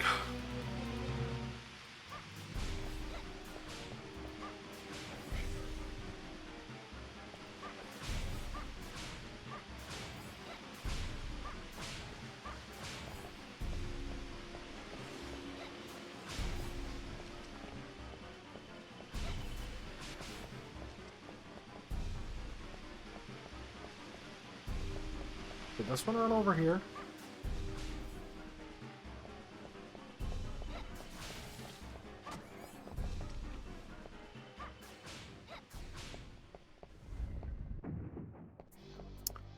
Interesting. So, it's a boss without it being a boss. Fair enough.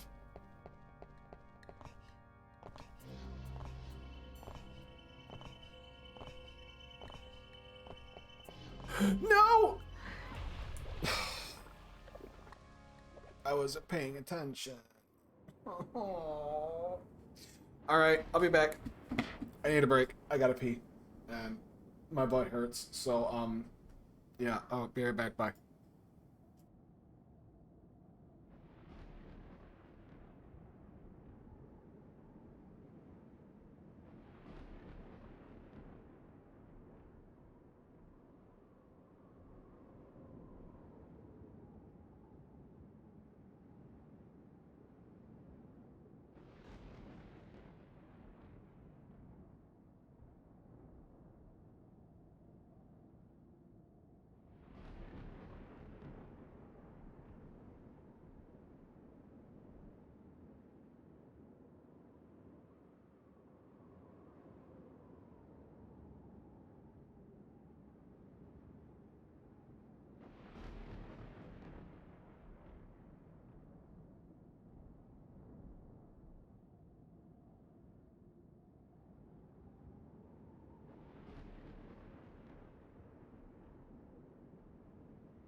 All right.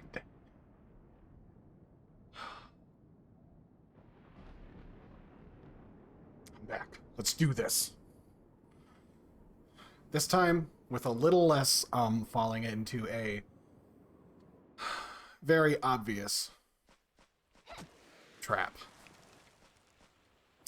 All right, I didn't even get a chance to save in that level, so I get to do this crap again.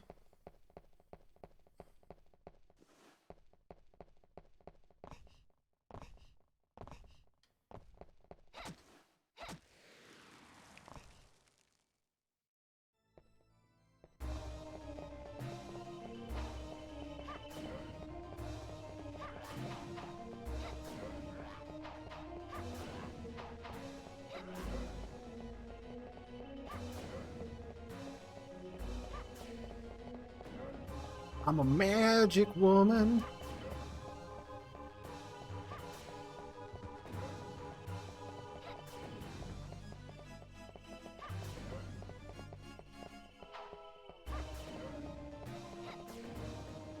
Cute.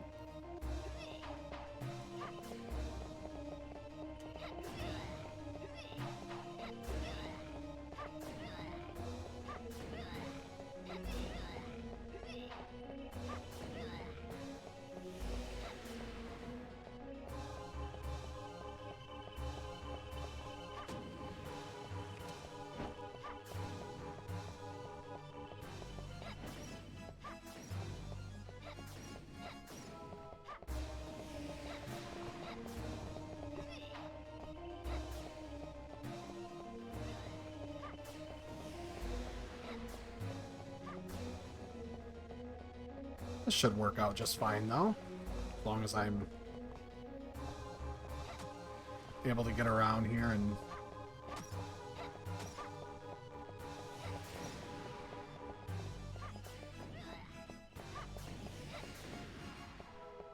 Kind of frustrating that she keeps turning into the mist like that, and then you have to just sit here and fight flipping bats.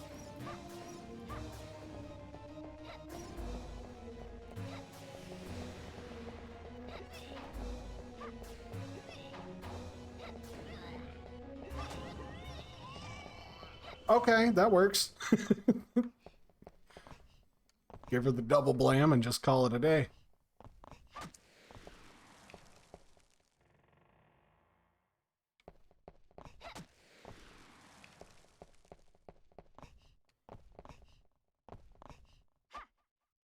Wow.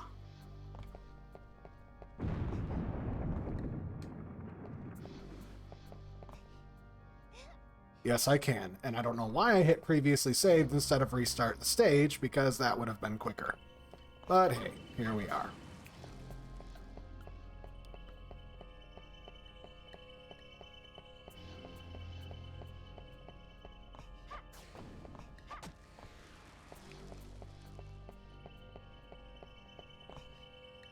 There's nothing over there. I remember that.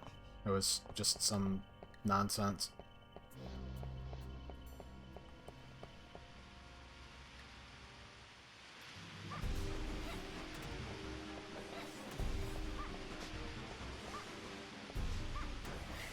Ouch.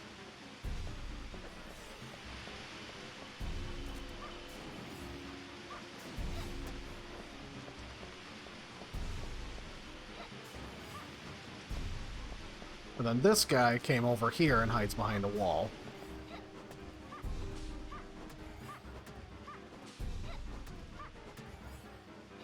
You will block with nothing, and I'm just going to throw daggers at you until you die. I'll take the axe. Maybe I can get that fully upgraded. Throw some axes that turn into thunderbolts. Alright. Now this time, let's not jump into the fucking river and die. Stupidly. So if I come all the way down here and use the save point, then there's going to be lizard men behind me. I'm fairly sure that's how it worked the last time.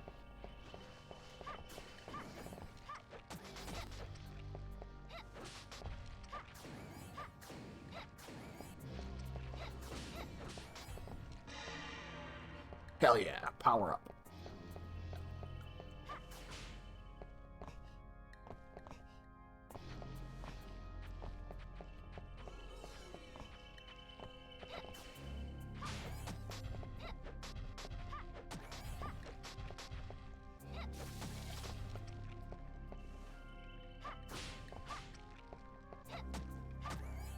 Just give it up, my guy.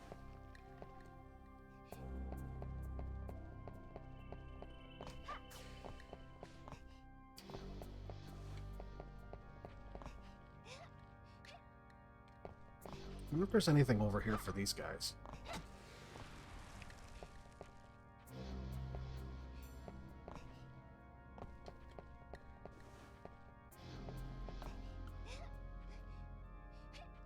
That was a close jump. Oh, why? Oh, it's so... Alright. At least I didn't die this time. So jump, and I'm over that spot.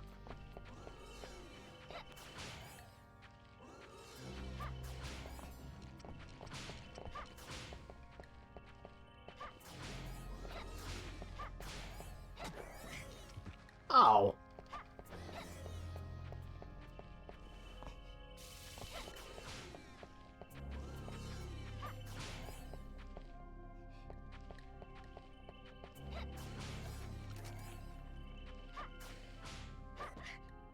Oof.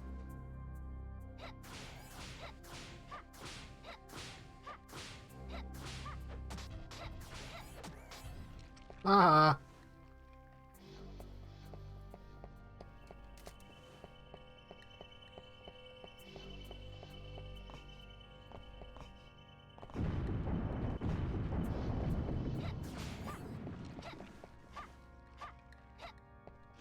I'll clean him out real quick.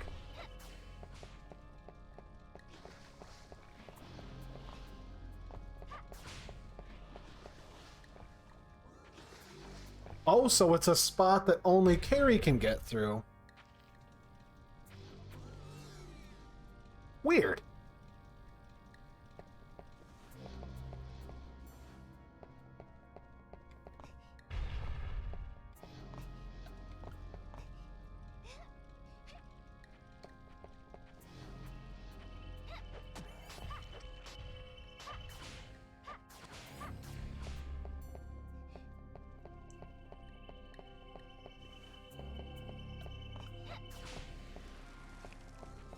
I wonder why.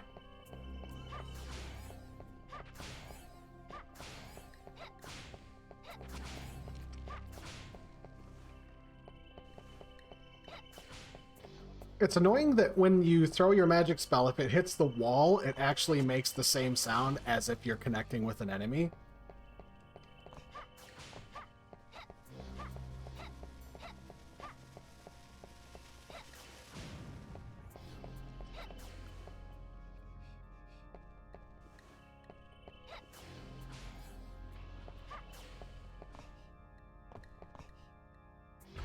Oh, I thought I made the jump. Fuck. Alright. Once again, I know that's a foolish endeavor to try and go down that way. That's fake. That's fake. Jump around.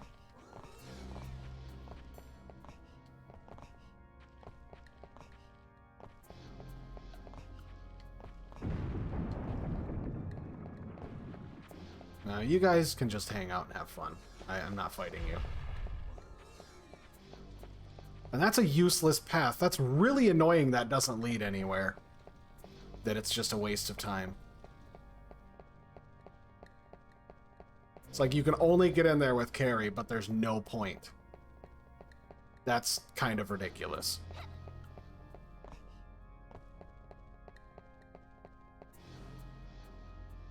So, was there anything up here?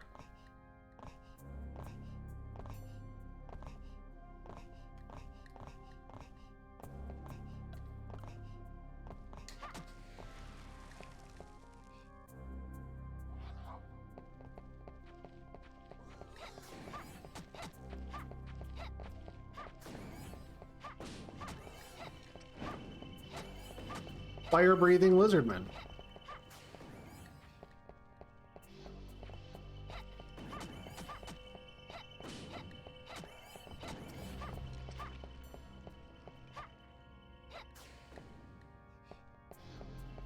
Kind of cool though, once you like remembering that I can hold down the charge button and I can just have my magic spell prepped. and just spinning my little discs here, it does way more damage than either one of them. Like, separately. Combined, they do more. And this, I believe, is just a vendor. But I'm going to check to make sure there's not a switch, because I'm pretty sure there's a switch.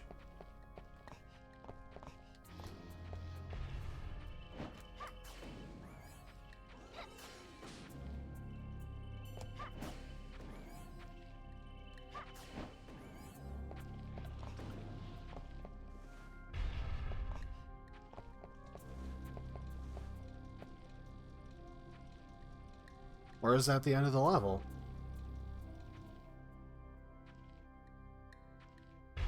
Or I need to hit another switch in order to get to the end of the level. God damn it.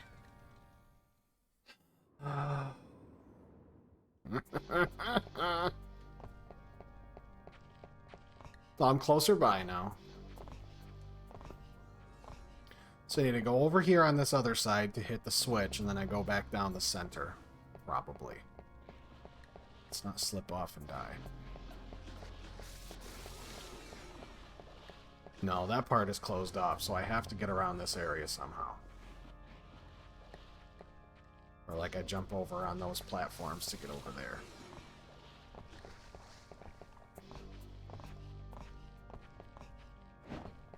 Later.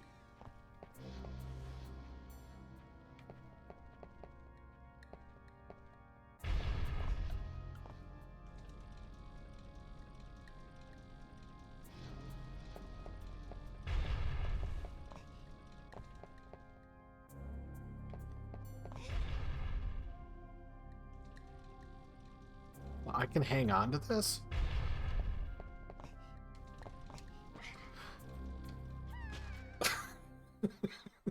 Well, that was a stupid move. Alright. By process of elimination, and no small degree of stupidity,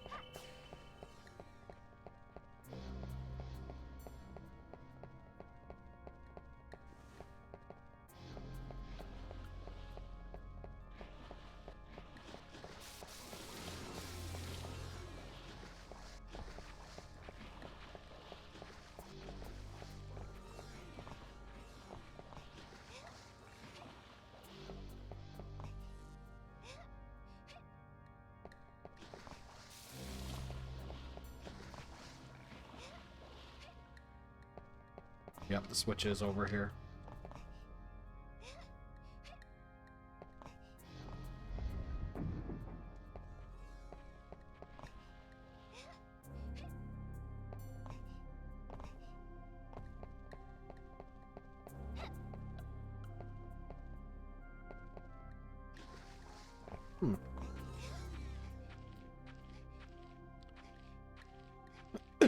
Don't daze me, bro. Just go back into the water where you belong.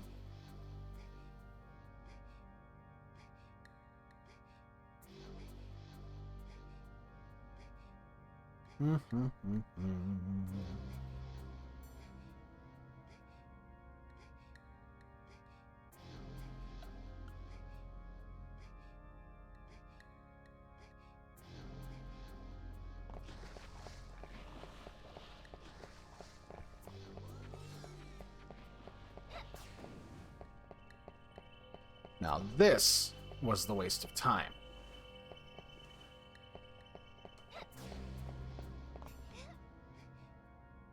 So I hit that switch back there, and that waterfall hasn't disappeared, so I'm thinking that switch probably opened up the big door of that one area that I was just at and died a couple times. So I should be able to get all the way through.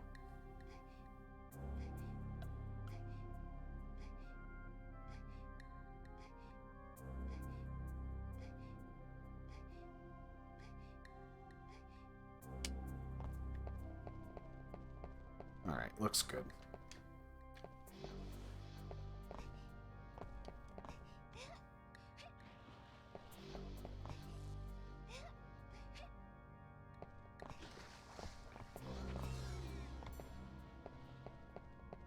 Go, Kara, go. Do do do do do do do do do do. I don't even know how old these two characters are. Probably says so in the book, but then again, like I never got the like physical copy. Or not the physical copy, I mean the like brand new. Both of these are like after like they're used copies.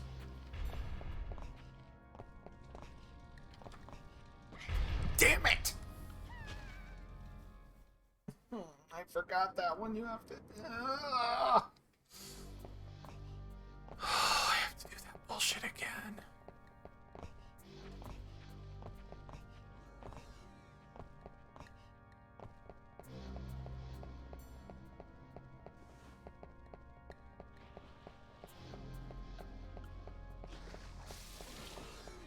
The funny bit is that the most difficult part of this so far, on like playing on hard mode, the hardest thing I have done is that first boss, that fucking sea serpent. That's the hardest bit. Just because it's an erratic boss.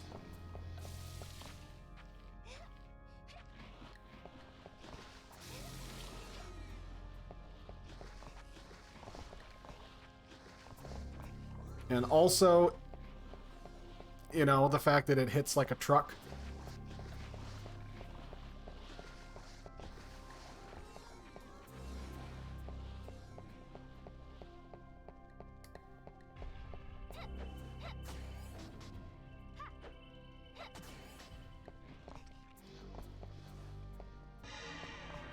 Ooh, power up. Come on, fall down, you prick.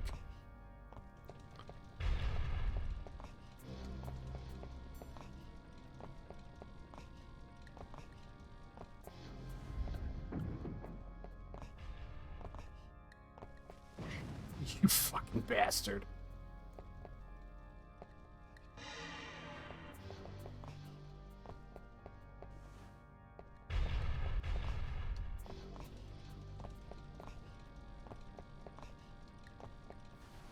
Slide down them steps. Do, do, do, do, do. Just running like a monster.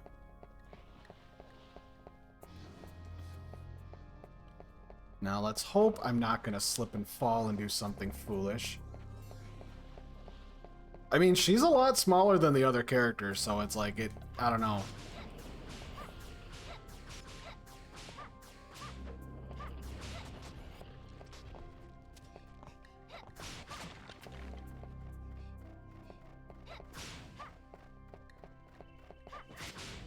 Ow.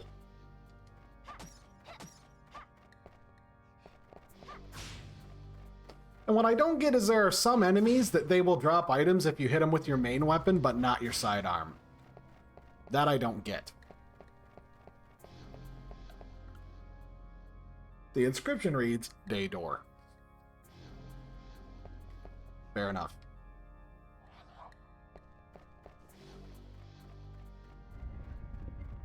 Boom. Level complete.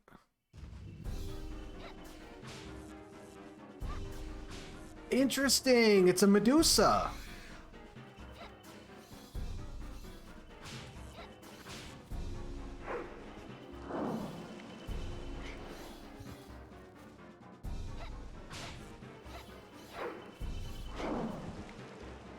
Ow.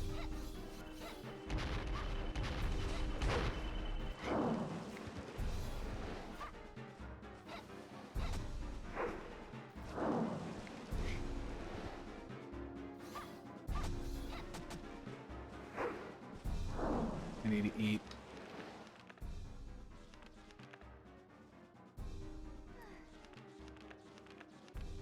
I do not remember this boss whatsoever.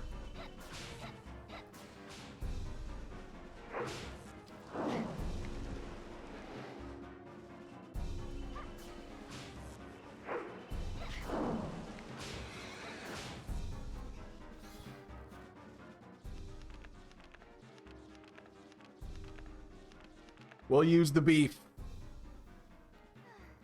This girl can really put the food back.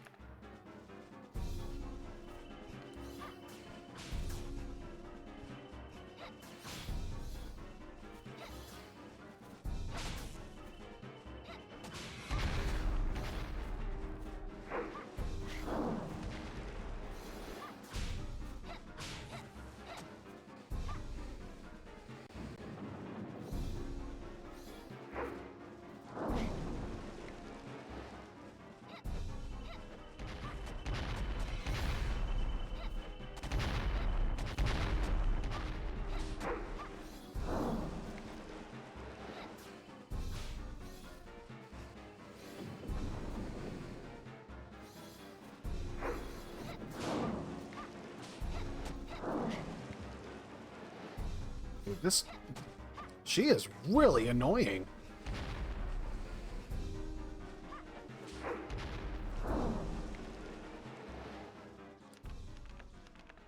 But then again, I've never fought the boss either, so it's kind of hard for me to, like, understand what it's doing. Because I don't really know what I'm doing.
Oh, she goes invisible.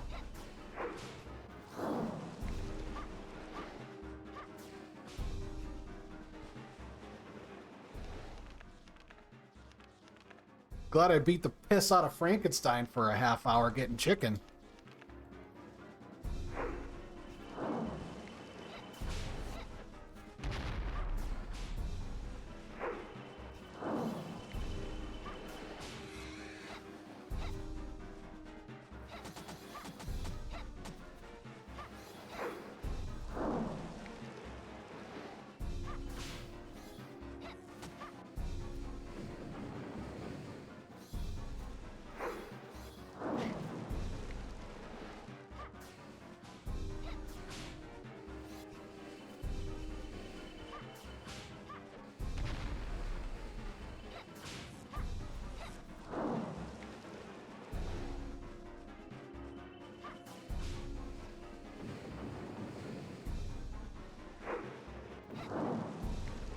Ooh, that does work.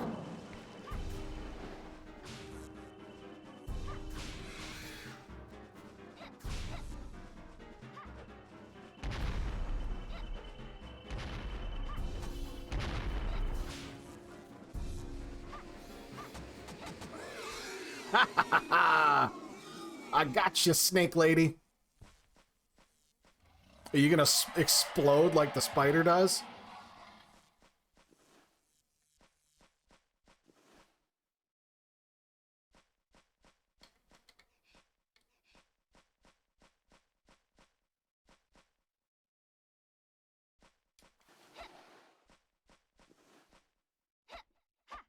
Oh, she's just gone. Okay. Later.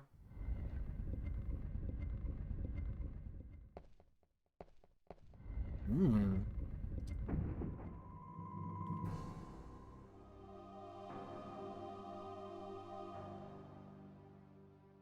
Hernandez.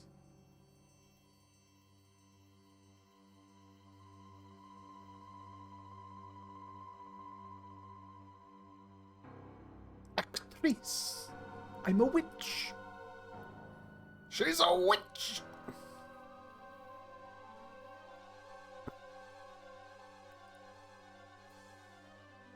The only thing she can really do is shoot magic balls.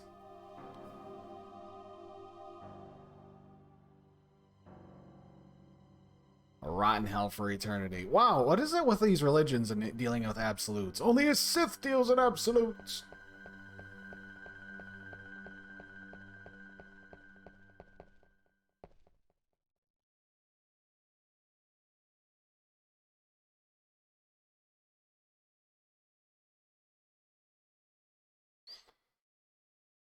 Hmm.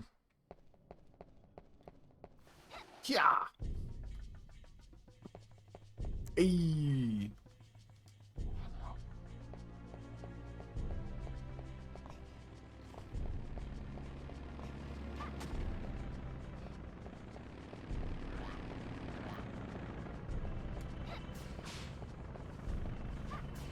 Not gonna crash my game, are ya?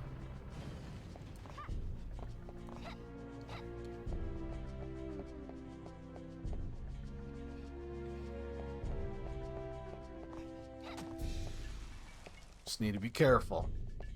If I spend too much money, then the capitalism devil's gonna come and kill me. And I don't want that. It's a bad time for everyone. Torture chamber, it is locked. Right. Need to go all the way up around the other way.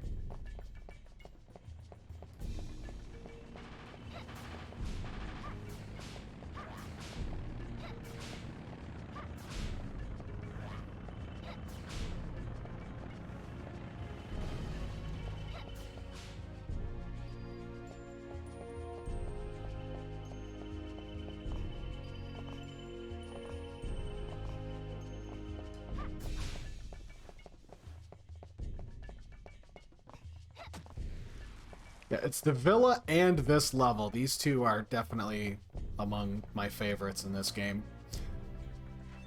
Because really, this one, it's like, you know, you've got the... Oof.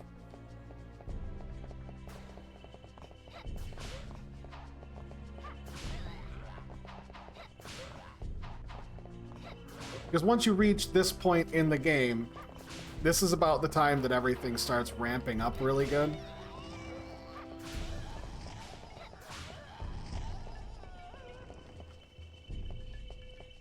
But it's like when all the... I guess the cool music starts kicking in and it's like it's reaching its crescendo. To quote Ringo Starr there from the last game.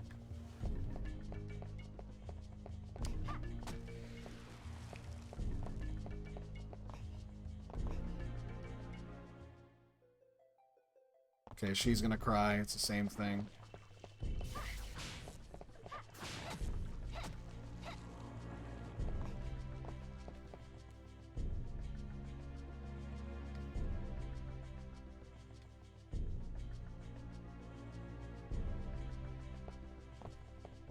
Oh, I've been poisoned.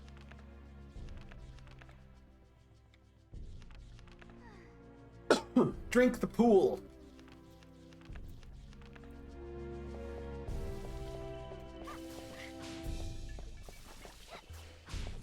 Wow, those things...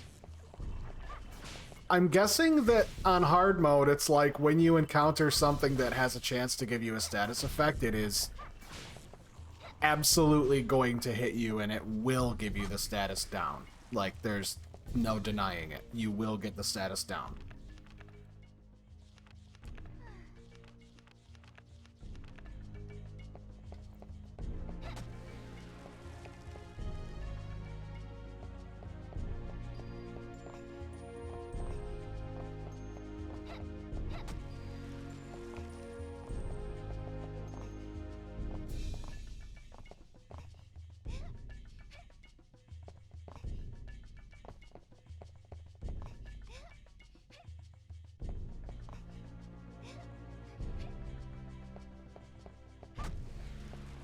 Money! Whee!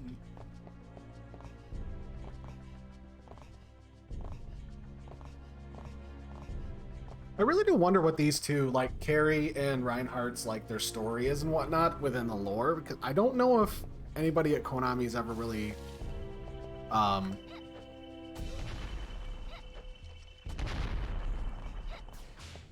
gone into it very heavily.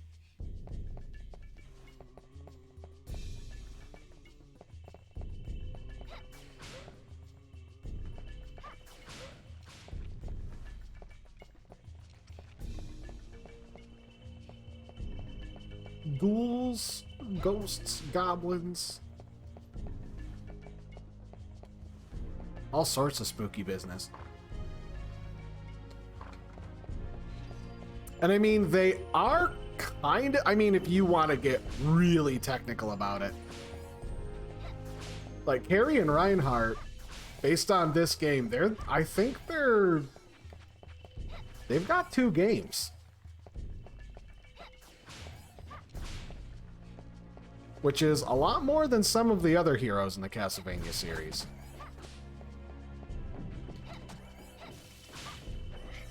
Oof.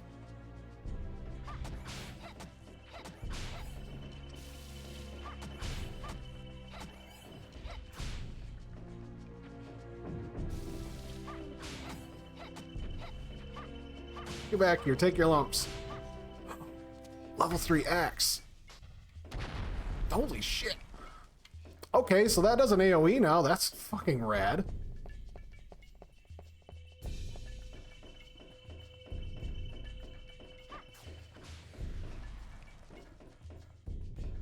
Should probably eat some chicken while I'm safe. Yeah, like the more sustenance I can find out in the world and away from Renan, the better. It's like, in a way, like, I kind of want to fight him as a boss too, but knowing what a pain in the butt he is, I feel like it would be more trouble than it's worth, considering, like, you have to get to Dracula, but if you lose on the Dracula fight, you have to fight him again.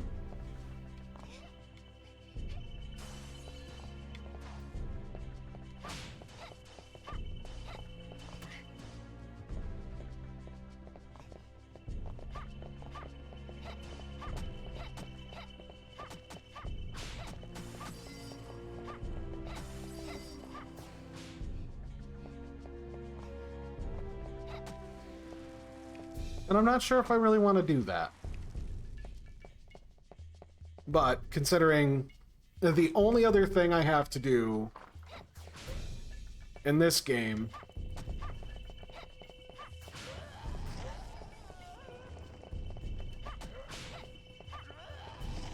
is play it and beat it as Reinhardt. I don't know, I might.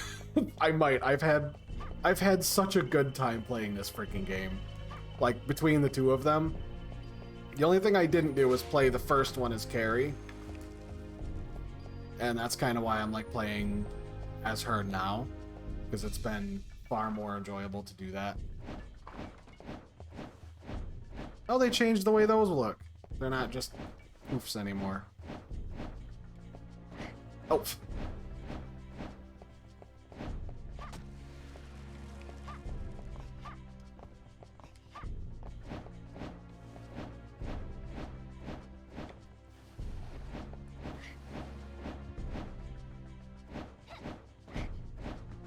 Oh, cool. Nothing like getting stuck under nothing. Oh my god, just kill me already. Fucking goddamn.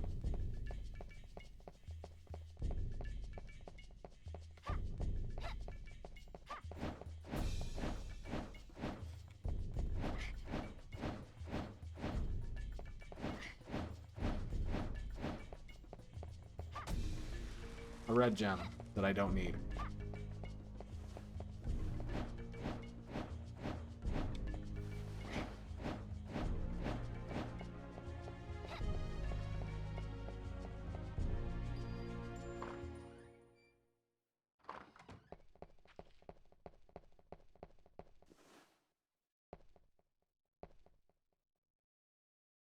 I am human. I am only in shape because of a curse. Are you an adventurer? Blah, blah, blah. Androdora. Explosion. This key of timber and take the key. Yeah.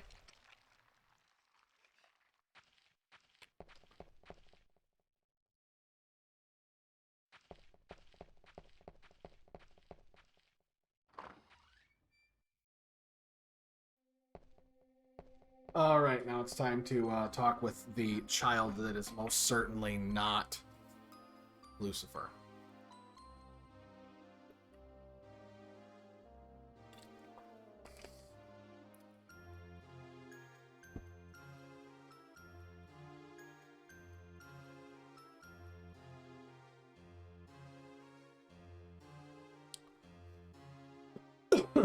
Right, he's got a split personality or whatever. Because, like, you helped him escape, and then, like, halfway through the forest, he was corrupted the rest of the way. Or he's always been corrupted. And he was just screwing with you. testing you to see how strong you are.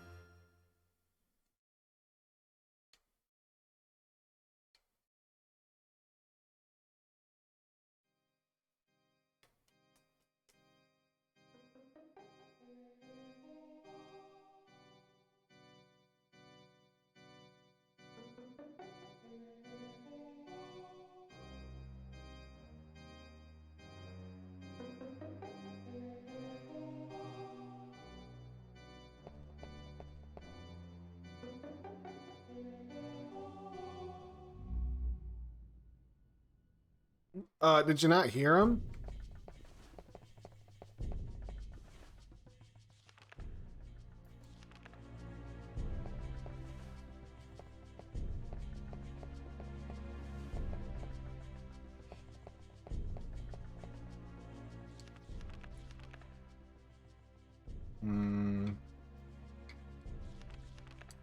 I'll just use a beef to heal up all the way.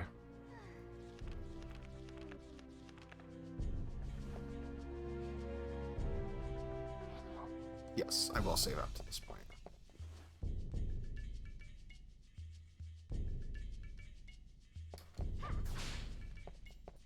Alright, now again, just like last time, I'm now carrying the nitro. If I'm hit one time by anything, or I jump, it's boom, explosion, death.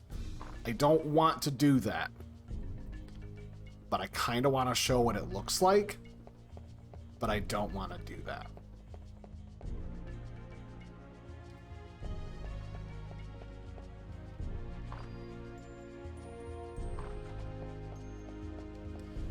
Oh, that's right. I completely forgot. So,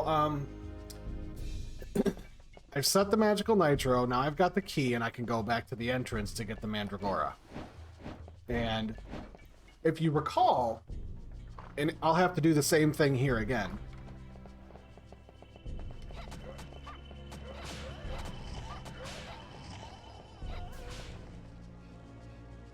Man, she really fucking wrecks him. So I'm at 10,000. I'll finish. Don't worry. I remember the thought. I'll finish it in a second. So I've got 10,000 gold right now. I can collect 2,500 more gold. No, less than that. I can collect 2,000 more gold. 3, 6, 9, 12. So I can collect 2,000 more gold and spend that at the shop and be fine without encountering the boss.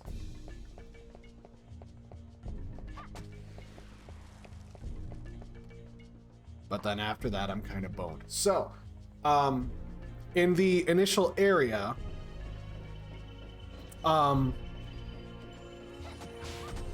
there's the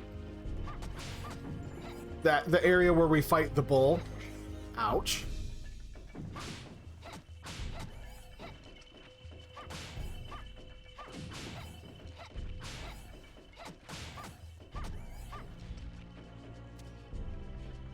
That is not what I wanted, but here we are anyway. These guys drop axes. This should be okay. There's a magic seal on it that we need to go up to the, I always call it the Astral Observatory, because it looks like the observatory from Majora's Mask. Moving on. In that area, you have to break a seal in order for the potions, or not the potions, but the bottles to explode and have it work. The first time that I did this, in the original Castlevania 64, I set the bottles and I got them ready to go.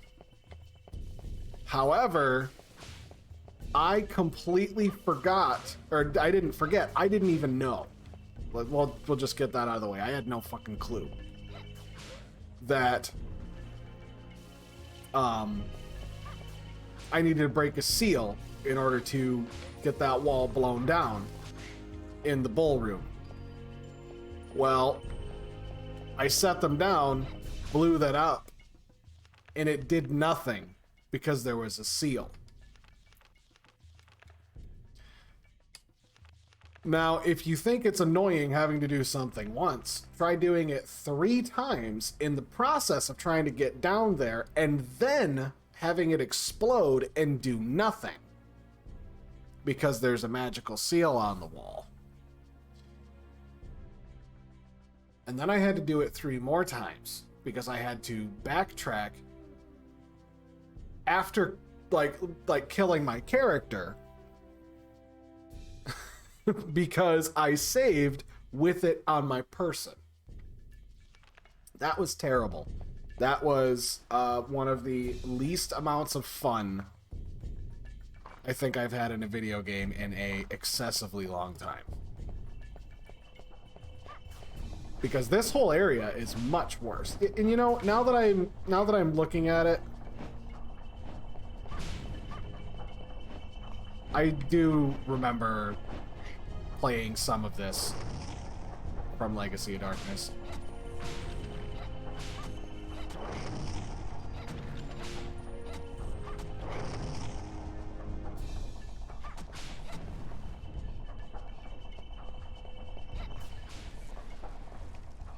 I don't remember who I played and beat it as afterwards.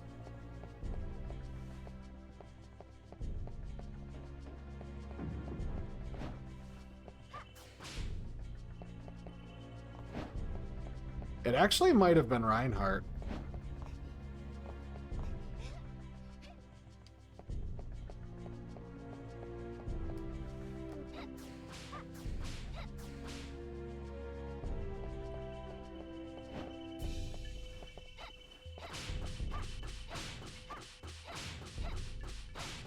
Yeah, these guys are unkillable.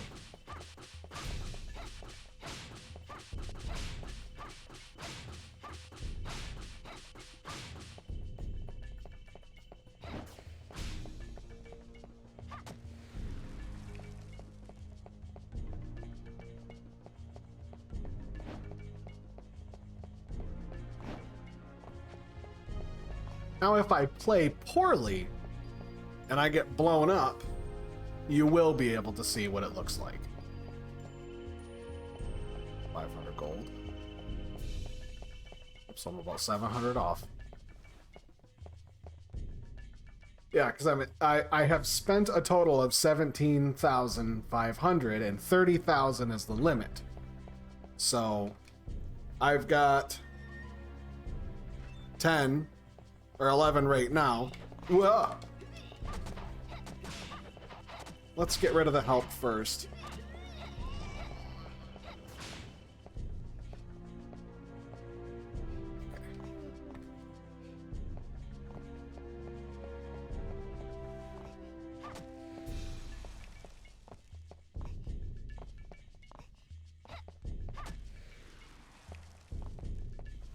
So now it's going to be like 18. No, 28. Yeah. 17,000, 27, 28. 28,900 right now. So I essentially can buy 3, 6, 9, 12. I can buy 4 more roast beefs, which those are much more valuable than the chicken. I find chicken all over the place. There, that's it. There's no point collecting any more money. No, I can... 1,200, yeah.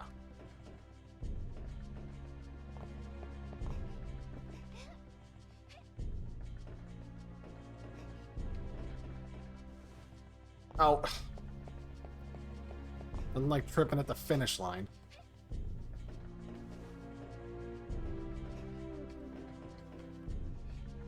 Like, at least I got it this time. What's its purpose? It's a telephone.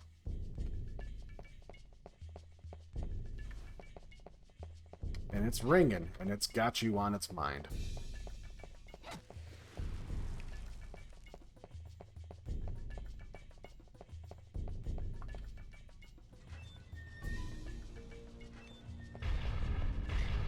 Oof. Really? It glitched me through.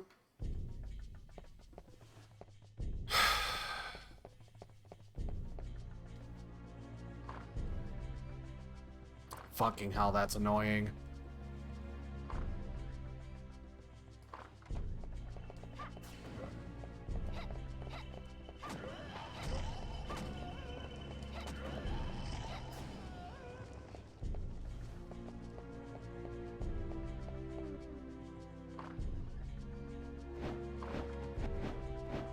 Was I climbing back down, or did I already do this?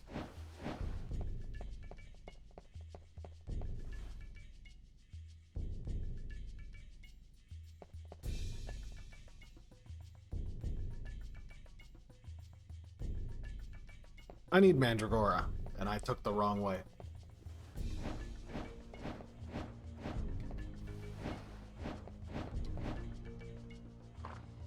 No, because you can do that in any order. Like, I can go and get the nitro from both sides if I wanted to immediately and just run them to where they need to go.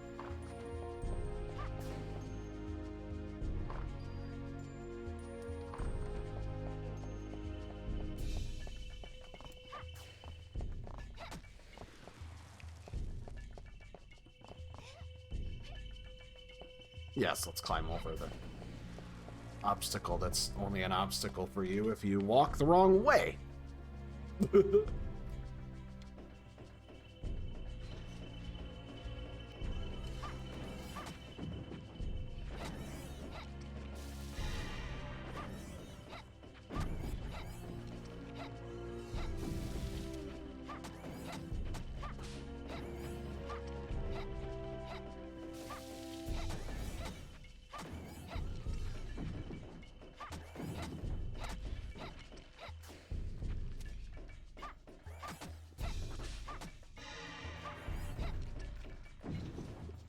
Well, she hits like a truck when it matters.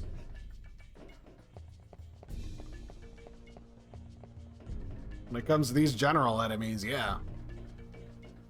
Fucking slapping them. Charge up your magic spell. And then just keep spamming your sidearm.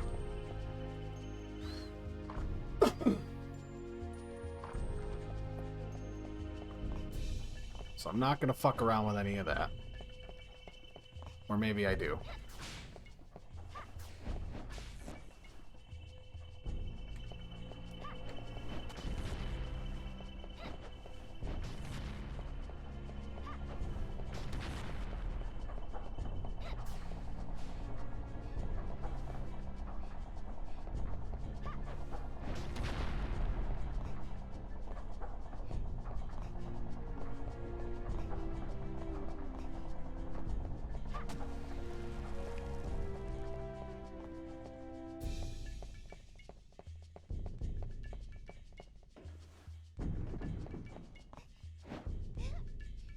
Climb up onto the chocolate bar, let's go. Backtracking when I have to go through an area for the second time after I've already been through it, I apologize for the dead zone there. Okay, I have more than enough money for what I need.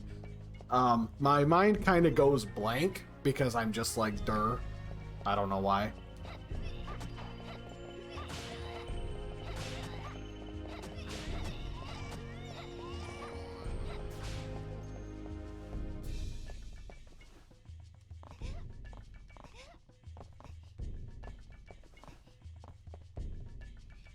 So is this like a bar or like a smoking room or something? Feels like it.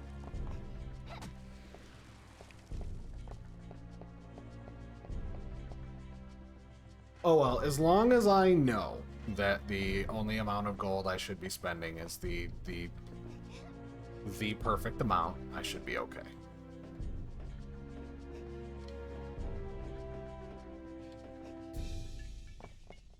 Excuse me. As a matter of fact, as long as it doesn't crash my game.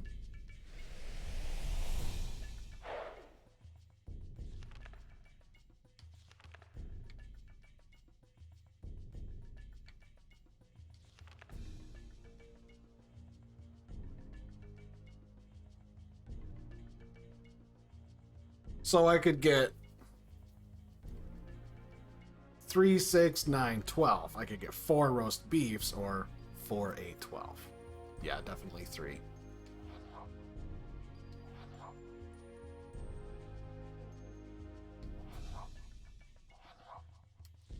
There.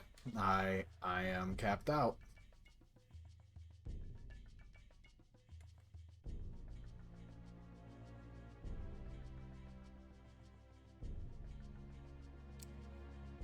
So that's 29,500. So I've got 500 coins.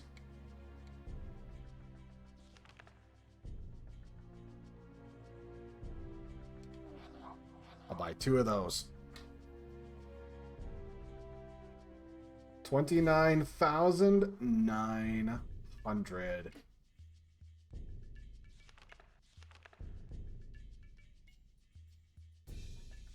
Of course you do. You're just trying to get my soul. You can't have it. You hear me? So that's the last vendor. All the gold I pick up now is purely for the sport.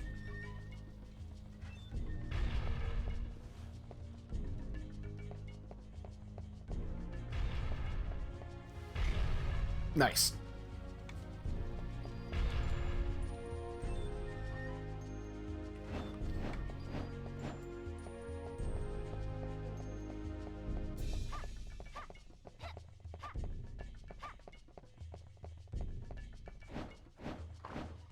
Is this the right way?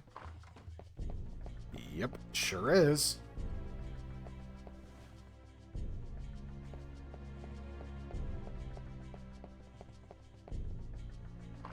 Let's see what's around this corner first.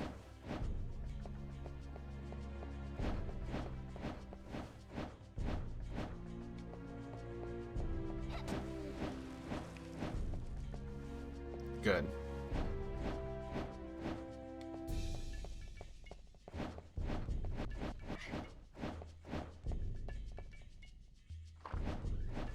So I haven't been exploded yet. I'm fully powered up, so we should probably... It's not safe. However, I'm going to have some chicken, because it's always a good time for chicken. And now I'm going to save.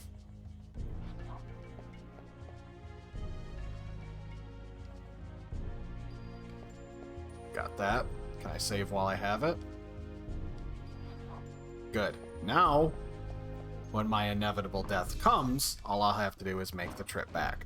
So now the only thing I have to do is make it all the way back down to the ground floor through this fucking hell without getting bumped, hit, kicked, smushed, slashed, set on fire, or any other lethal contaminant.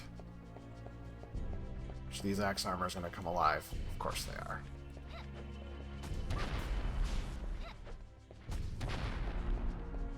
And my sub-weapon slapped.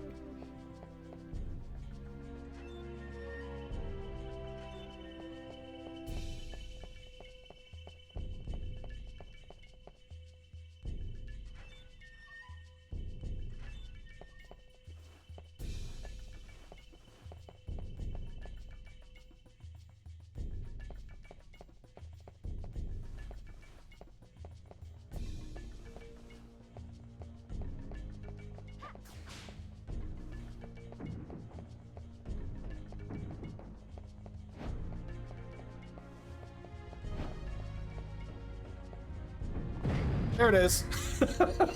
I knew it. I was so focused. Son of a bitch. Well, there it is. Now that I've died, I can show you. That's what happens. That's what happens with nitro in your pocket. And you jump. I want to fly like an eagle into a brick wall.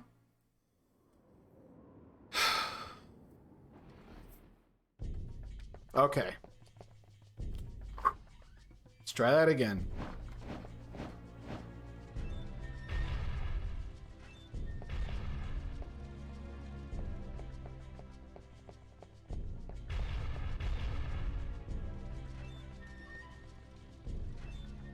Can I slide? Oh, I can!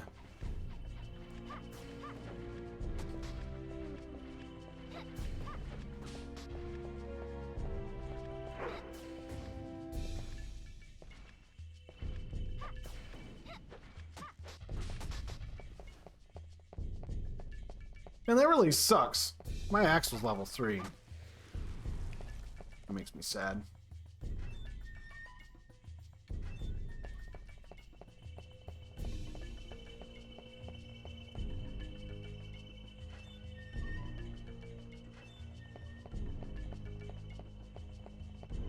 Hop.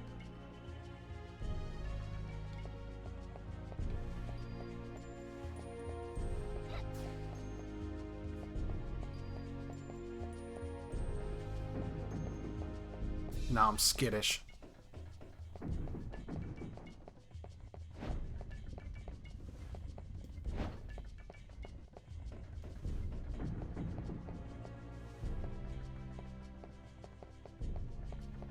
All right. That's the worst of it. This section over here isn't too bad.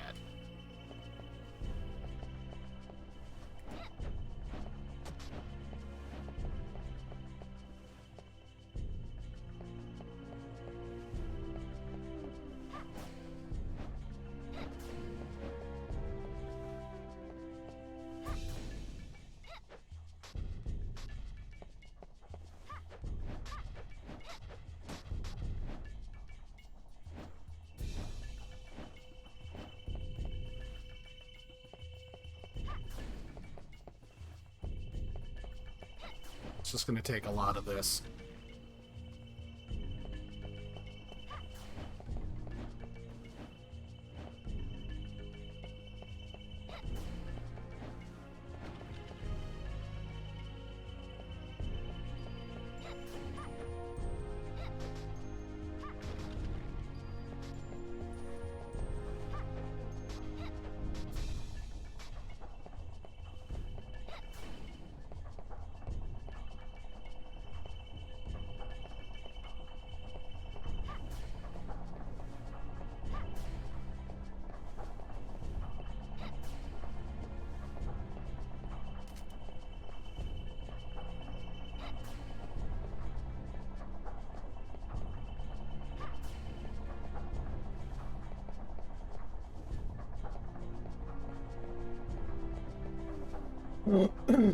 Just gonna have to get lucky with my shots, I guess.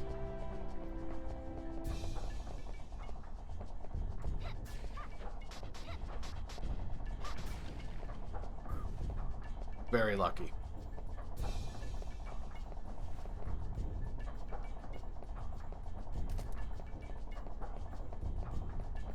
Kinda stinks that there's a power up there now. And I can't get it, but we'll live. So I'm pretty sure there's another save point up here.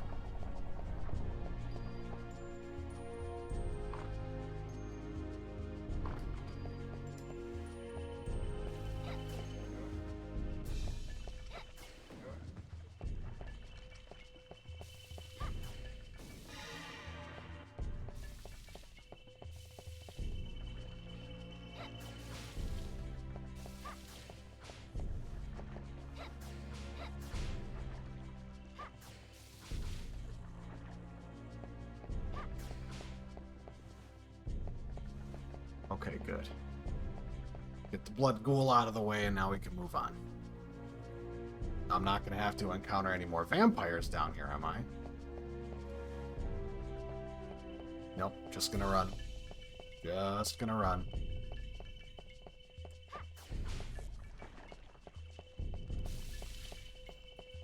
Go, go, go, go! Ass and elbows, Carrie, ass and elbows.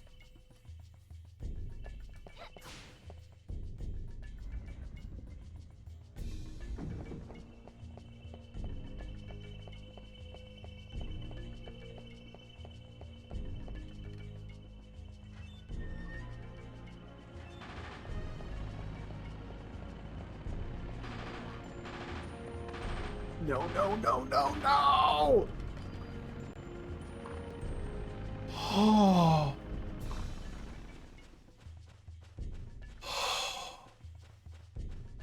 Oh, my heart. Oh, fuck. Oh my god. I can't believe I made it through that.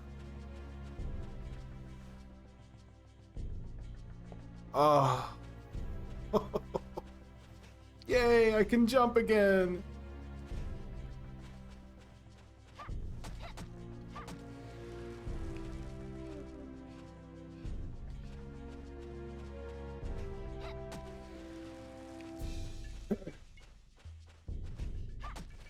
And now, both nitros are set. The hardest part of this level is now done and over with. The only thing I've got to do is backtrack through and get the Mandragora twice. So I gotta go back upstairs with the Mandragora so that way I can blow up that spot, unseal this wall, then come back down, grab the Mandragora, walk in here, open it up, and I'm done.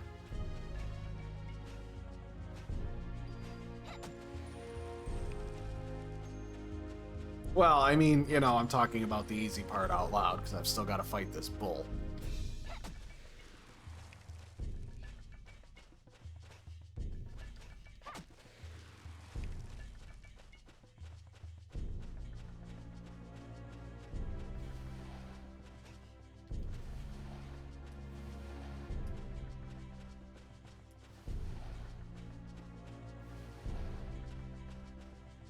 Skeletons.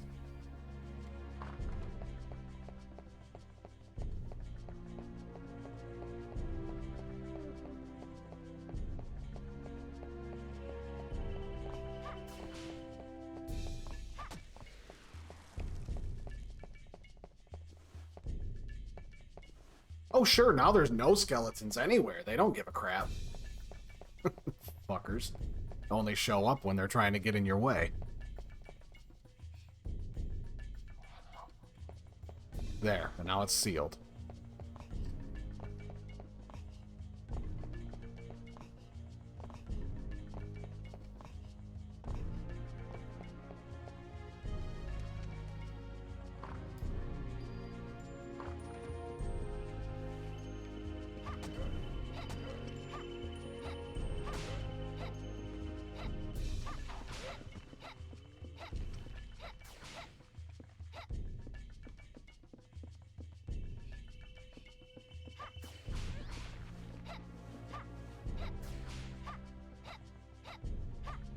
Can't believe all this time went by and I never noticed that her little discuses, her chakrams, are actually magical.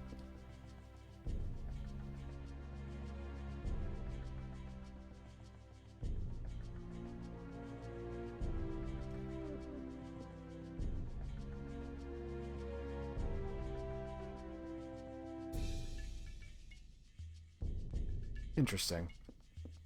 So those are locked. Oh.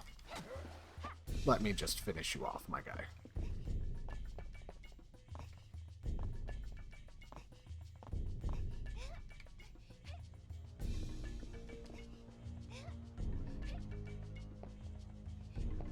Chicken! Magical chicken.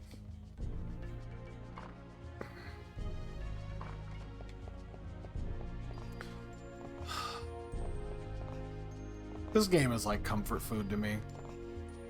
This and Ocarina of Time.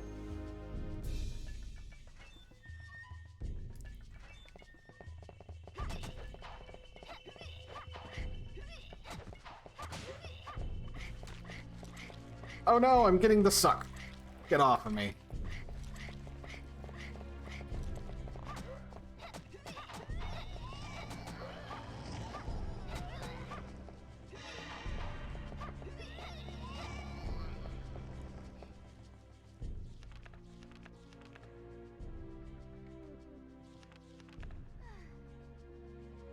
You know what? I'm curious. I'm going to look that up really quick.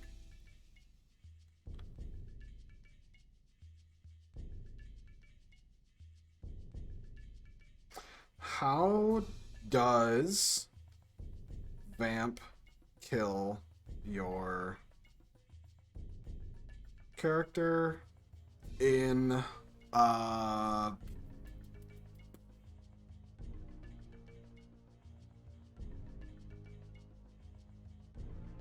Castlevania.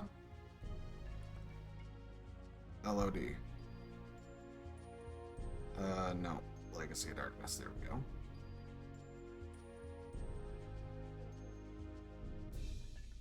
All right, let's see what the wiki says. Fandom.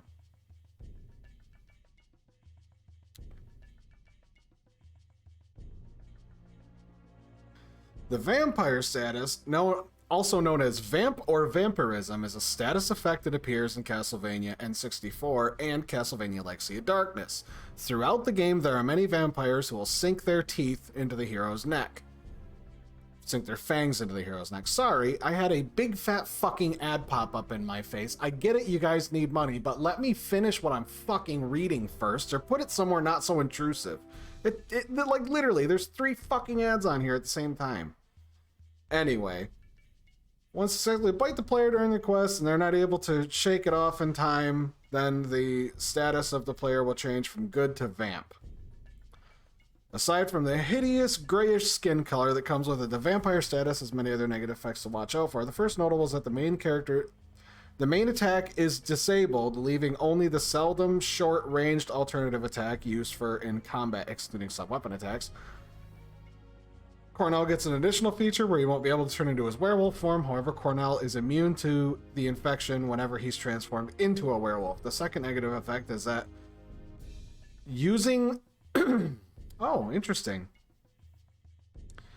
Using healing items becomes impossible. Using roast chickens or roast beefs to restore lost HP becomes impossible. Finally, the last effect that isn't noticeable until it's too late, that the player remains in the state for too long without getting it cured, then they will submit to the urges of being a vampire, and at that point, the game ends in evil's favor.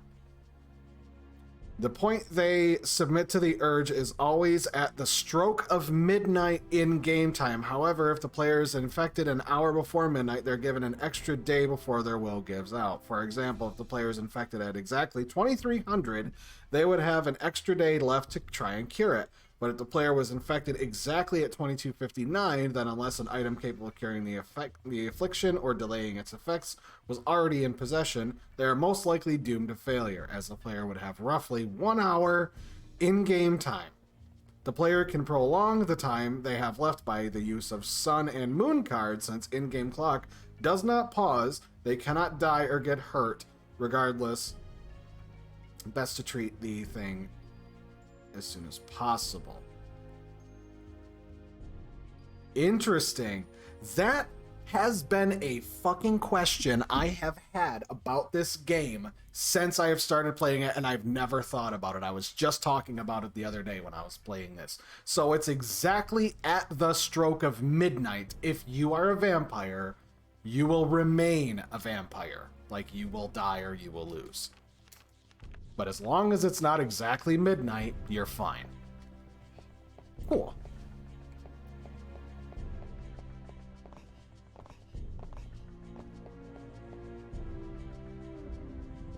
That's so cool.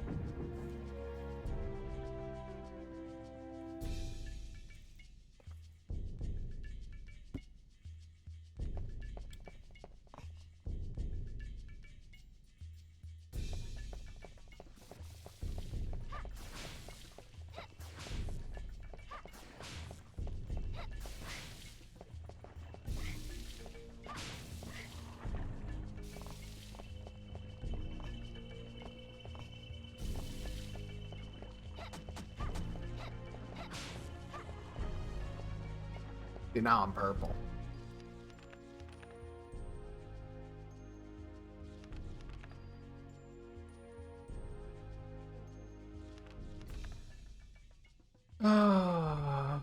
Ampoule. Here, drink this pink milk. It's delicious. Nesquik. Always drink your milk. Are you a criminal? Stop drinking milk, Richard. I miss those. Anybody else ever fall asleep to 1 hour of memes, but they go really fast? Just me? I've done that. Well, not falling asleep to it, but, you know, like, just lay in bed watching them. It takes so long.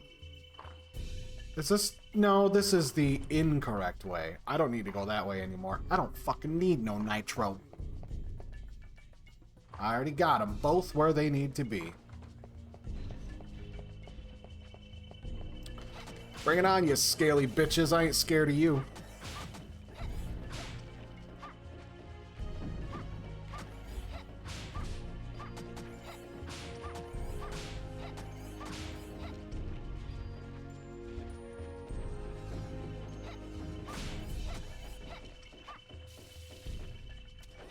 Oh.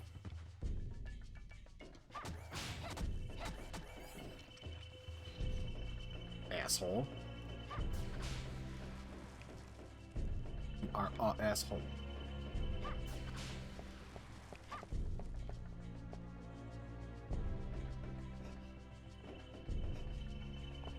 Wonder why this is just an empty spot here. Like, it feels like they were supposed to put something here, but then they just never did.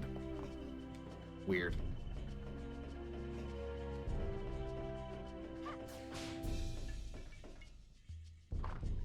What is after this one? I can't remember what level is after this.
Huh. So, when she swings her weapon, she goes, ha, ha, ha. So she swings one arm out in front of her, and then another one just goes, how. So, ha, ha. So she's like doing a really bad whip and nade, I think. I don't know. Oh, wrong way.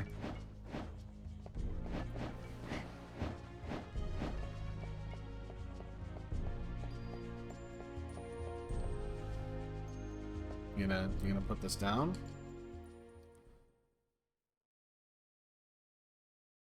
Uh-huh. Run behind the wall. She's gonna blow.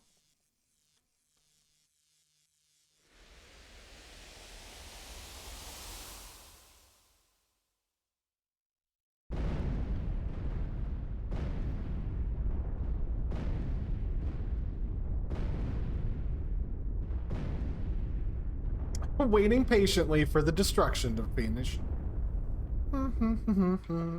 I did that.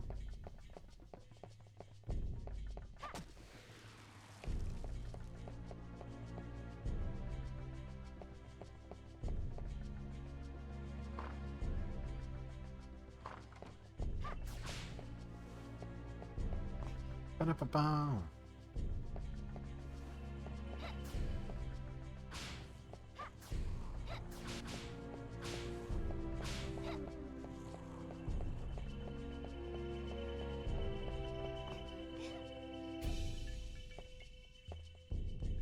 Need to spin around here, climb up on the bookshelves. And I feel bad for anybody who actually needed to come up here and like use this telescope for anything, because like unless you did it right, you're in a world of hurt.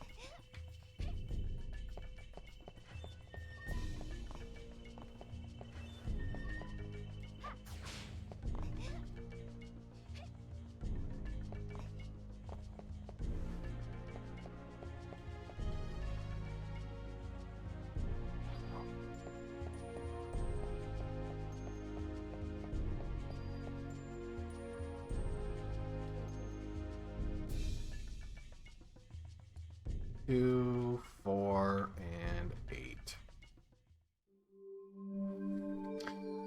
Not hard to line up the goddesses when you remembered the puzzle from the last time you did it, and then the last time you did it, you remembered the first 36 times you've done it. Seizure warning. Seizure warning. So everybody knows. It's flashy.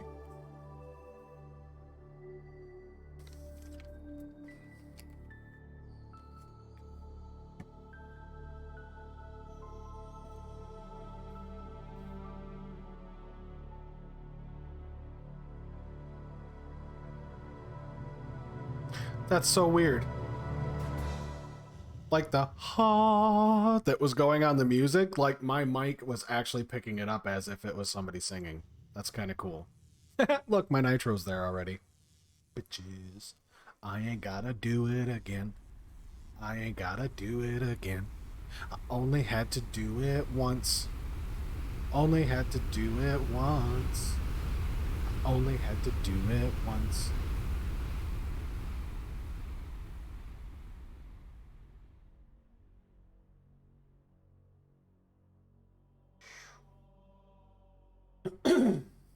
Alright, seizure warning over. It's probably the last time I'm going to be looking up at this for a while, so I might as well take it all in. It's so cool.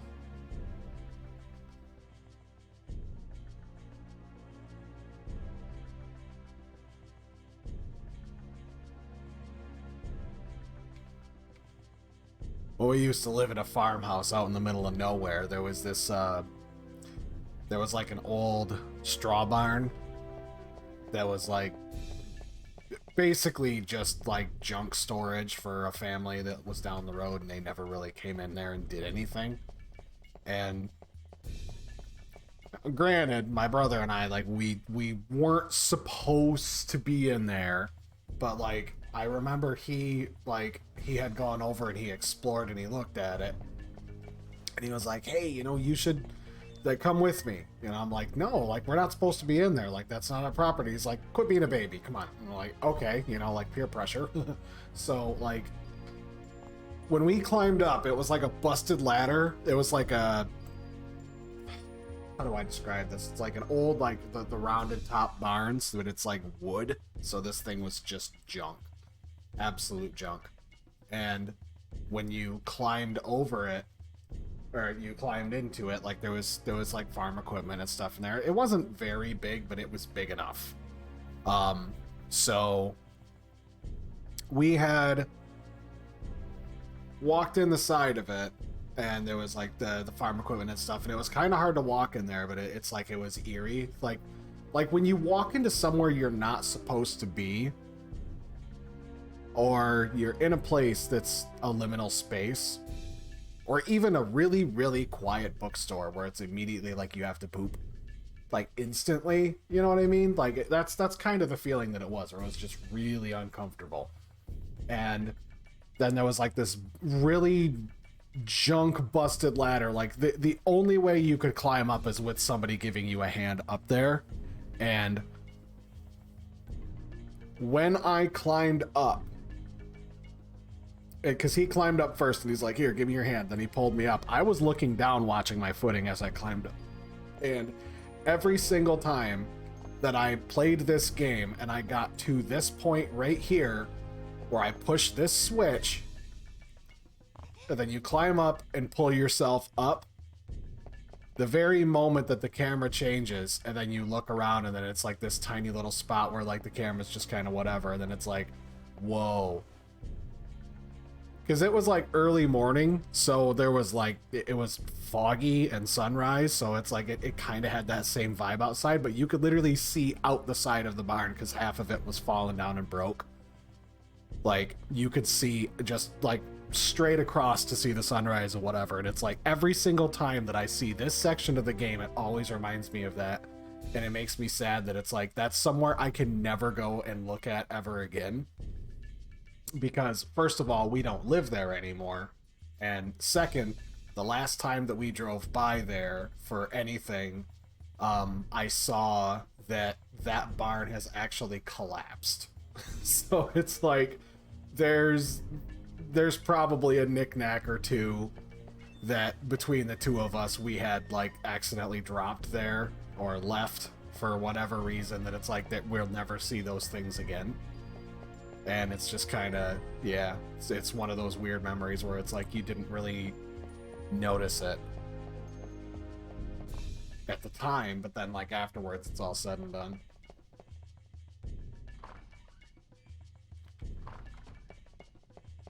It's funny how fast like time goes, but at the same time it's like it's one day at a time, but it always like afterwards, after a certain amount of time has passed, it's like, whoa, I can't believe, like, you know, in a blink of an eye it's been, you know, like 2 years, 5 years, 10 years.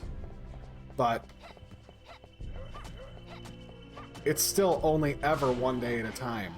It's just from each instance of you paying attention, that's the discrepancy between the first and the last time you actually watch. I hope that made sense. I'm tired, but I really hope that made sense, because I think it made sense to me.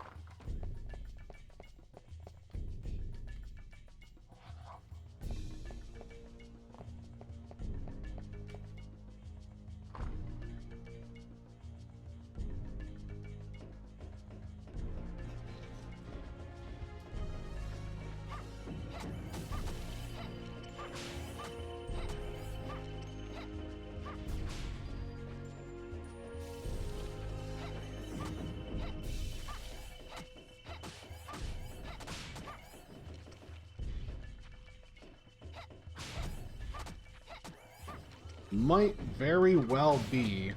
And I don't know. I don't know if I want to play through this as Reinhardt, considering I just went through this as Carrie. But I'm not sure. I'm not sure if I want to do that, but it feels kind of oh, what is it? There's like an old-timey word for it, like I got a case of the morbs. But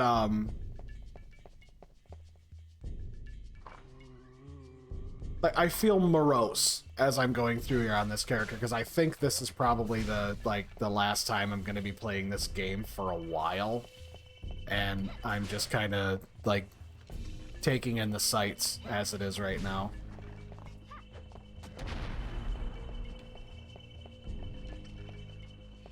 Just like those guys.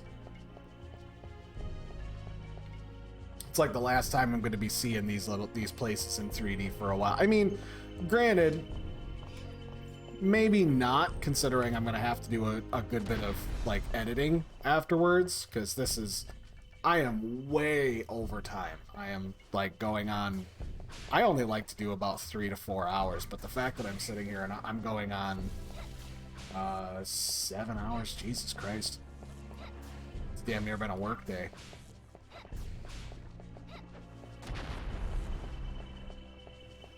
You know what? I'm fine with that. It's been fun. I've thoroughly enjoyed this.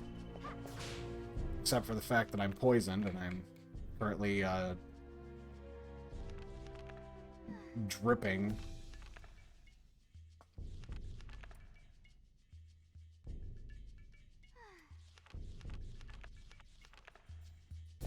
Alright, now how's about we be really careful with our health from now on, because we can't buy any more food.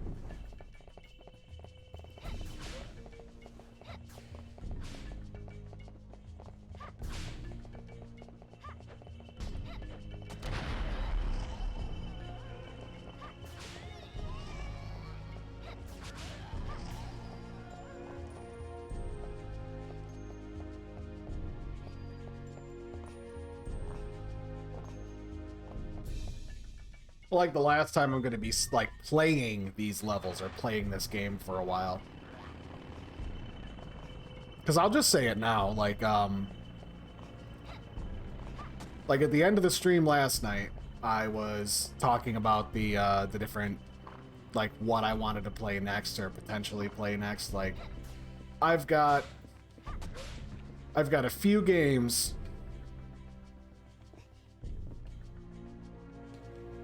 Did it actually? Yeah, okay, it did take it.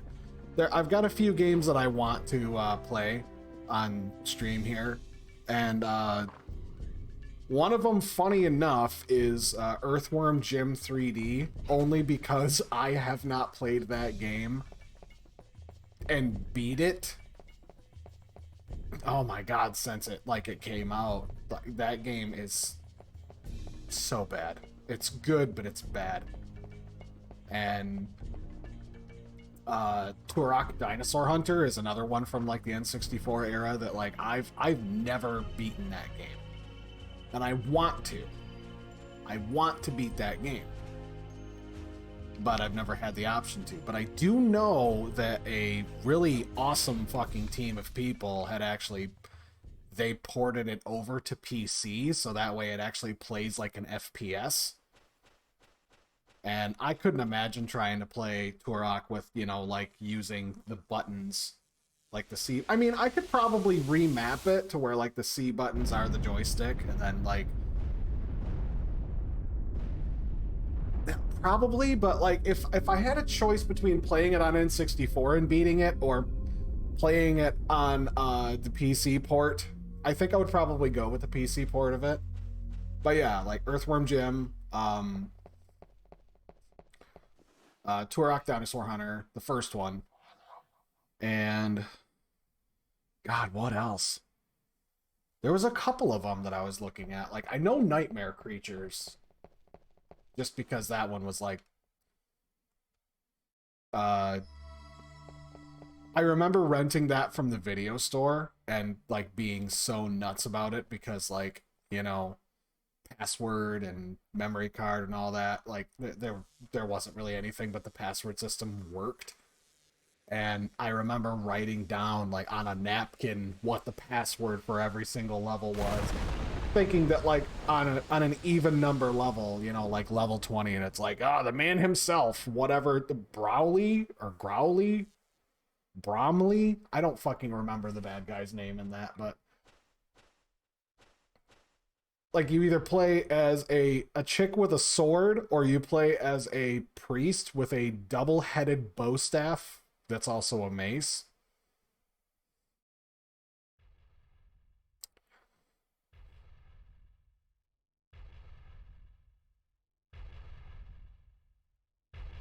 Could you imagine if you just walked outside and you turned around and you saw that walking towards you?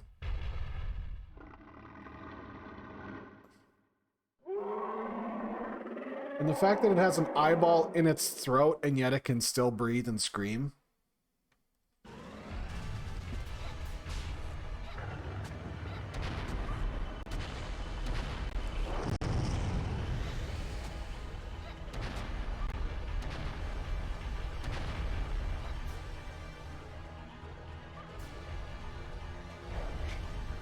Holy shit!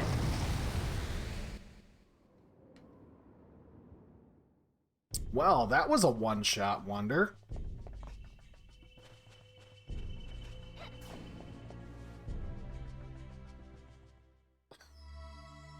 Alright. Well then, I guess there's no other way to put it other than I just got fucking wrecked.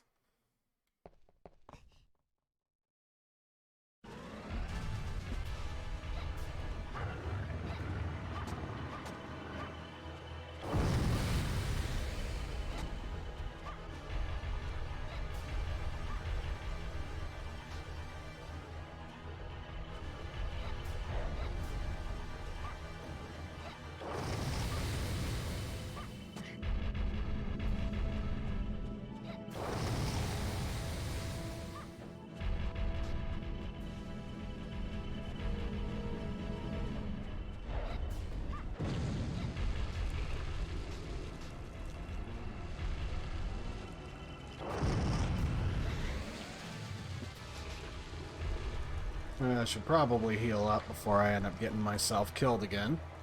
It's a lot harder when you don't have all your power-ups. Now granted, again, I wasn't exactly expecting to get one shot.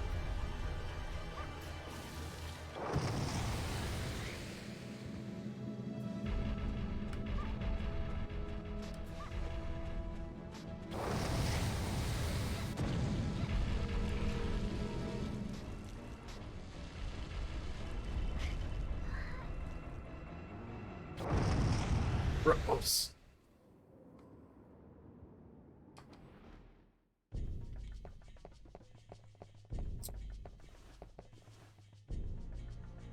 And it's funny, here I was talking crap.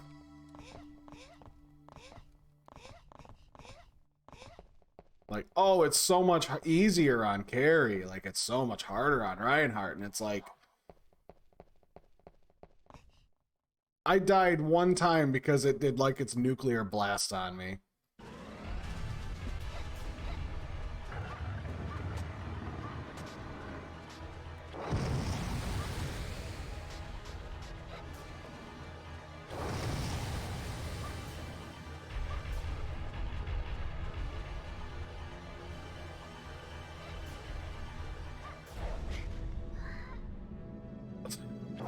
It literally just fucking kills you in one shot. Holy shit.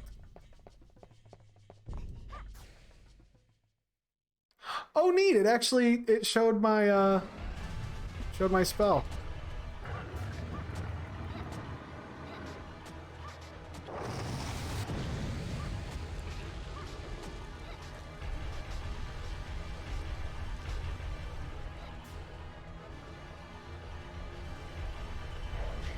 Fuck.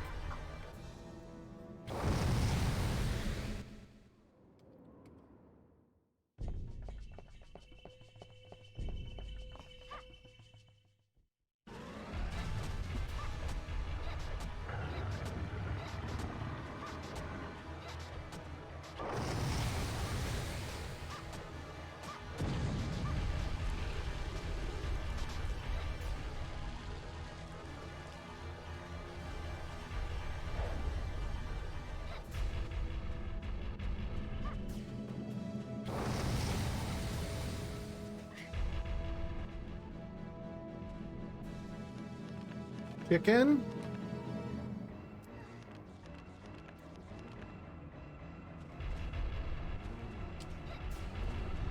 You fuck. Oh, this bull.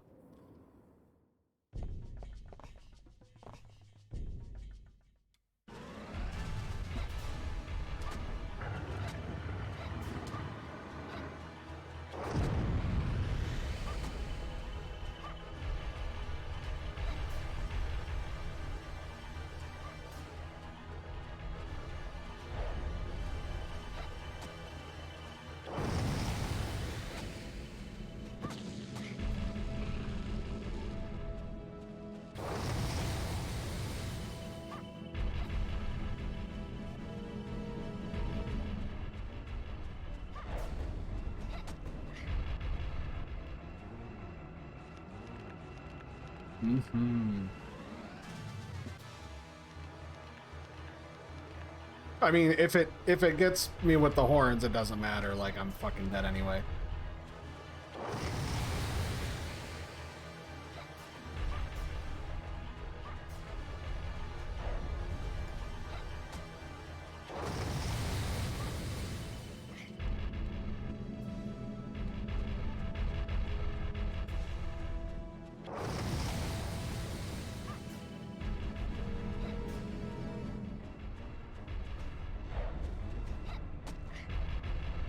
Oof. Yeah, I feel like she takes way more damage. I mean, I know it's on hard mode, but it feels like she just naturally takes more damage than the other guys did. Ow.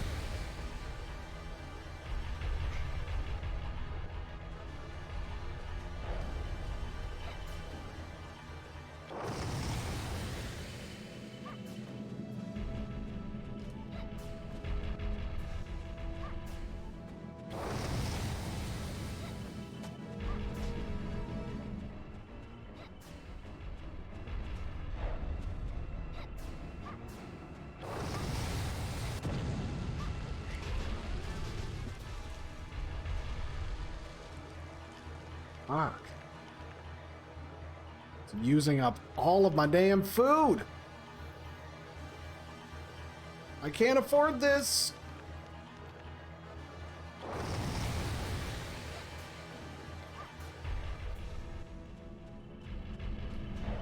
You absolute fucking bastard.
Come on.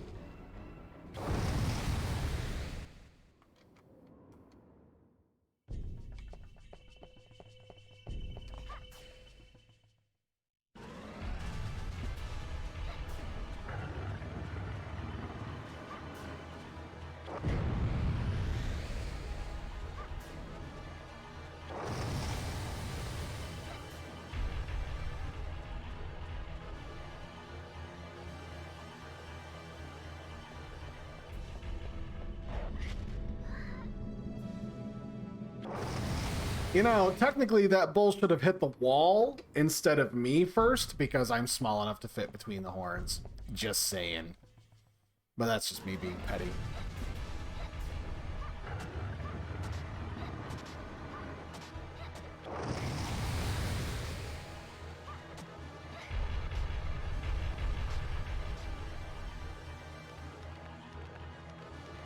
I'm not happy. I just want to beat the bull. Keep getting horns.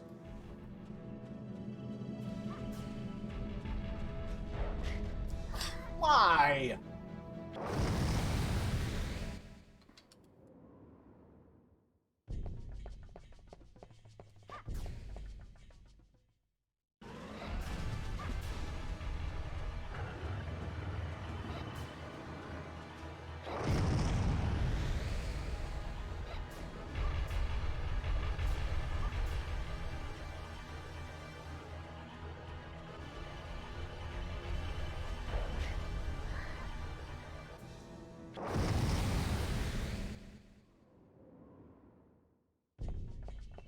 I'm not gonna lie.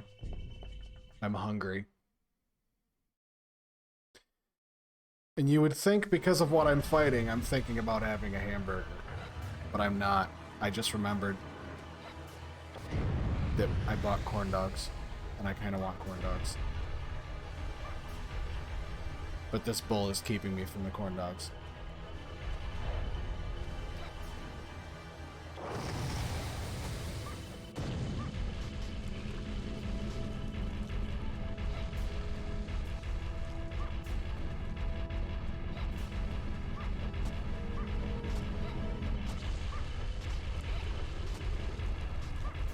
I'm not sure what's going on, but I'm not going to stop doing what I'm doing.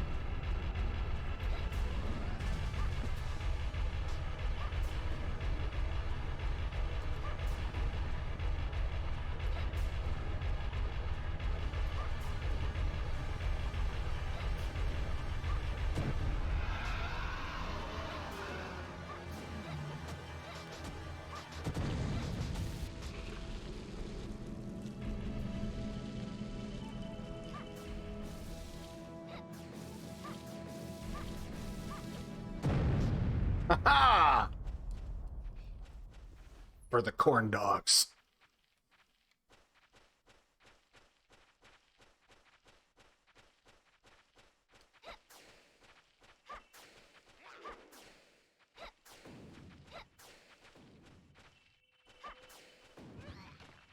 kind of bullshit is that? After you kill him, then it's all of a sudden these little flea men come out?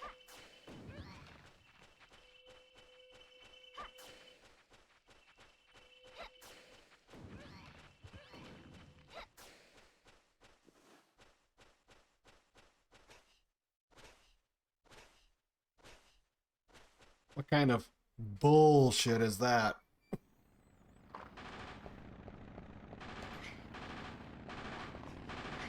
Oh, now the skeletons are back.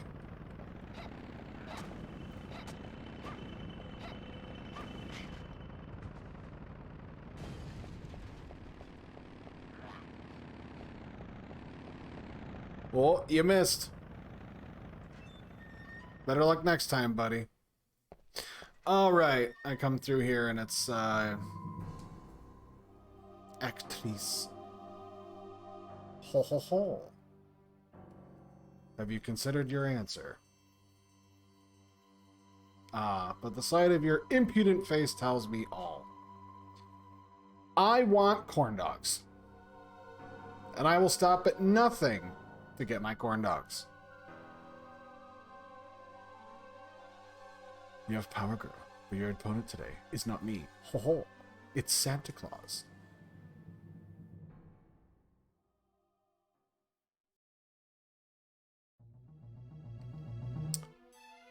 It's your mom.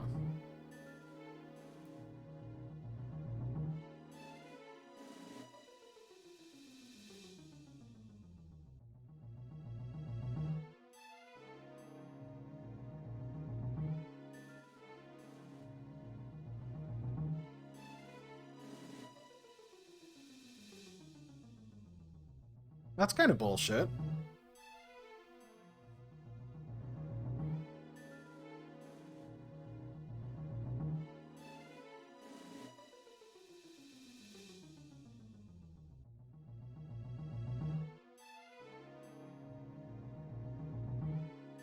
Desperate for blood. Ha, what joy. Two cousins fighting to the death. Oh, ho, ho, ho, ho. Great, I haven't saved either.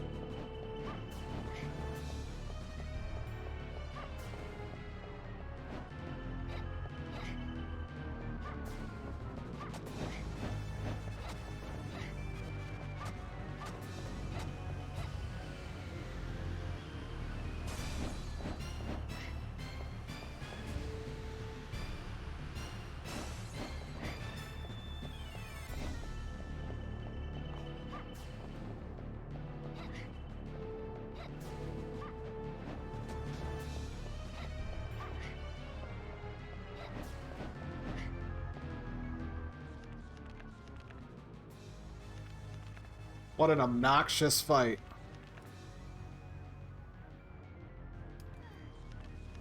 I just wanted my corn dogs. All I wanted was corn dogs.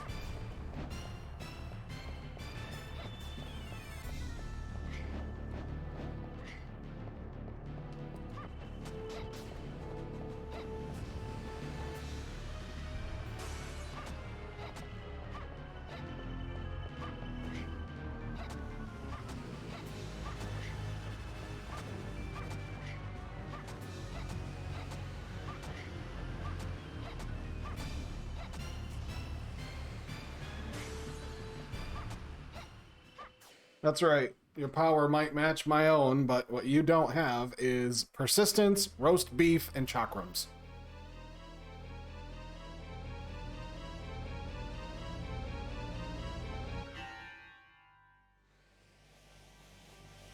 She go big boom.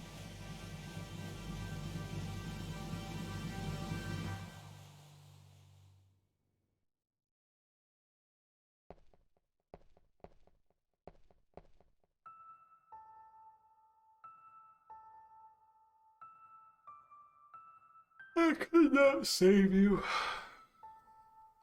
You will meet my mother in heaven, and she will clap your face on the concrete. All right.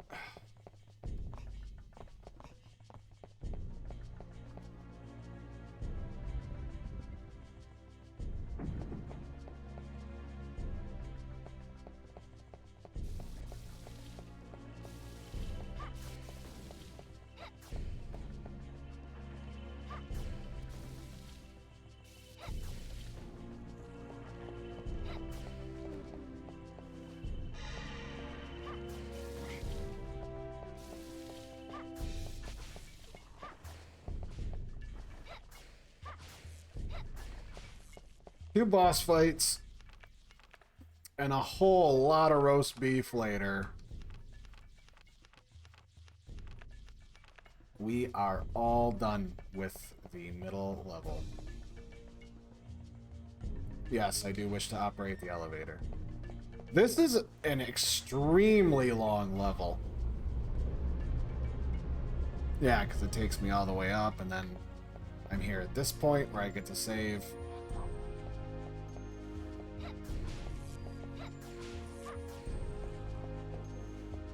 One side's broken, one side isn't.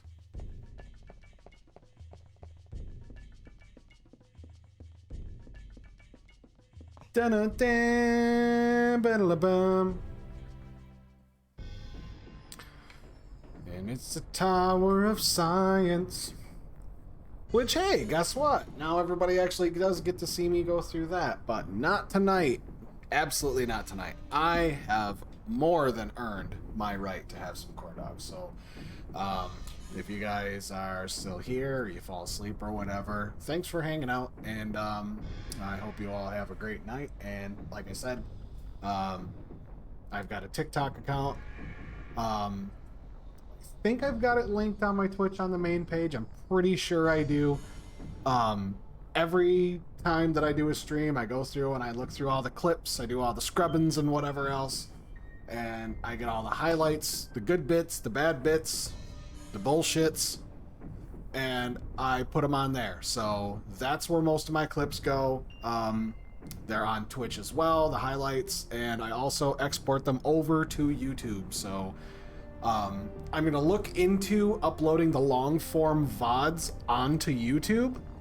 So that way they have them, or that way, you know, you guys have them there too. If for some reason you want to just like have me on your second monitor or fall asleep to my sultry, beautiful voice, you absolutely will be able to do that as well. But in the meantime, you all have a great night, and I am going to go and get some fucking corn dogs because those sound fantastic right now. So thanks for hanging out.